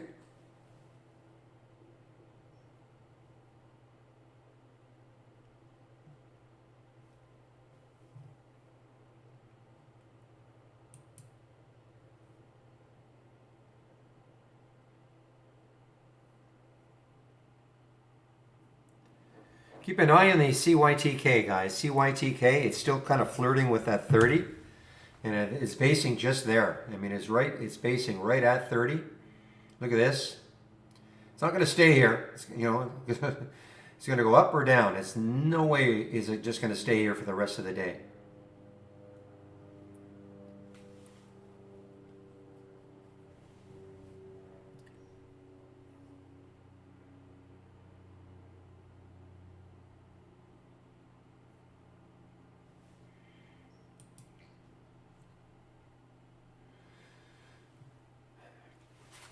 The big one for a lot of us in the room, I'm sure you must have traded it. Well, I shouldn't say that. Maybe you didn't. But the CEMI, that came from the option scanner early, right here at 4:15. Waited on it, broke down below, and then it popped up again. The 200-day moving average was a little concerning for me, but it didn't really hold it.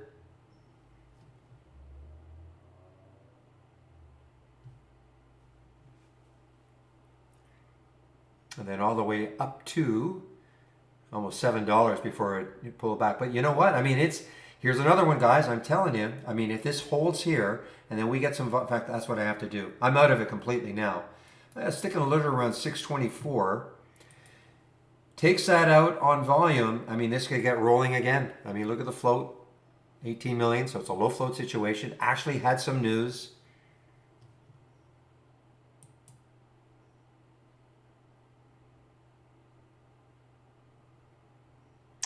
Yeah, I'm talking about unusually strong options volume. Yes, Pamela. Talking about that particular scan that I've got. Yes.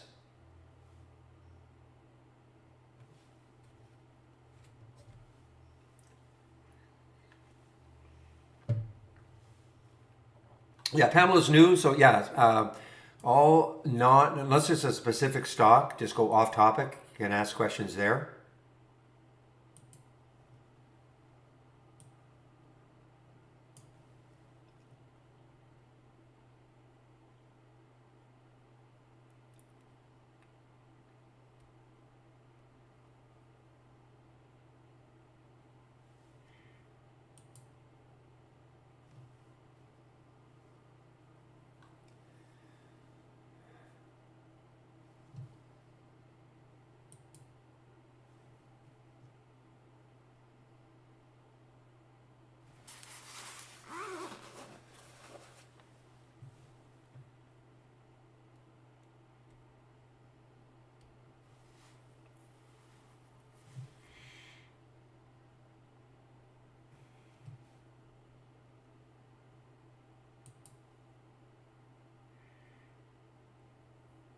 Yeah, that just snuck in too. It's got 2,100 contracts today, and my min has to be 2,000 contracts. So that just snuck in.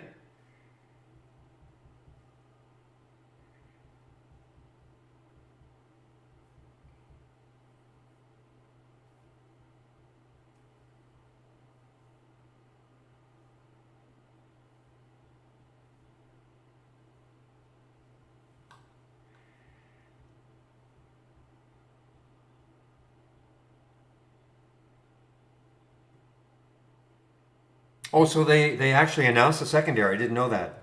Well, that's really good then. Holding at 30, if it's at, you're absolutely right. I see it here now. 10 million shares. So they're raising $270 million. Wow.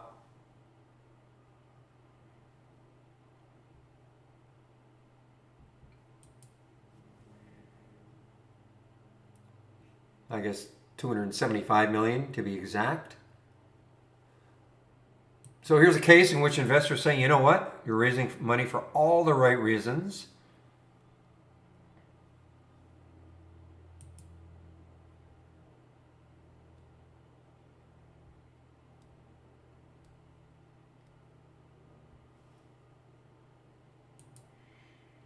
All right, guys, X-Air.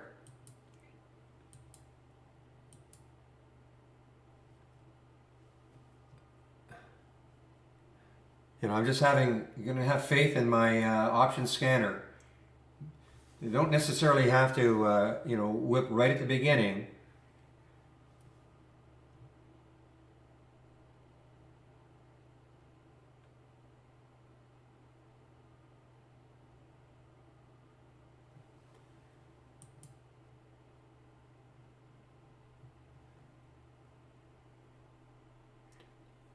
I do remember that. Well, I thought it was actually 48. That's Barclays. I think, is it Needham? Somebody said, I think somebody had a 48 price target yesterday. No, I understand. I thought it was somebody, I'm pretty sure, I could have sworn somebody said that they saw a $48 price target, and I thought it was Needham. I may be wrong. Certainly not trying to pump it. It was just,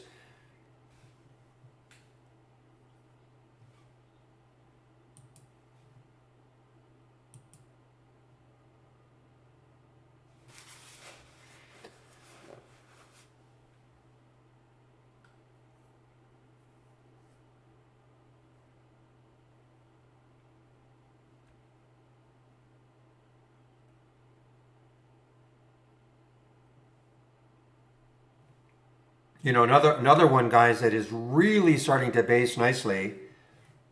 One of those ones that we take a look at. High flyer in the morning. Too many X's. So high flyer in the morning. You know, big pre-market action, pulled back, big pop, pulled back, basing. Same sort of thing. It could break out of this base, but if it does it on volume. So, you just put a price alert, 1017 or so. See if it takes that out on volume. Get a big volume bar or something.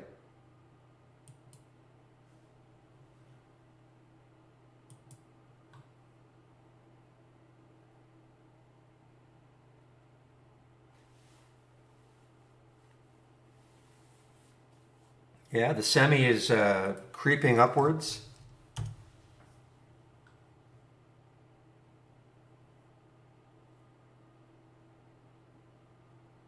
And we even have a little cross here.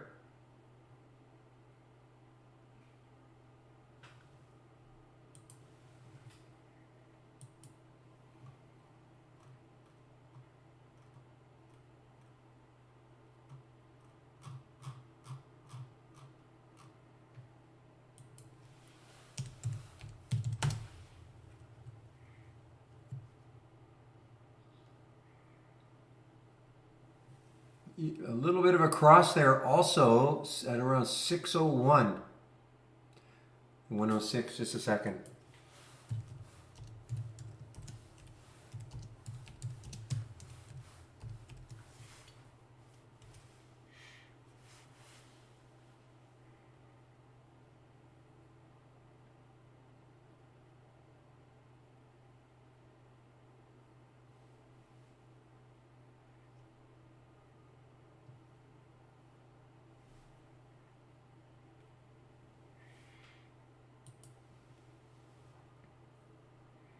Well, I'm going to say it did because it popped up from 601 to 622. So I'm going to say it did.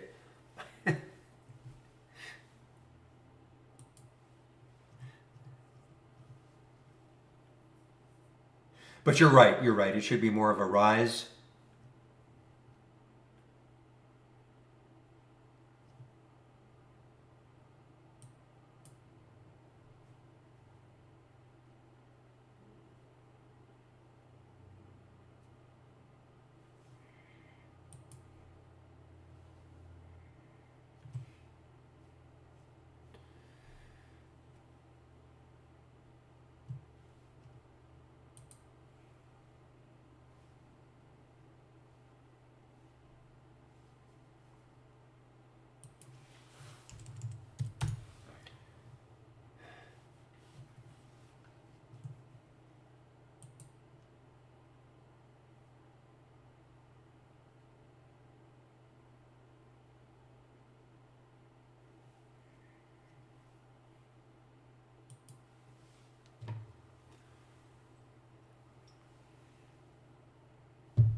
Well, I'm interested in the Lex, but I'm going to wait. I'm going to wait for that break out of consolidation on some volume if it happens.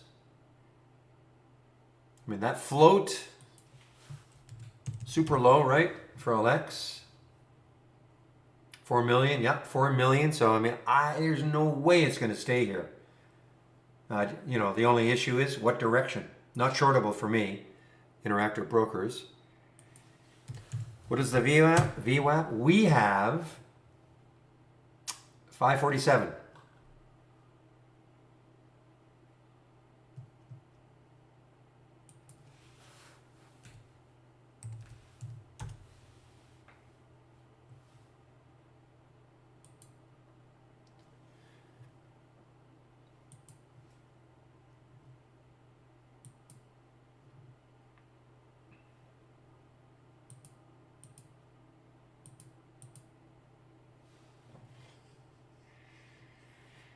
I don't know. I mean, for me, anything under 20 million and probably say, I don't know, 10% to start, minimum 10%.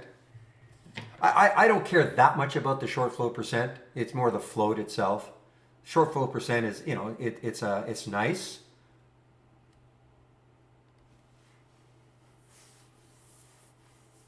It's not so much a minimum. You want a maximum float, I think.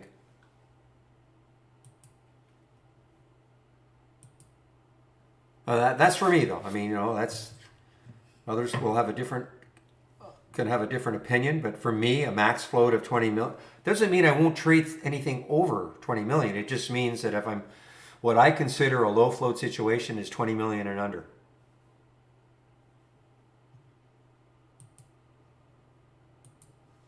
That's what I consider. Okay, and so obviously the lower that number is, like on Alex, if it gets going, I mean, it's going to have a huge effect if it gets going.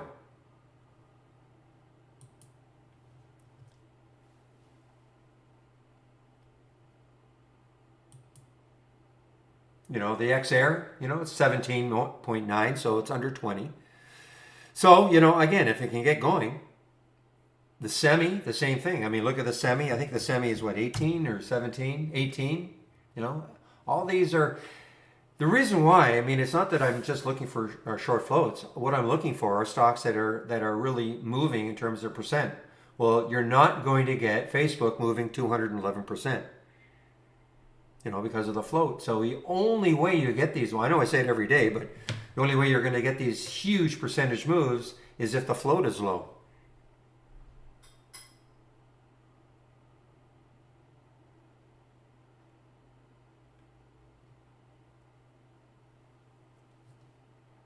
But as we constantly say, they can go. It's wonderful when you're in them on the way up. Not so great when you're in them on the way down. You can't get out. So you got to be really careful. When I say you can't get out, A, you've left your system, gone and done something, or B, it's moving down so quickly it can even blow right through your stop. I mean that you can always keep adjusting your stop, of course, but you have to be paying attention.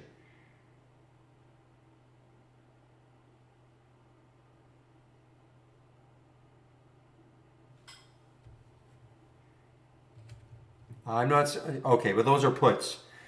Myrna is not going to go up 300%.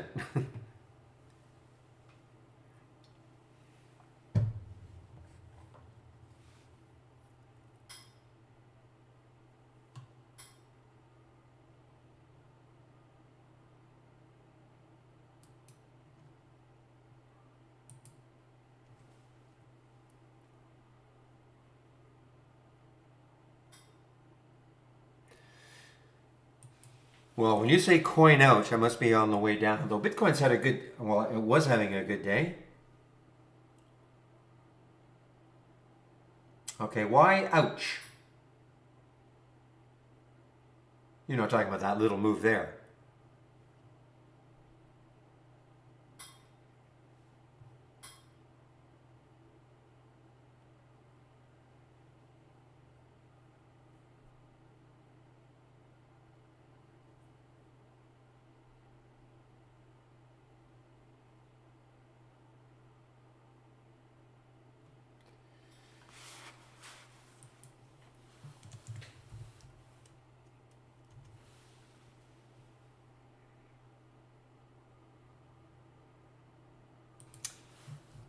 That's MoneyGram, right? MGI, MoneyGram.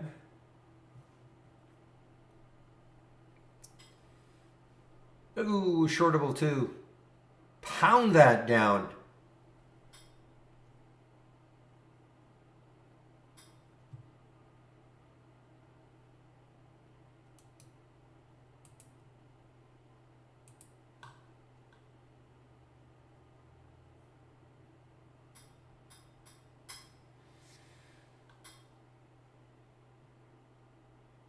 Well, I also see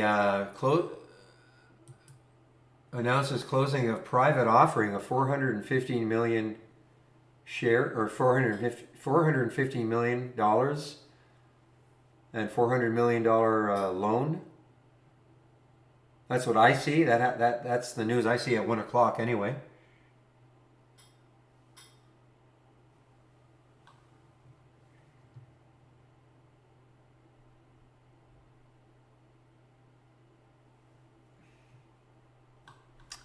Okay, and now I see that. Yeah, I see that also.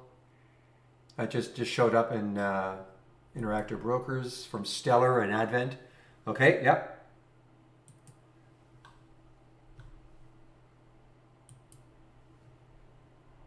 Right here.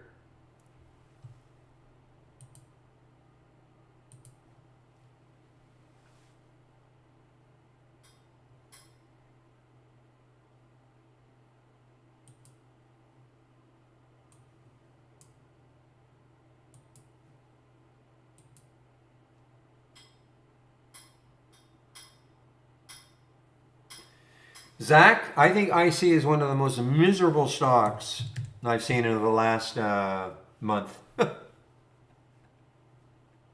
I know you're holding long, from the 7-inch, but man, oh man, is that a frustrating one.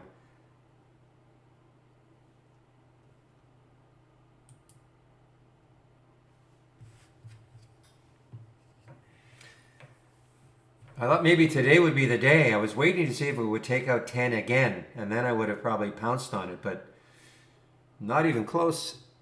I know you are, and I've made some money on it trading it.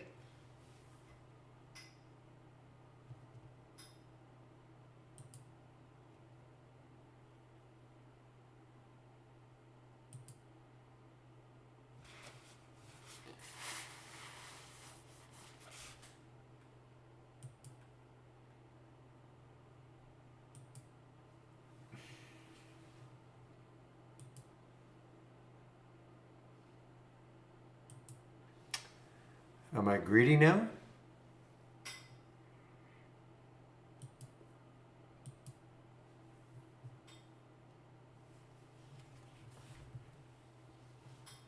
Well, not greedy. I've traded in and out of it. Not today. I wanted to get it today. I'm just waiting to see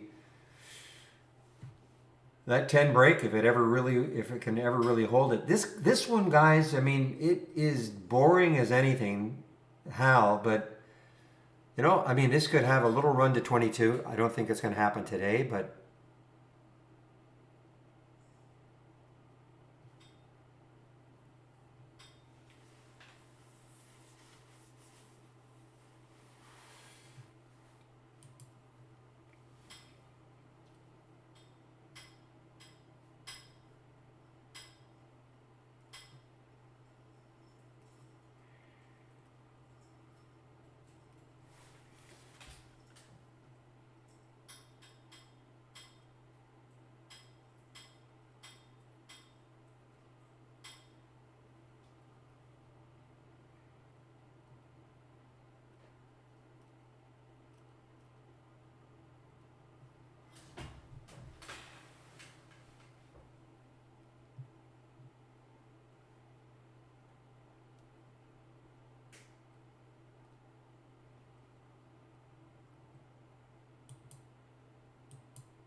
Give me a moment, guys. I'm just internal discussion going on here.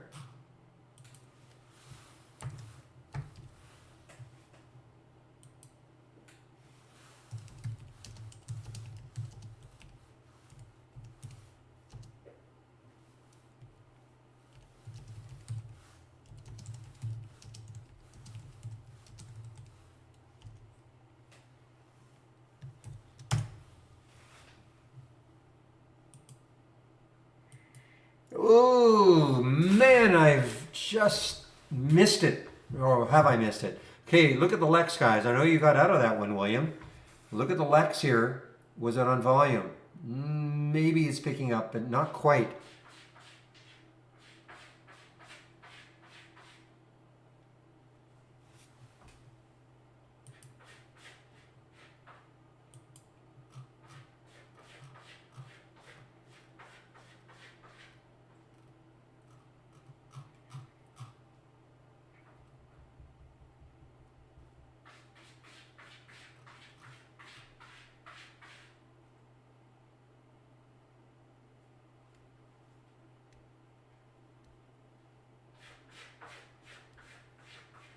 Now, right back down though. Thank you. Okay, right back down.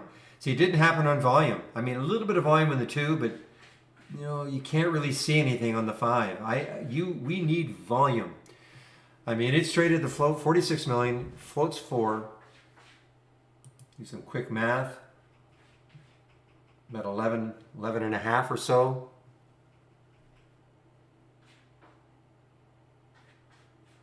This is not going to go away. I mean, this could have been just the start here. What was the high in the day? 1249. Okay.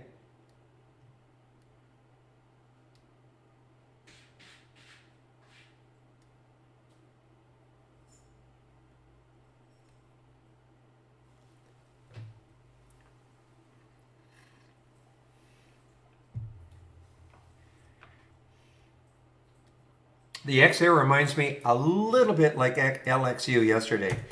Came in the option scanner, didn't do anything for a while, and then all of a sudden, boom, it did this. Went from 670 to 770. I'm not saying that's going to happen with XAir. I'm just saying this happened. This came into the option scanner right around here. I think for about 45 minutes it did zip.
Another one that popped up here. I wonder if anybody was able to hammer that one down. PRPH.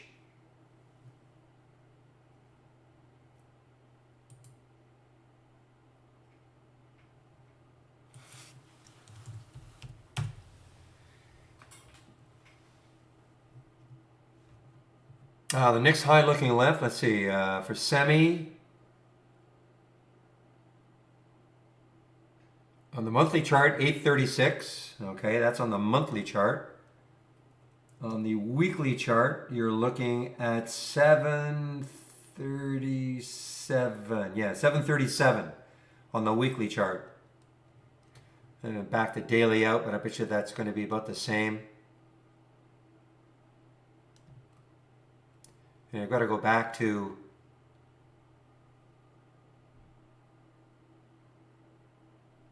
It's that high right there.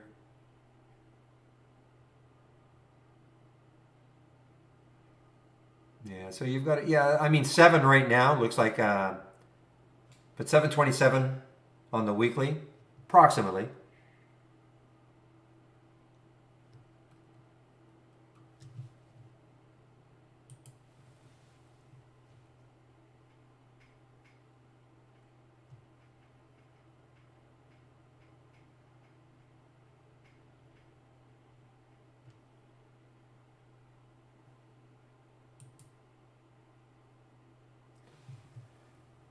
This was a fizzle, guys. This meds. You know, the news looked pretty good, I thought. You know, if I had to think of a stock that might hold, I would have thought maybe this one would. But I guess the news not good enough for traders to really keep the interest. 3 million in the float. I would have thought maybe this one would have had a big run today. But I mean, it's still up 14%. But remember, it was 830 pre-market, 835 or so pre-market.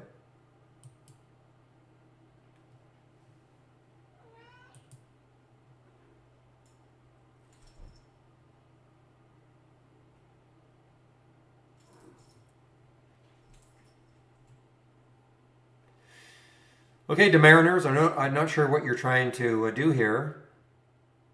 I have a feeling I know.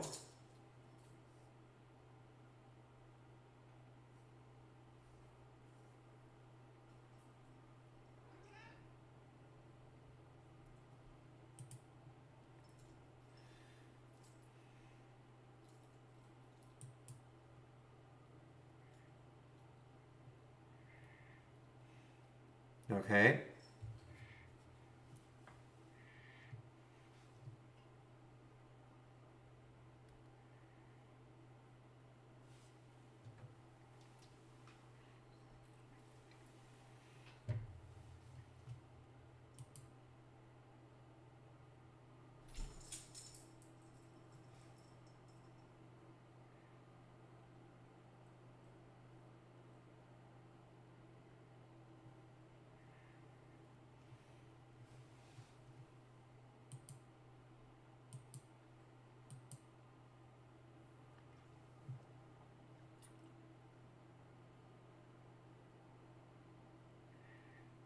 All right, guys. Well, the Lex, that was a false breakout, but no volume, so that's why I always got to be wary. Get it, yeah, get a nice little pop, but there's no volume. Need some volume for the Lex to really break out over 10.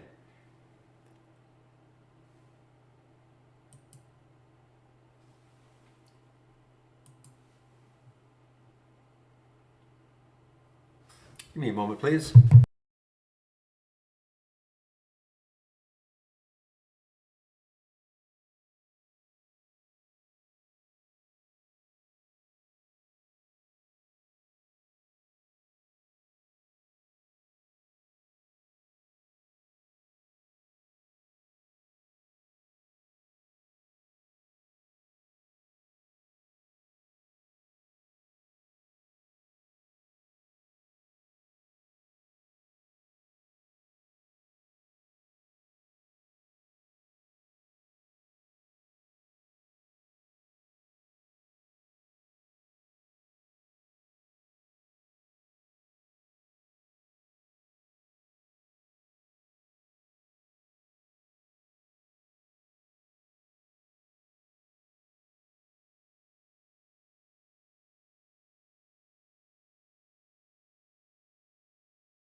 All right, guys, I'm going to put myself on mute for a bit here. I'm still here. Any questions? Fire away, but I'm going to put myself on mute. Some emails I answer.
Okay, there's a question from Greg in the YouTube room asking me if or how I've used a stock like this page to reverse engineer patterns and create alerts from them.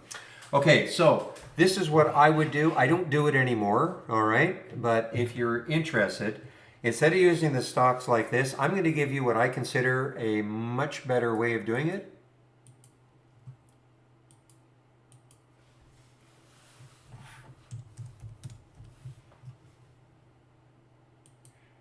And I call it the stocks like this template, okay? So this is what you can do. So you know, first of all, Greg, can you see my screen before I keep going? Can you see my screen?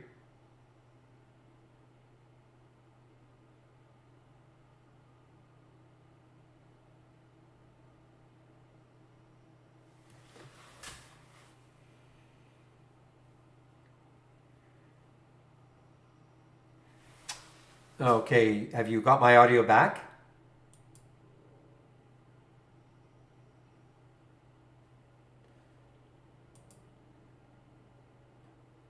Okay, so this is what I would do. I wouldn't use that other template. This is something I created. I think it's a lot better, if I do say so myself. Not that I really do this anymore, but when I was a little more into it, as you call it, reverse engineering. Notice I've got all these different columns up at the top here. You can put as many different columns as you want, okay?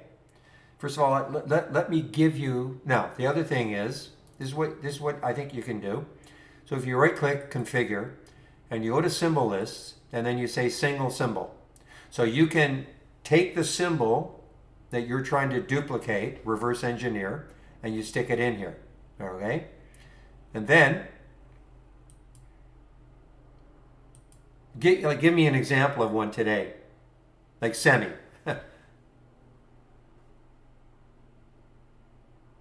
You know, if we wanted to see semi, first of all, change that to a new high. Now, you can use a different trigger, but let's just make it easy. ATP, okay.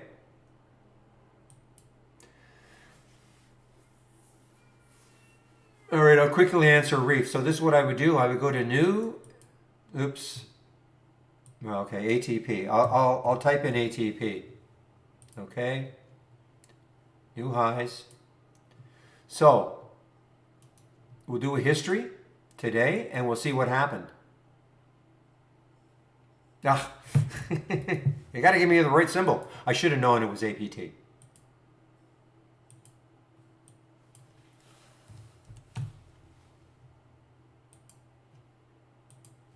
Okay.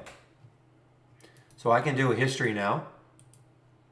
So I can see see what I've been able to do. I can go all the way back, assuming you're looking for the new highs.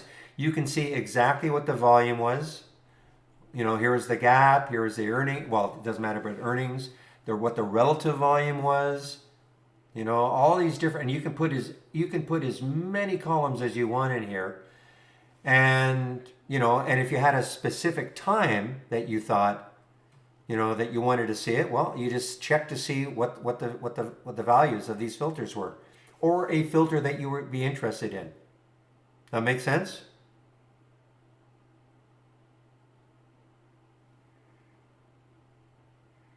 This is to me a lot better than what you were what the other one was. First of all, the other one only gives you 5-minute chunks, and I think personally the presentation is a lot better here.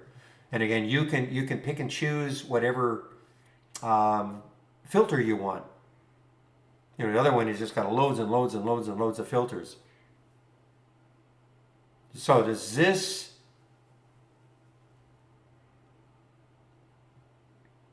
So you could say, okay, at whatever time you really wanted to see, geez, I would have loved to have seen this stock at this time. Then what the volume was.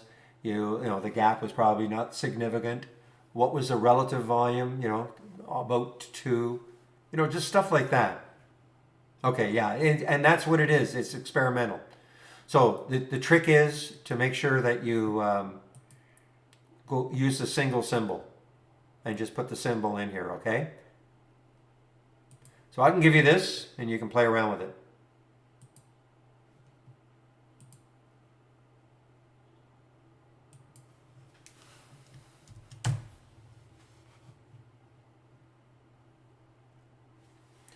Okay, if you just downloaded the software 10 minutes ago, the first thing I would do is this.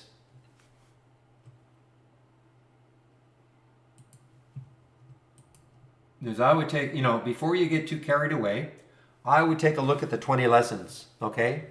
I mean, you may not want to do this, but I really think before you get too carried away and get frustrated, you should take a look at the 20 lessons. Now that'll talk about the top lists and alert windows. You scroll all the way down, you'll see something about the AI.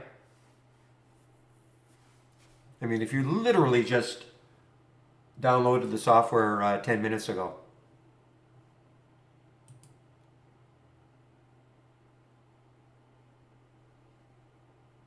Yeah, it's something I made, but you can have it.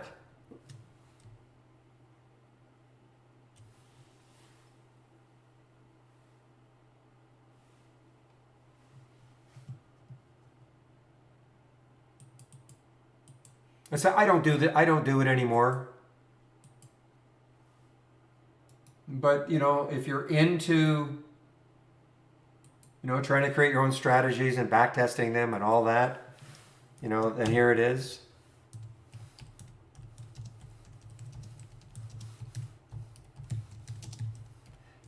And again, you can add as many columns as you want. Okay? I've just added these columns, but you can add as many columns or have as few or as many as you want to see what the values were at the time of the alert. That's the whole idea of it.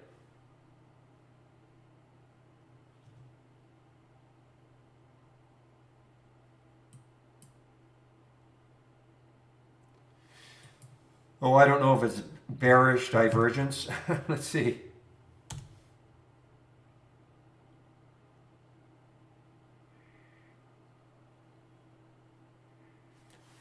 Yeah, I don't have the RSI on an hourly chart. I can't tell you that. I mean, all I know is that it's going down.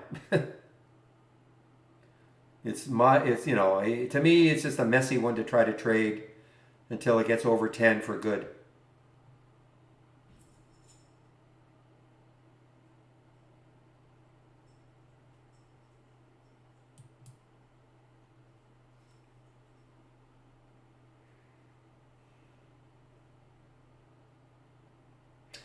I mean, it's frustrating for me because you see this volume that came in. You see the volume that came in here on IC. You see the volume that came in here that thrust it over 10. I know it's out of channel. I know. probably should have shorted it, but keep thinking, okay, this volume came in for a reason. It looked pretty good for a while. Looked like it was going to hold 10. And now, listen, it's going down in very low volume. It's not like there's, massive selling taking place, but there's just nothing I really want to hold on to until it gets over 10 and it convinces me that it's going to stay there.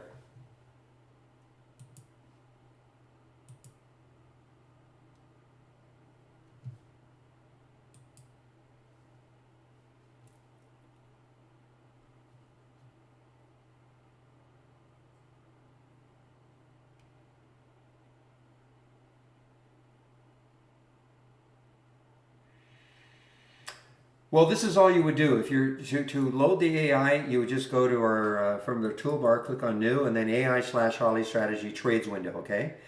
This is the window that you'll see, okay? Now tomorrow, what I would do is I would incorporate this window, not these two. This is, docked. I want to get into that, but I mean, if you did that, this window will appear on its own. Incorporate it as part of your layout. And then tomorrow, before the market opens, just have it up and running. Nothing will happen until at least 9:35. Doesn't mean you'll get an alert at 9:35. And you have an entry, and you have a stop. How you trade it will be up to you. Okay? I mean, there's no video on, well, this is how you should trade the AI. How you trade it will be up to you. I wouldn't get hung up on, some people get so hung up, well, I got the entry at 676, but I couldn't have got that trade till 670. Well, these are not designed, to only get 5 or 6 cents a trade. I mean, sometimes that's the way it works out. But, in this particular case, on this short, it wouldn't have mattered. Okay, but that's the essence of it. And just, wait for the alerts to happen. Nothing for you to do. You can't adjust it. You can't say, well, I only want this price range or certain volume. Just wait for if you don't like a price range, if you don't like the volume, you don't have to take the trade, of course.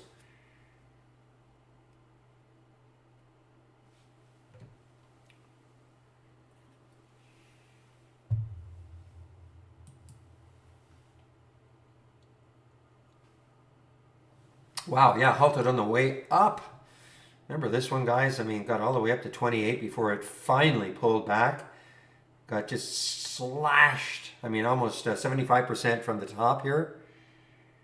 Now, for whatever reason, I think this is one of the Reddit stocks.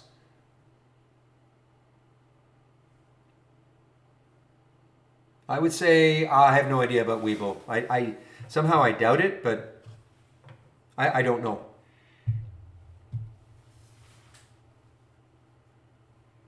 Certainly not mandatory to use Brokerage Plus. Okay. Using Brokerage Plus to me, depending how many trades you take a day, but unless you're into automation, which I don't agree with, all right, Brokerage Plus is nice to use, but it's certainly not the be all and the end all. You can use your brokerage platform to trade. I'm not trying to, downplay Brokerage Plus, but I don't want... and I'm not just directing it to you, but people get, I think, a little hung up on, well, if I can't use Brokerage Plus, therefore trade ideas I can't use.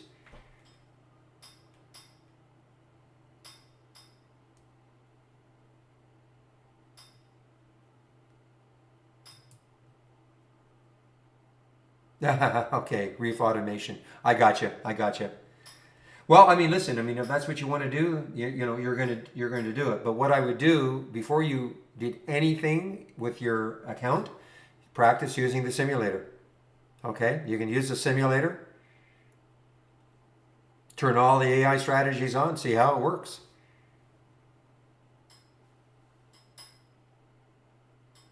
There's another video. There's another link I'm going to give you. And even though if you have Webull, it doesn't matter. In terms of using the simulator, it uses our real-time data, so it doesn't matter.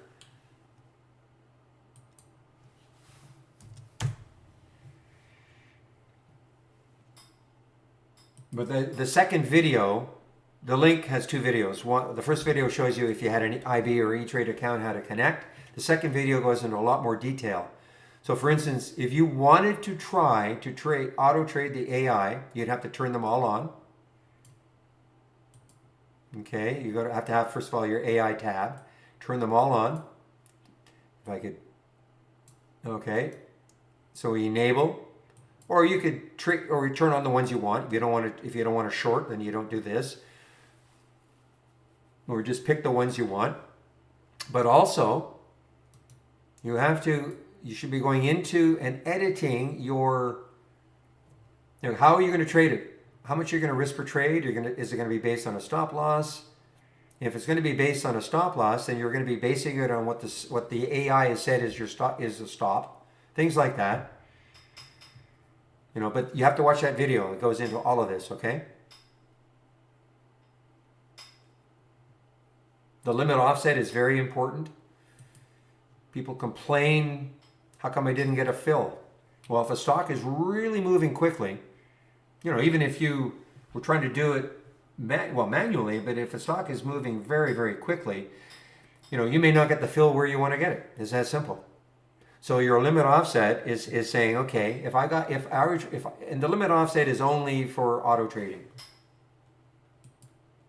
So for instance, if I got an alert for AFIB at 1473 and I was trying to auto trade this, well, maybe, even though you're in auto trade mode and you should be able to get a fill fairly close to that, you may not be able to. Maybe it's moving so quickly that by the time you could really get a fill, it could be 1481 or 1483 or higher. So how much outside of the alert price are you willing to go? And that's the limit offset.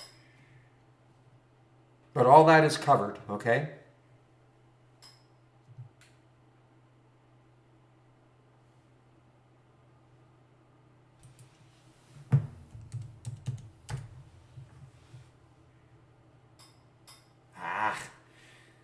All that yakking, and I missed my tremendous thing. I mean, it's pulled back a lot, but boy, what a run to 1080, 1070.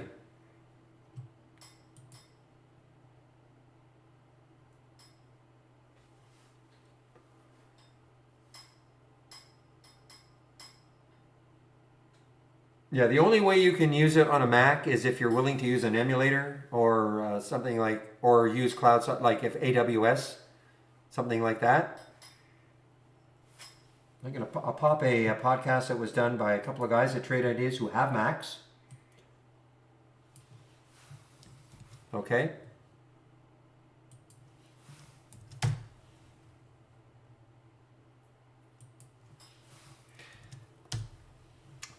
So yeah, but to sum that podcast up, if you're willing to use an emulator like Parallels or something like Amazon Web Services, then you can use brokers. Well, then you basically turn your system into a PC.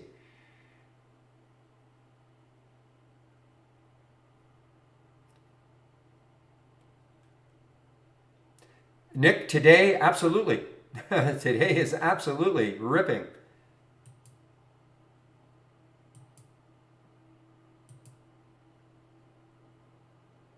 That's my big miss of the day, the short of the Sigma. I was on my break. It happened right at 12:31 and I was on my break then, so I missed that one. I like the ones under $10. I'm very selective on how I use it.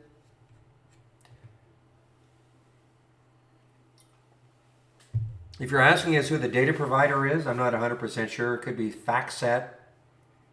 I'm not 100% sure.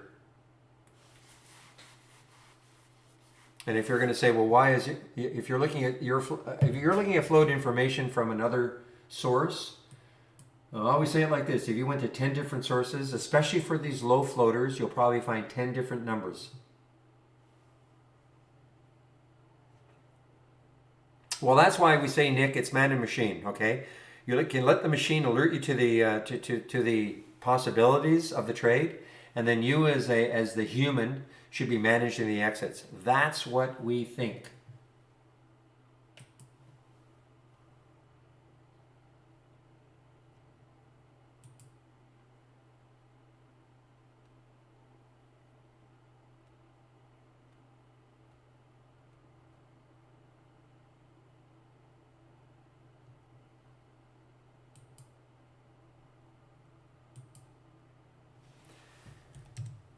Okay, Lex still may be in play. I'm gonna tick that I missed. I missed that first big break.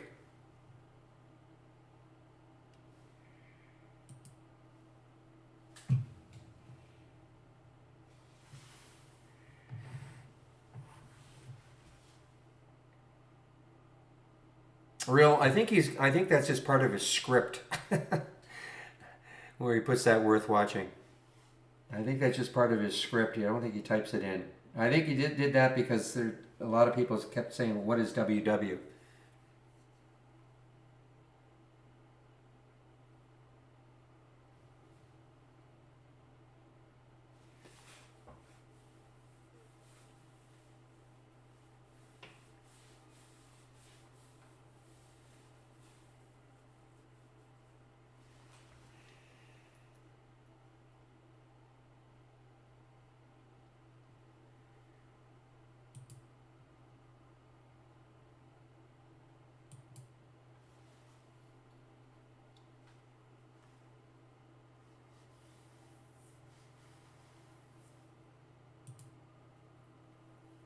Ah, okay.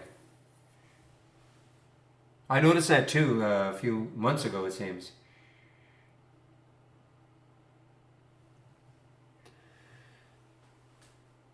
All right, guys, keep an eye on the XR. I mean, it's right now it's kind of boring, but you just never know.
Boy, Lex has been a tough one. I mean, it had the great pop. I don't know what the spread was like on that pop, but it had a great pop, and then it came right back down. So it's not quite ready yet, I guess. Look at the XR though. 3-bar pullback on the 15s. Let's just come on. Love to see this take out 870 again and then start to maybe challenge up to that 9 level.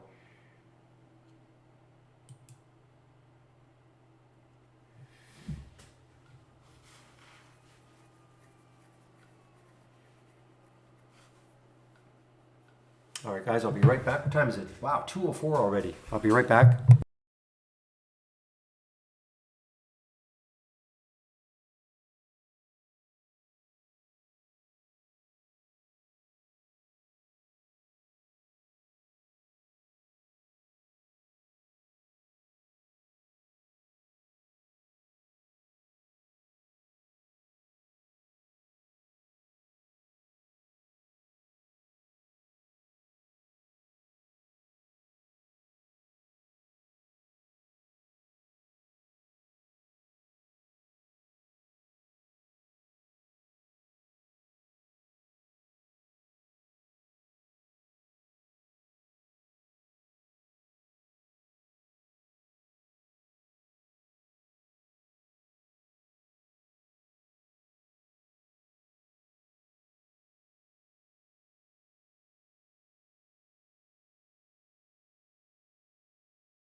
All right, guys. Well, I'm okay. You're out for the. Hopefully, that was where your stop was. Didn't go through your stop.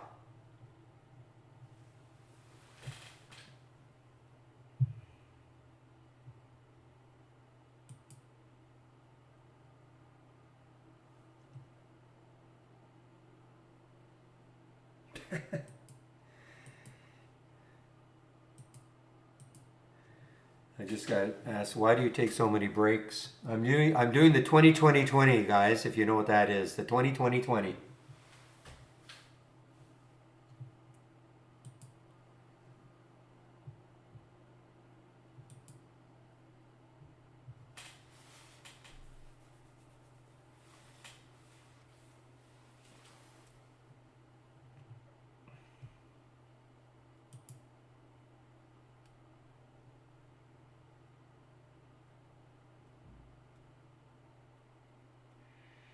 Oh, you didn't hear my answer? I don't know if you're asking who our actual provider is. I don't. I think it might be FactSet. I'm not 100% sure if that's who you're asking. And if then you're going to say, well, I went to Benzinga or I went to Yahoo or I went to this or I went to that, and I see a different float number. Sometimes, with these really low float situations, I have said it many times that if you go to 10 different providers, you might get 10 different numbers with these ones that are very low float. It's mainly because if it's a low float, almost for sure they've done a reverse split or several of them.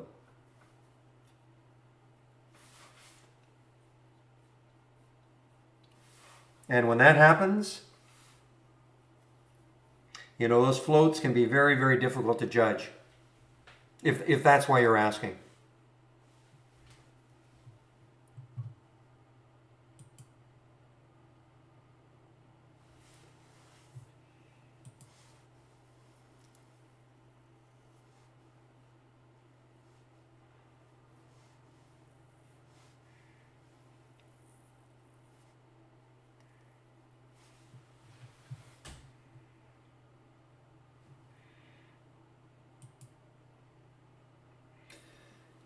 All right, what are you doing? SNPX. SNPX has been, wow, it's a nice run so far. Another low float, 4 million. Only up 15%. Keep an eye, nag, but just keep an eye on the XR. I don't know what else to say.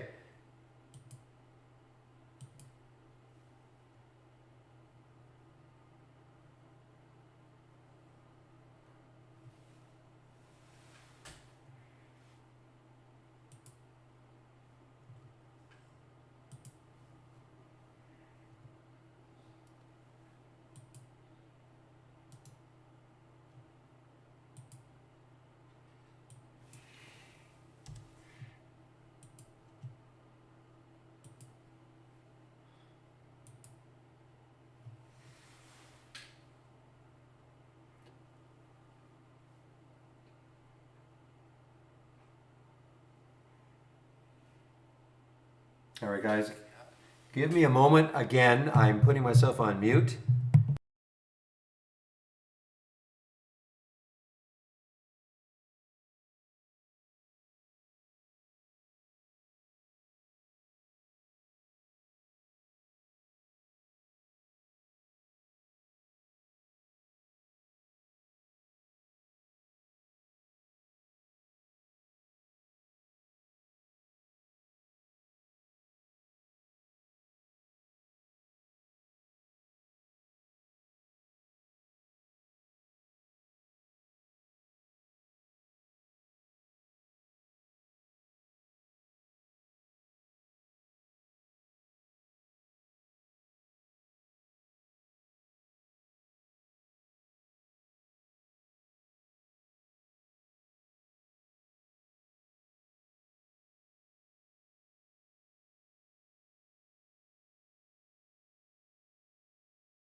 Yeah, you're right about the ENDP over the high, over yesterday's high again. Yes.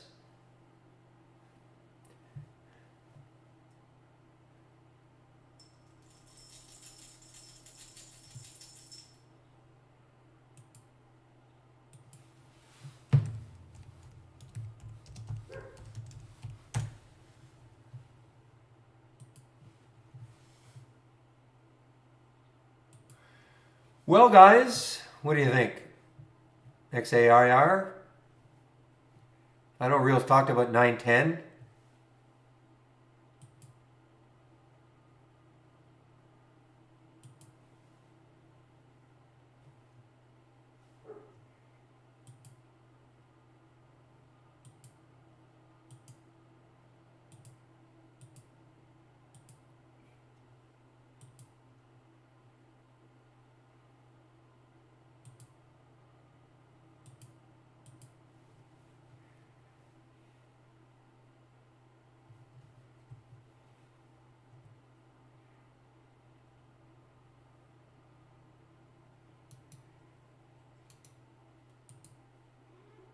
There's William, of course, having to be the spoil sport and everything.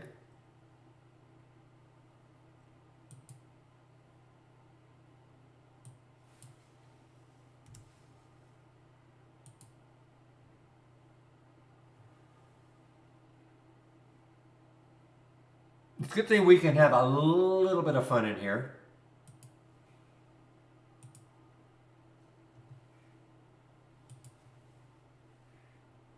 Okay, thank you. Thank you. You're a funny man, Jason. Just a minute.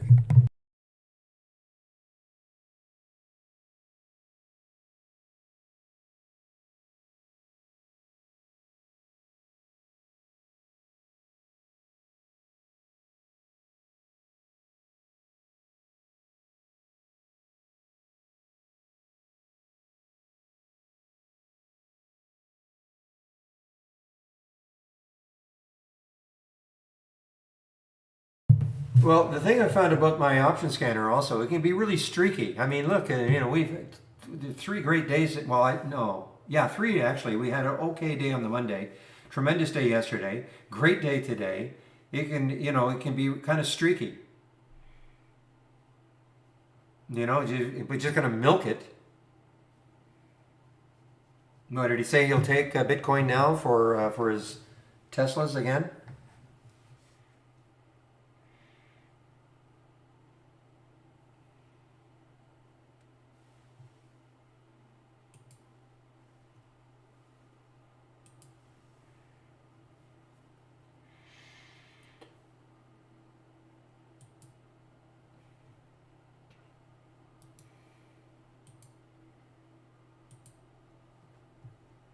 It's on now. Okay, that's the B word, right? The B is that they're calling it the B word.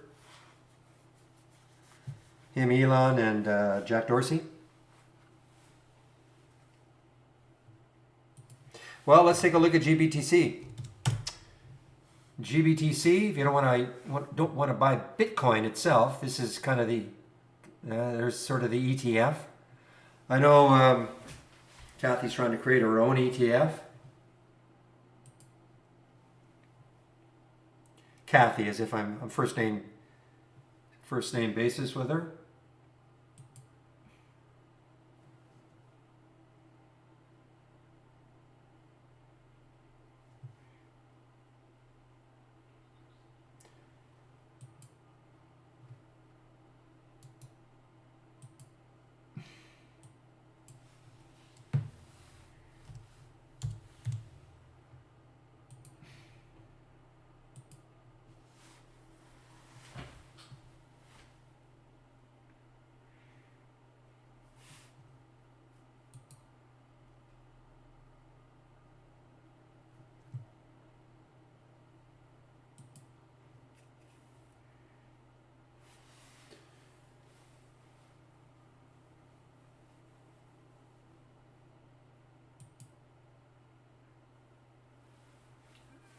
We are talking about ARC, Kathy, yes.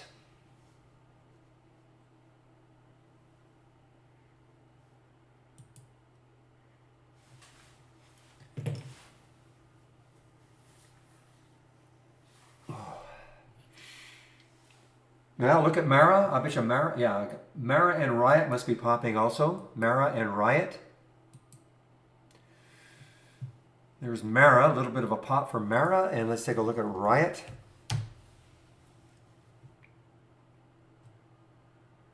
Yeah, Riot's not quite as good as Mara.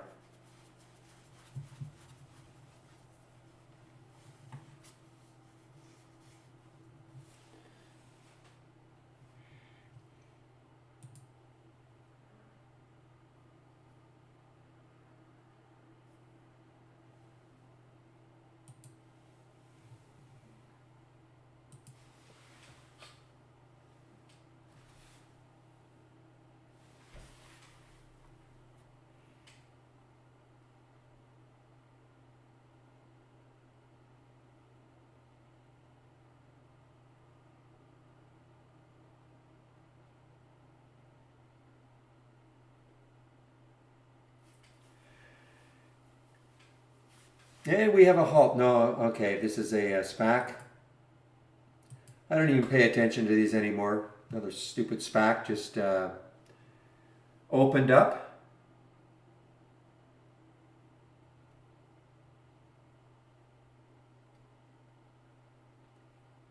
Are you talking about the Holly strategies, Marv?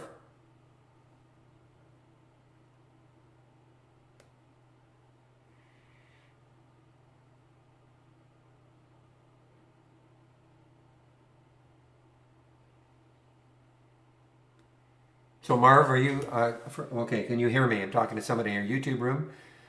The definitions of each strategy. Which strategies are you talking about? Are you talking about the Holly strategies? No, okay, so you're talking about the alerts then. Okay, so if you, okay, if you click on, okay, if you right click on an alert window, okay, click on right click on an alert window, click on configure, do your search. Every one of these, if you right click, if you highlight it, see it says help. If you click on help, that'll tell you what the definition, I mean, this is an obvious one, okay? Okay, so all you have to do is just click on, so standard deviation right here. Standard deviation right there, click on help, okay? And that'll give you the definitions of every one of them. If I just scroll down through them, actually let me just show you. See, here are the definitions of every single alert, and scrolling all the way down, here are all the filters, okay? So I can give you this, I mean, I can give you the link, but if you just want the specific one, just type it into the search box, okay? Does that answer your question?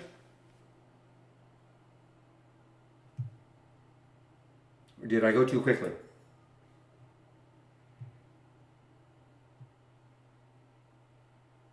Okay, just right click on the alert window, configure, and then search. And whatever you're looking for, type it in. Ah, good, okay.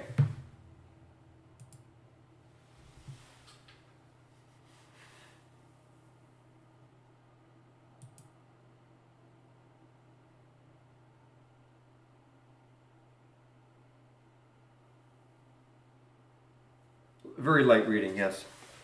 You don't have to memorize them all.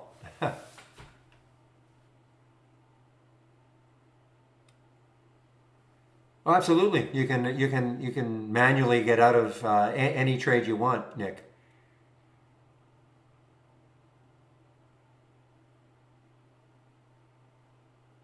You know, I mean, if you were in a trade and it's showing up in Brokers Plus, then you just have to highlight it.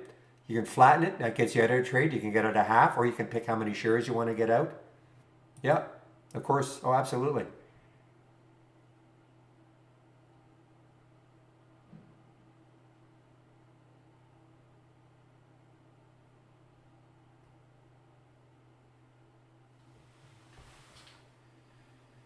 All right, guys, one last pestering for you from my homepage, all the stuff you can find on my homepage.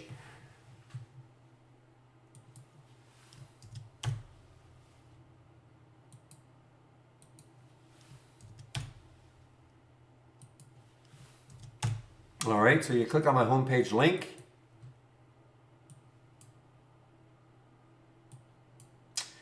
Here's a subscription. If you want to take out a subscription, here's a promo code you can use.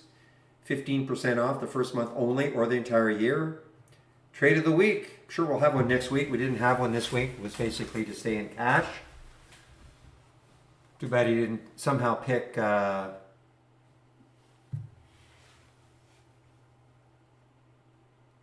NURO or some crazy thing. Couldn't have though. I mean, there was no clue on that one.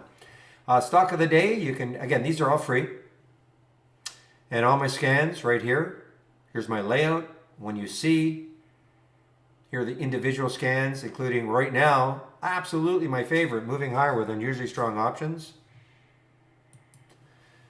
Education, lots of education right here. The 20 lessons, daily support in YouTube between 12 and 1. Daily webinars. Today's is canceled. Monday to Thursday, though, typically at 5 o'clock. More educational videos. Starting trade ideas from scratch. The AI channel.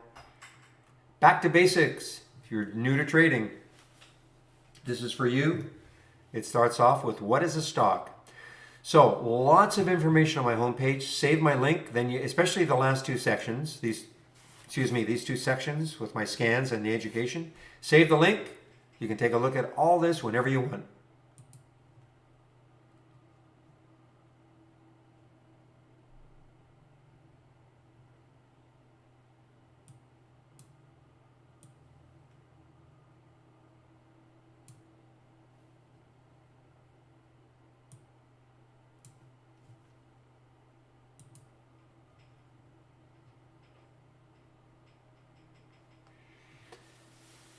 Yeah, I think that might have been the idea, but I think really the strength alerts is just something that you have to manage on your own, okay? I think at the very, very, very beginning, that was kind of maybe some kind of a suggestion, but I think really they're saying, look, here they are. How you manage them will be up to you.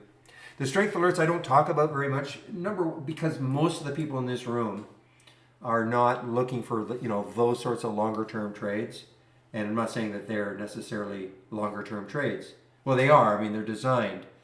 But I should talk about it just a little bit. The strength alerts. First of all, if you're a subscriber, this is free to you. Okay, you just have to go to the strength alert channel, and you'll see them with the blurb. If you're not a subscriber to Trade Ideas,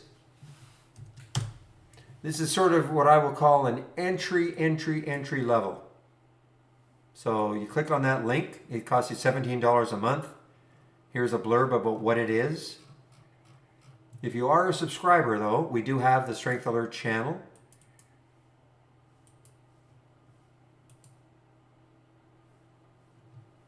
And here is, so people want the email. Well, you don't get the email. Okay, the email goes out to those who are like on the $17 list. But all you have to do is just click, on the channel, and this is the email that you would get with a bit of a blurb about the 5 stocks. How you trade them will be up to you.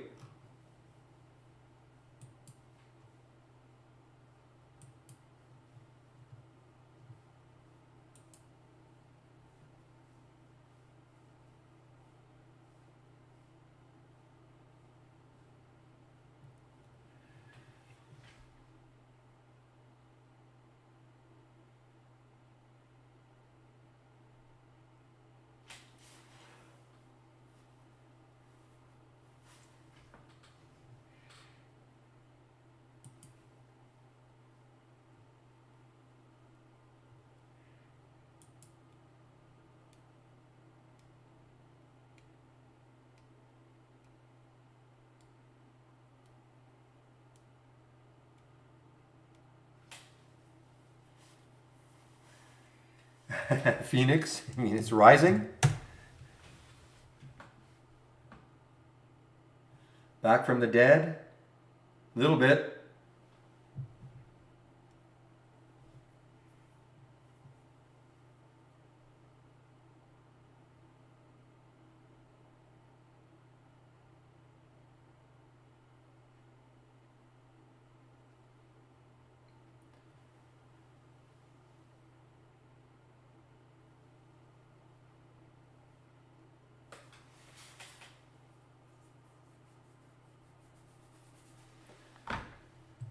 Whew, I'm whipped. This has been an exhausting 2 days. On the good side, but nonetheless, lots of action.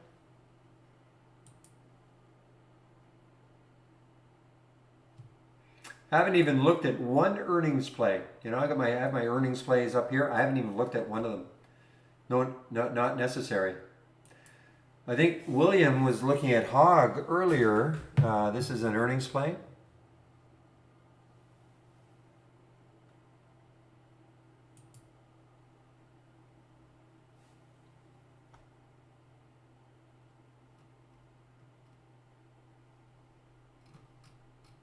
CMG, I don't even see CMG here.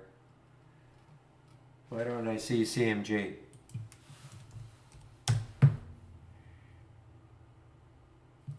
Okay, volume is okay. Chipotle, all right. Oh, I know why. Because it's that's because it's a little bit outside of the price range I like to trade. Wow. I mean that's pretty awesome. I mean 12%, 20. I mean that's an insanely low number. I can't believe they're not going to. Why don't they do a forward split or something? That's an insanely low number in the float for a $1,700 stock. That's probably a record. It's probably a record of stock price to float ratio.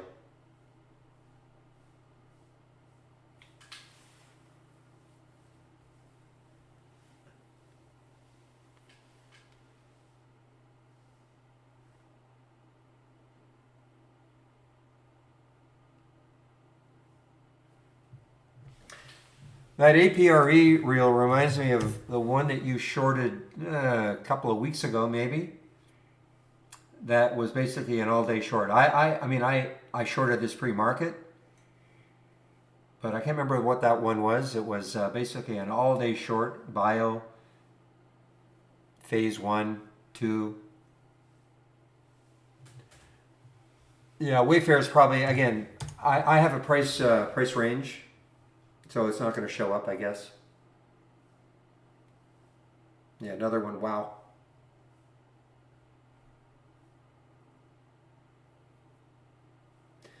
I mean, I remember when Wayfair was getting hammered by one of those guys, Citron or Street Sweeper, I think in this area here, or here.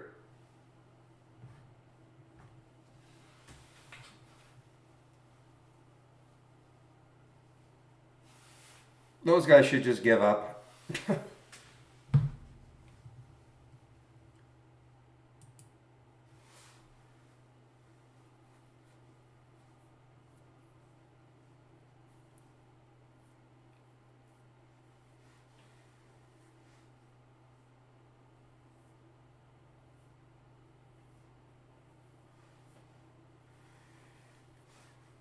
It wasn't. It wasn't. Was it? Was that the same one? A few days ago or a few weeks ago? Was it April again?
Okay. My favorite screener? Oh, it's my option right now. Anyway, it's my options. It's my option scanner right here. I'm not trading options. I'm just looking for abnormal option activity. But right now, until it breaks, that'll be my favorite one. Doesn't mean every single alert you get is going to be incredible, but right now, if I only had one scan that I could have, that'd be it. Now that can change next week. It doesn't 100% mean that it's going to continue like this.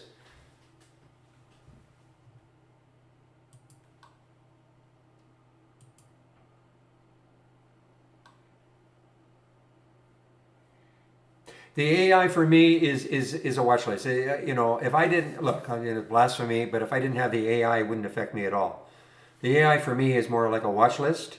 If I can pay, if I were moderating, all day long, and I could just pay attention, I would only look at the stocks for me under $20. The AI, I'd look at this options, and I'd keep an eye on my basic new highs and lows. And.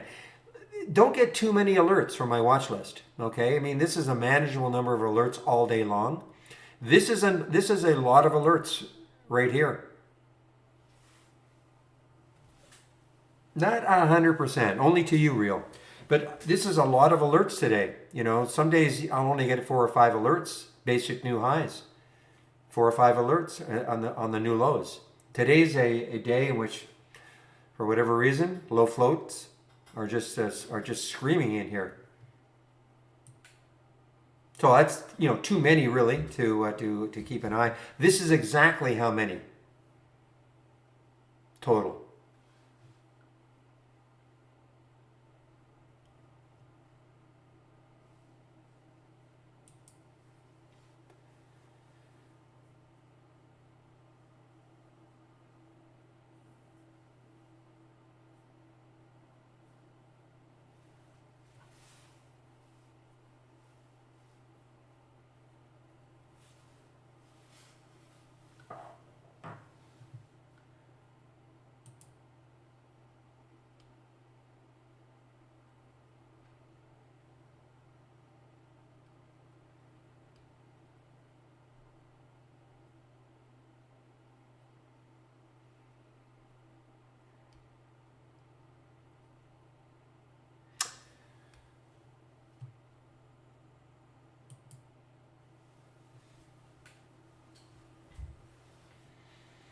The only other thing I would do if I were really concentrating on this stuff is just, doing what Real and Zach do a lot of, and William do a lot of, and others, but shorting these tops.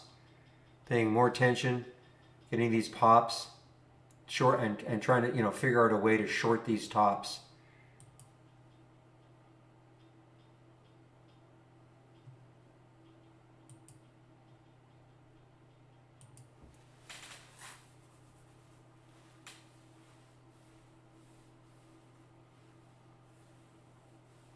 How's it doing today? I guess it's having a bit of a comeback day. Somebody asked, how is Zila doing? XELA doing? That's having a comeback day. I don't know if it's going to continue, but it's been thumped pretty good. 547 down to 262. That's a huge percentage drop after a big gain. Now, does this mean this is the bottom? I don't know. I mean, it could be. I mean, there's a nice bottoming tail yesterday. So this could mean, if it holds over 3, that it could, challenge into this area tomorrow.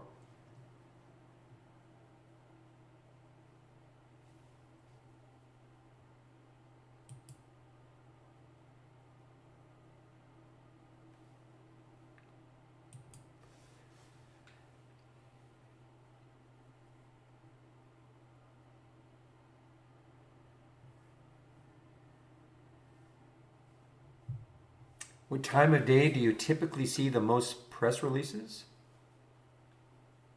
Well, Alex, I don't know if it's going to continue tomorrow. You know that. My crystal ball isn't that good. I have no idea if it'll keep going tomorrow. Well, most of the press releases, of course, come in the pre-market. I mean, that's when typically companies are releasing news, either about earnings or something.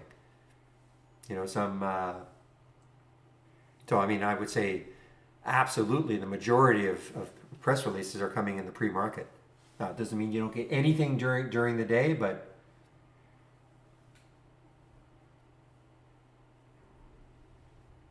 when you're looking at a stock, I'd be really interested to know how many of you actually do any pre-market work. But, I mean, if you're doing any pre-market work, then the thing is that you're seeing a stock like this in the pre-market, CEMI. Okay, so what did it close at yesterday? $2. So you're seeing a stock that's doubled in the pre-market. So when you see that, you have to, you just can't, oh, okay, go on to the next one. You have to see if there's some news. Okay, so when you see, so you check to see if there's any news. Is there a reason for this? Sometimes you won't find anything. It'll be just a because. But for the most part, if you see a pop like this in the pre-market, you'll, just check to see what the news is. And so obviously there was some news. No, I'm not necessarily saying playing, I'm not necessarily saying trading in the pre-market, but just being aware, that, okay, there is some news. And then you see, this is what I try to do. I try to say, okay, or think to myself, okay, that's the news for semi. $28 million order virus play. A lot of traders, people will just see a $28 million. Whether they make any money on that, maybe they make 0.5%, maybe they make nothing. I don't know. It doesn't really matter. It's just that $28 million for, 18 million in the float. It's an eye catcher. And virus. Well, what are the things in play right now? The virus is on everybody's minds.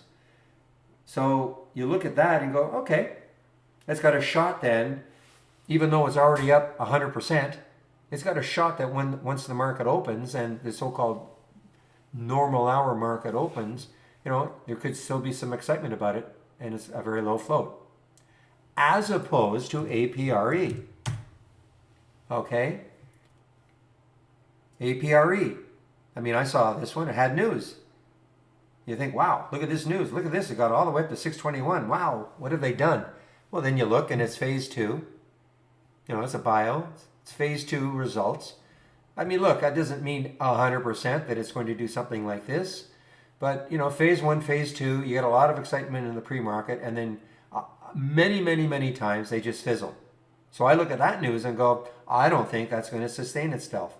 And in fact, I shorted it.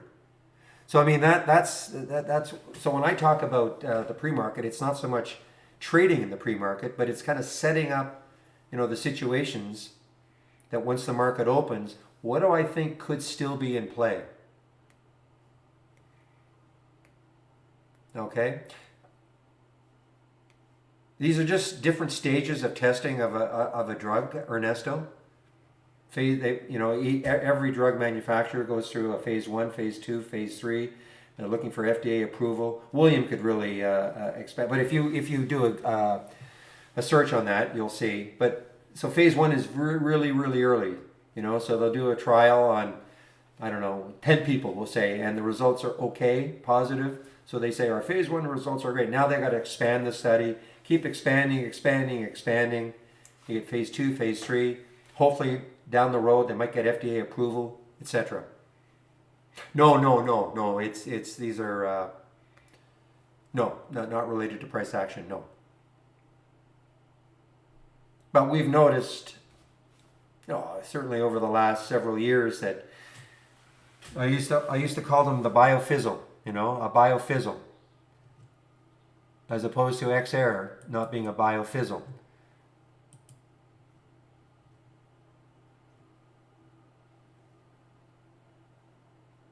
In other words, it pops and then just fizzles out. Not this one, but these little. And I never used to short them. I used to look at them and think, well, they're too cheap to short. But man, oh man, you get some fantastic percentage moves.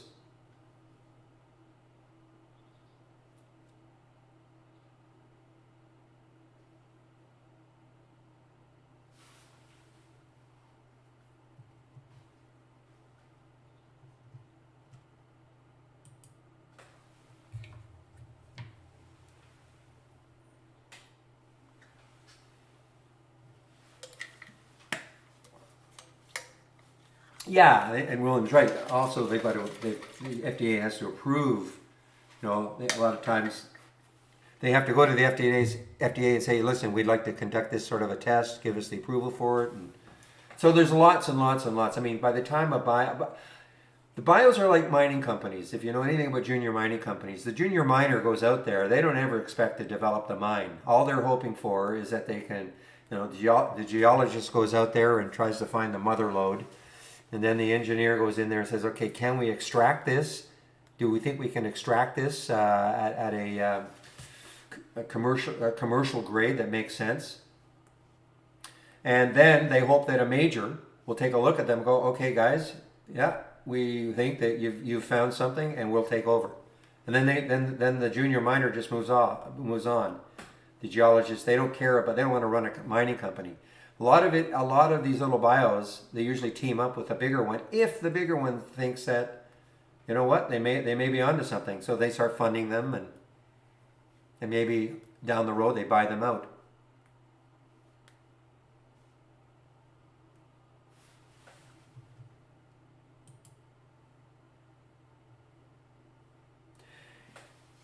Yeah, this is industry-wide, Greg, in terms of the short float and the float information. It's not just us. Industry-wide, it gets updated twice a month.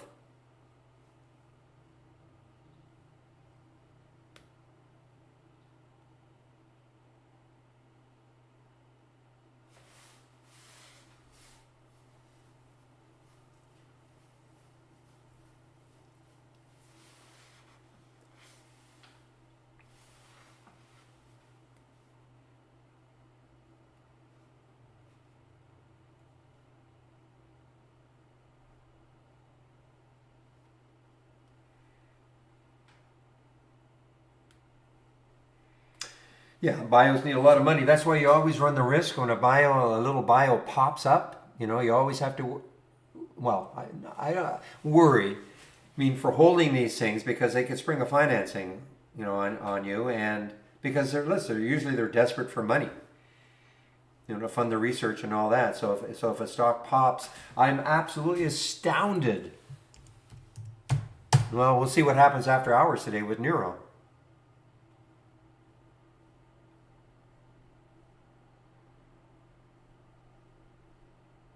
Well, it's totally up to you, Silent. I mean, the way I approach an XR, if I were going to swing it, it's always about looking left.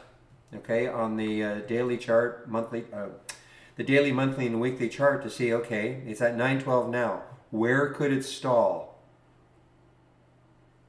On the monthly chart, the next high is 1045. Obviously, that's far enough away.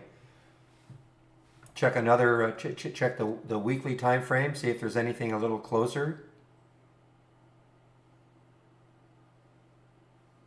There's a high at what's that high right there? 955. So I mean, and then checking to see when that happened. So that's over a year ago. Do we think that little high there could block it? I don't know. I'd rather see. Even more. I'd rather see more room. Imagine if that weren't there, and the next high looking left was way up here at 12. Then it's probably a primo candidate. But I'm not going to. I'm not going to say that just because it's got strong option volume today, therefore you should swing it for tomorrow. I'm more of a day trader, though. Okay, I mean that's just my sentiment.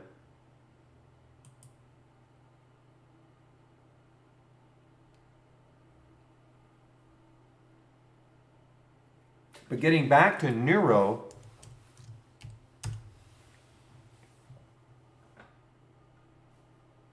I'll be absolutely astounded if they don't announce a financing. You got to remember, 2 days ago, this was a 270 stock or something, okay? 2 days ago. Not 2 days ago, yesterday. Yesterday, okay? That goes up to 38 something. So I can guarantee if you look at their balance sheet, they need money. So they'll probably try to do a financing up at these levels as opposed to down at the $3 level.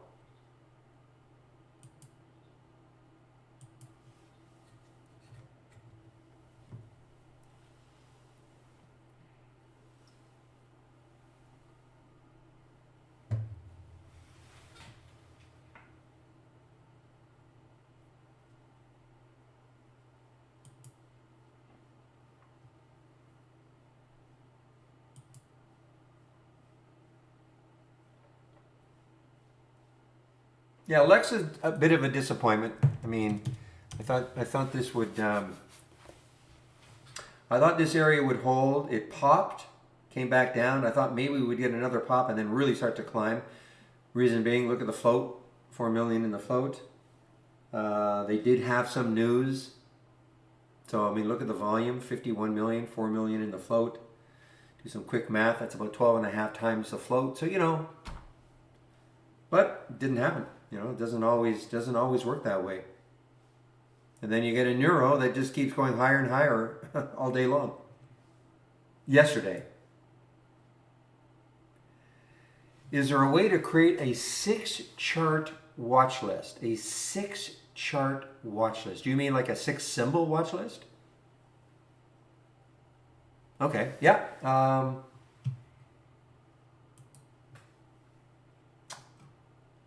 Let me just give you a video I did a while back. We call them symbol lists, okay? So if you watch that video, it'll show you how you create a symbol list, watch list. Then you can put those 6 stocks in, or as many as you want, of course. And then it'll show you how you can track them either in an alert window or a top list window, okay? And I think it goes into how you edit them. Because eventually sometimes you don't want the same ones, so I think I ran over that. If not, then you have to click on Tools, Symbol Lists. If you've never created one before, you'll see it immediately, and you just highlight it and then edit. But I'm pretty sure I put that in the video.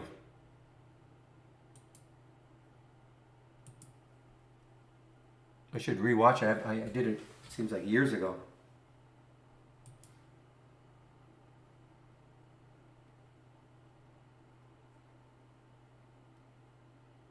No, I mean with the Lex, I mean that was a whippy one. I mean, you can't. It's going to happen. I mean, something that it screamed higher and it came right back down. I mean, it's very difficult. You could, in retrospect, you say, well, maybe I should have put my stop a lot higher. Of course, in that particular case, it would have worked, but that went up and down so quickly.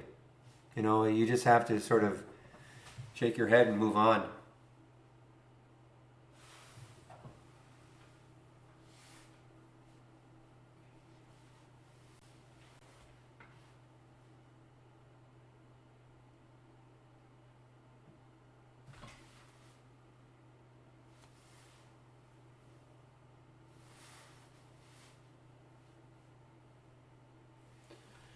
Oh, you're on your own, V. I mean, I'm getting a question about is a Neuro.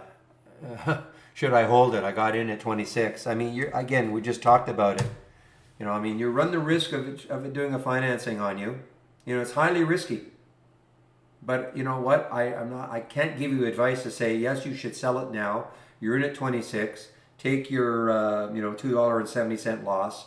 I can't tell you that, because if I say that and then tomorrow morning it opens up at 40, I'm not an investment advisor like that. But you got to remember, it is. I mean, look, stock that went from $3 to $38 on news. But I mean, do you think the news was so great that that's what should have happened? So,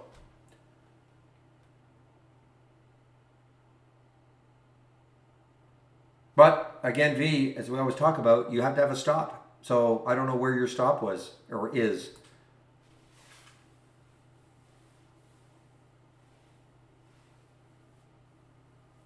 Where when you got into that trade at $26, you should have a plan to say, you know what, if it goes down to this price, so I'm getting out.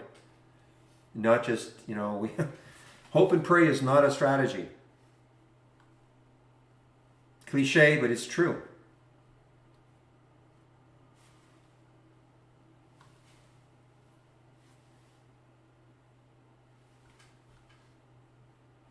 Yeah, I know. So I'm talking to somebody else in our YouTube group. Well, yeah, if you had a stop and you got stopped out, then you could have always got back into the trade.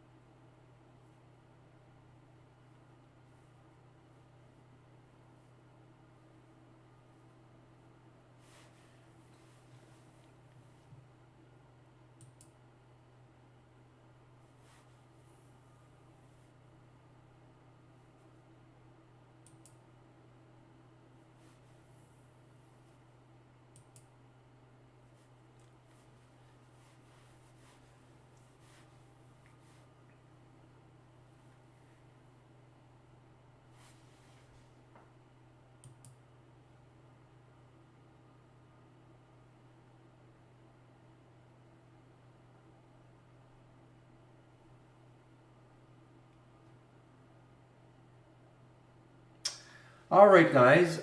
I think that is it. If well, I'll hang around if Ernesto actually answers real. I think this is, of course, what happened here. Probably shorted right around here, or maybe around 10, and then it screamed right up to 1076, and it came right back down, though. I mean, right back down.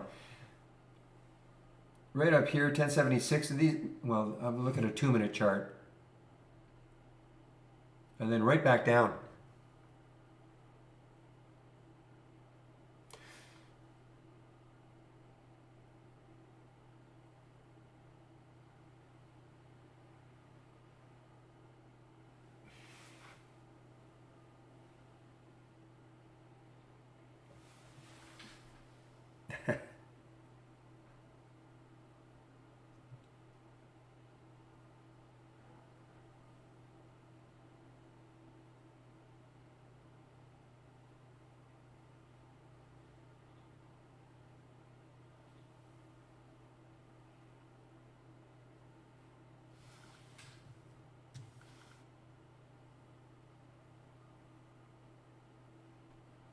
So you shorted it right here when it was going down, and then it popped up on you, and then well, actually, that was okay. I thought you shorted it here in this area here, and then it popped up on you, and then it came back down.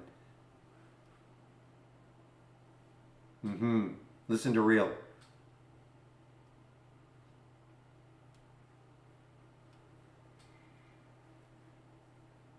Yeah, it looks like this is it. I mean, the fact that that pop did not hold, and now it's, I mean, look, anything can happen. I mean, it's not that much.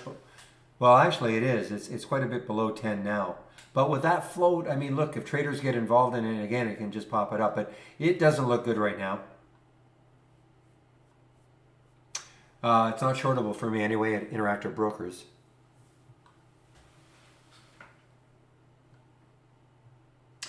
All right, guys.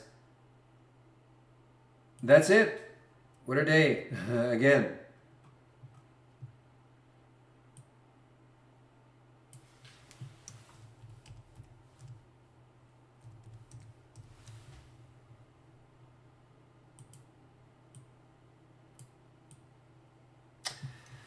All right, everybody, I'm going to shut the room down now. And thanks a lot for all of the help today. Open the room tomorrow at 9 o'clock Eastern Time. Have a great evening, everybody, and we'll see you tomorrow. Bye-bye.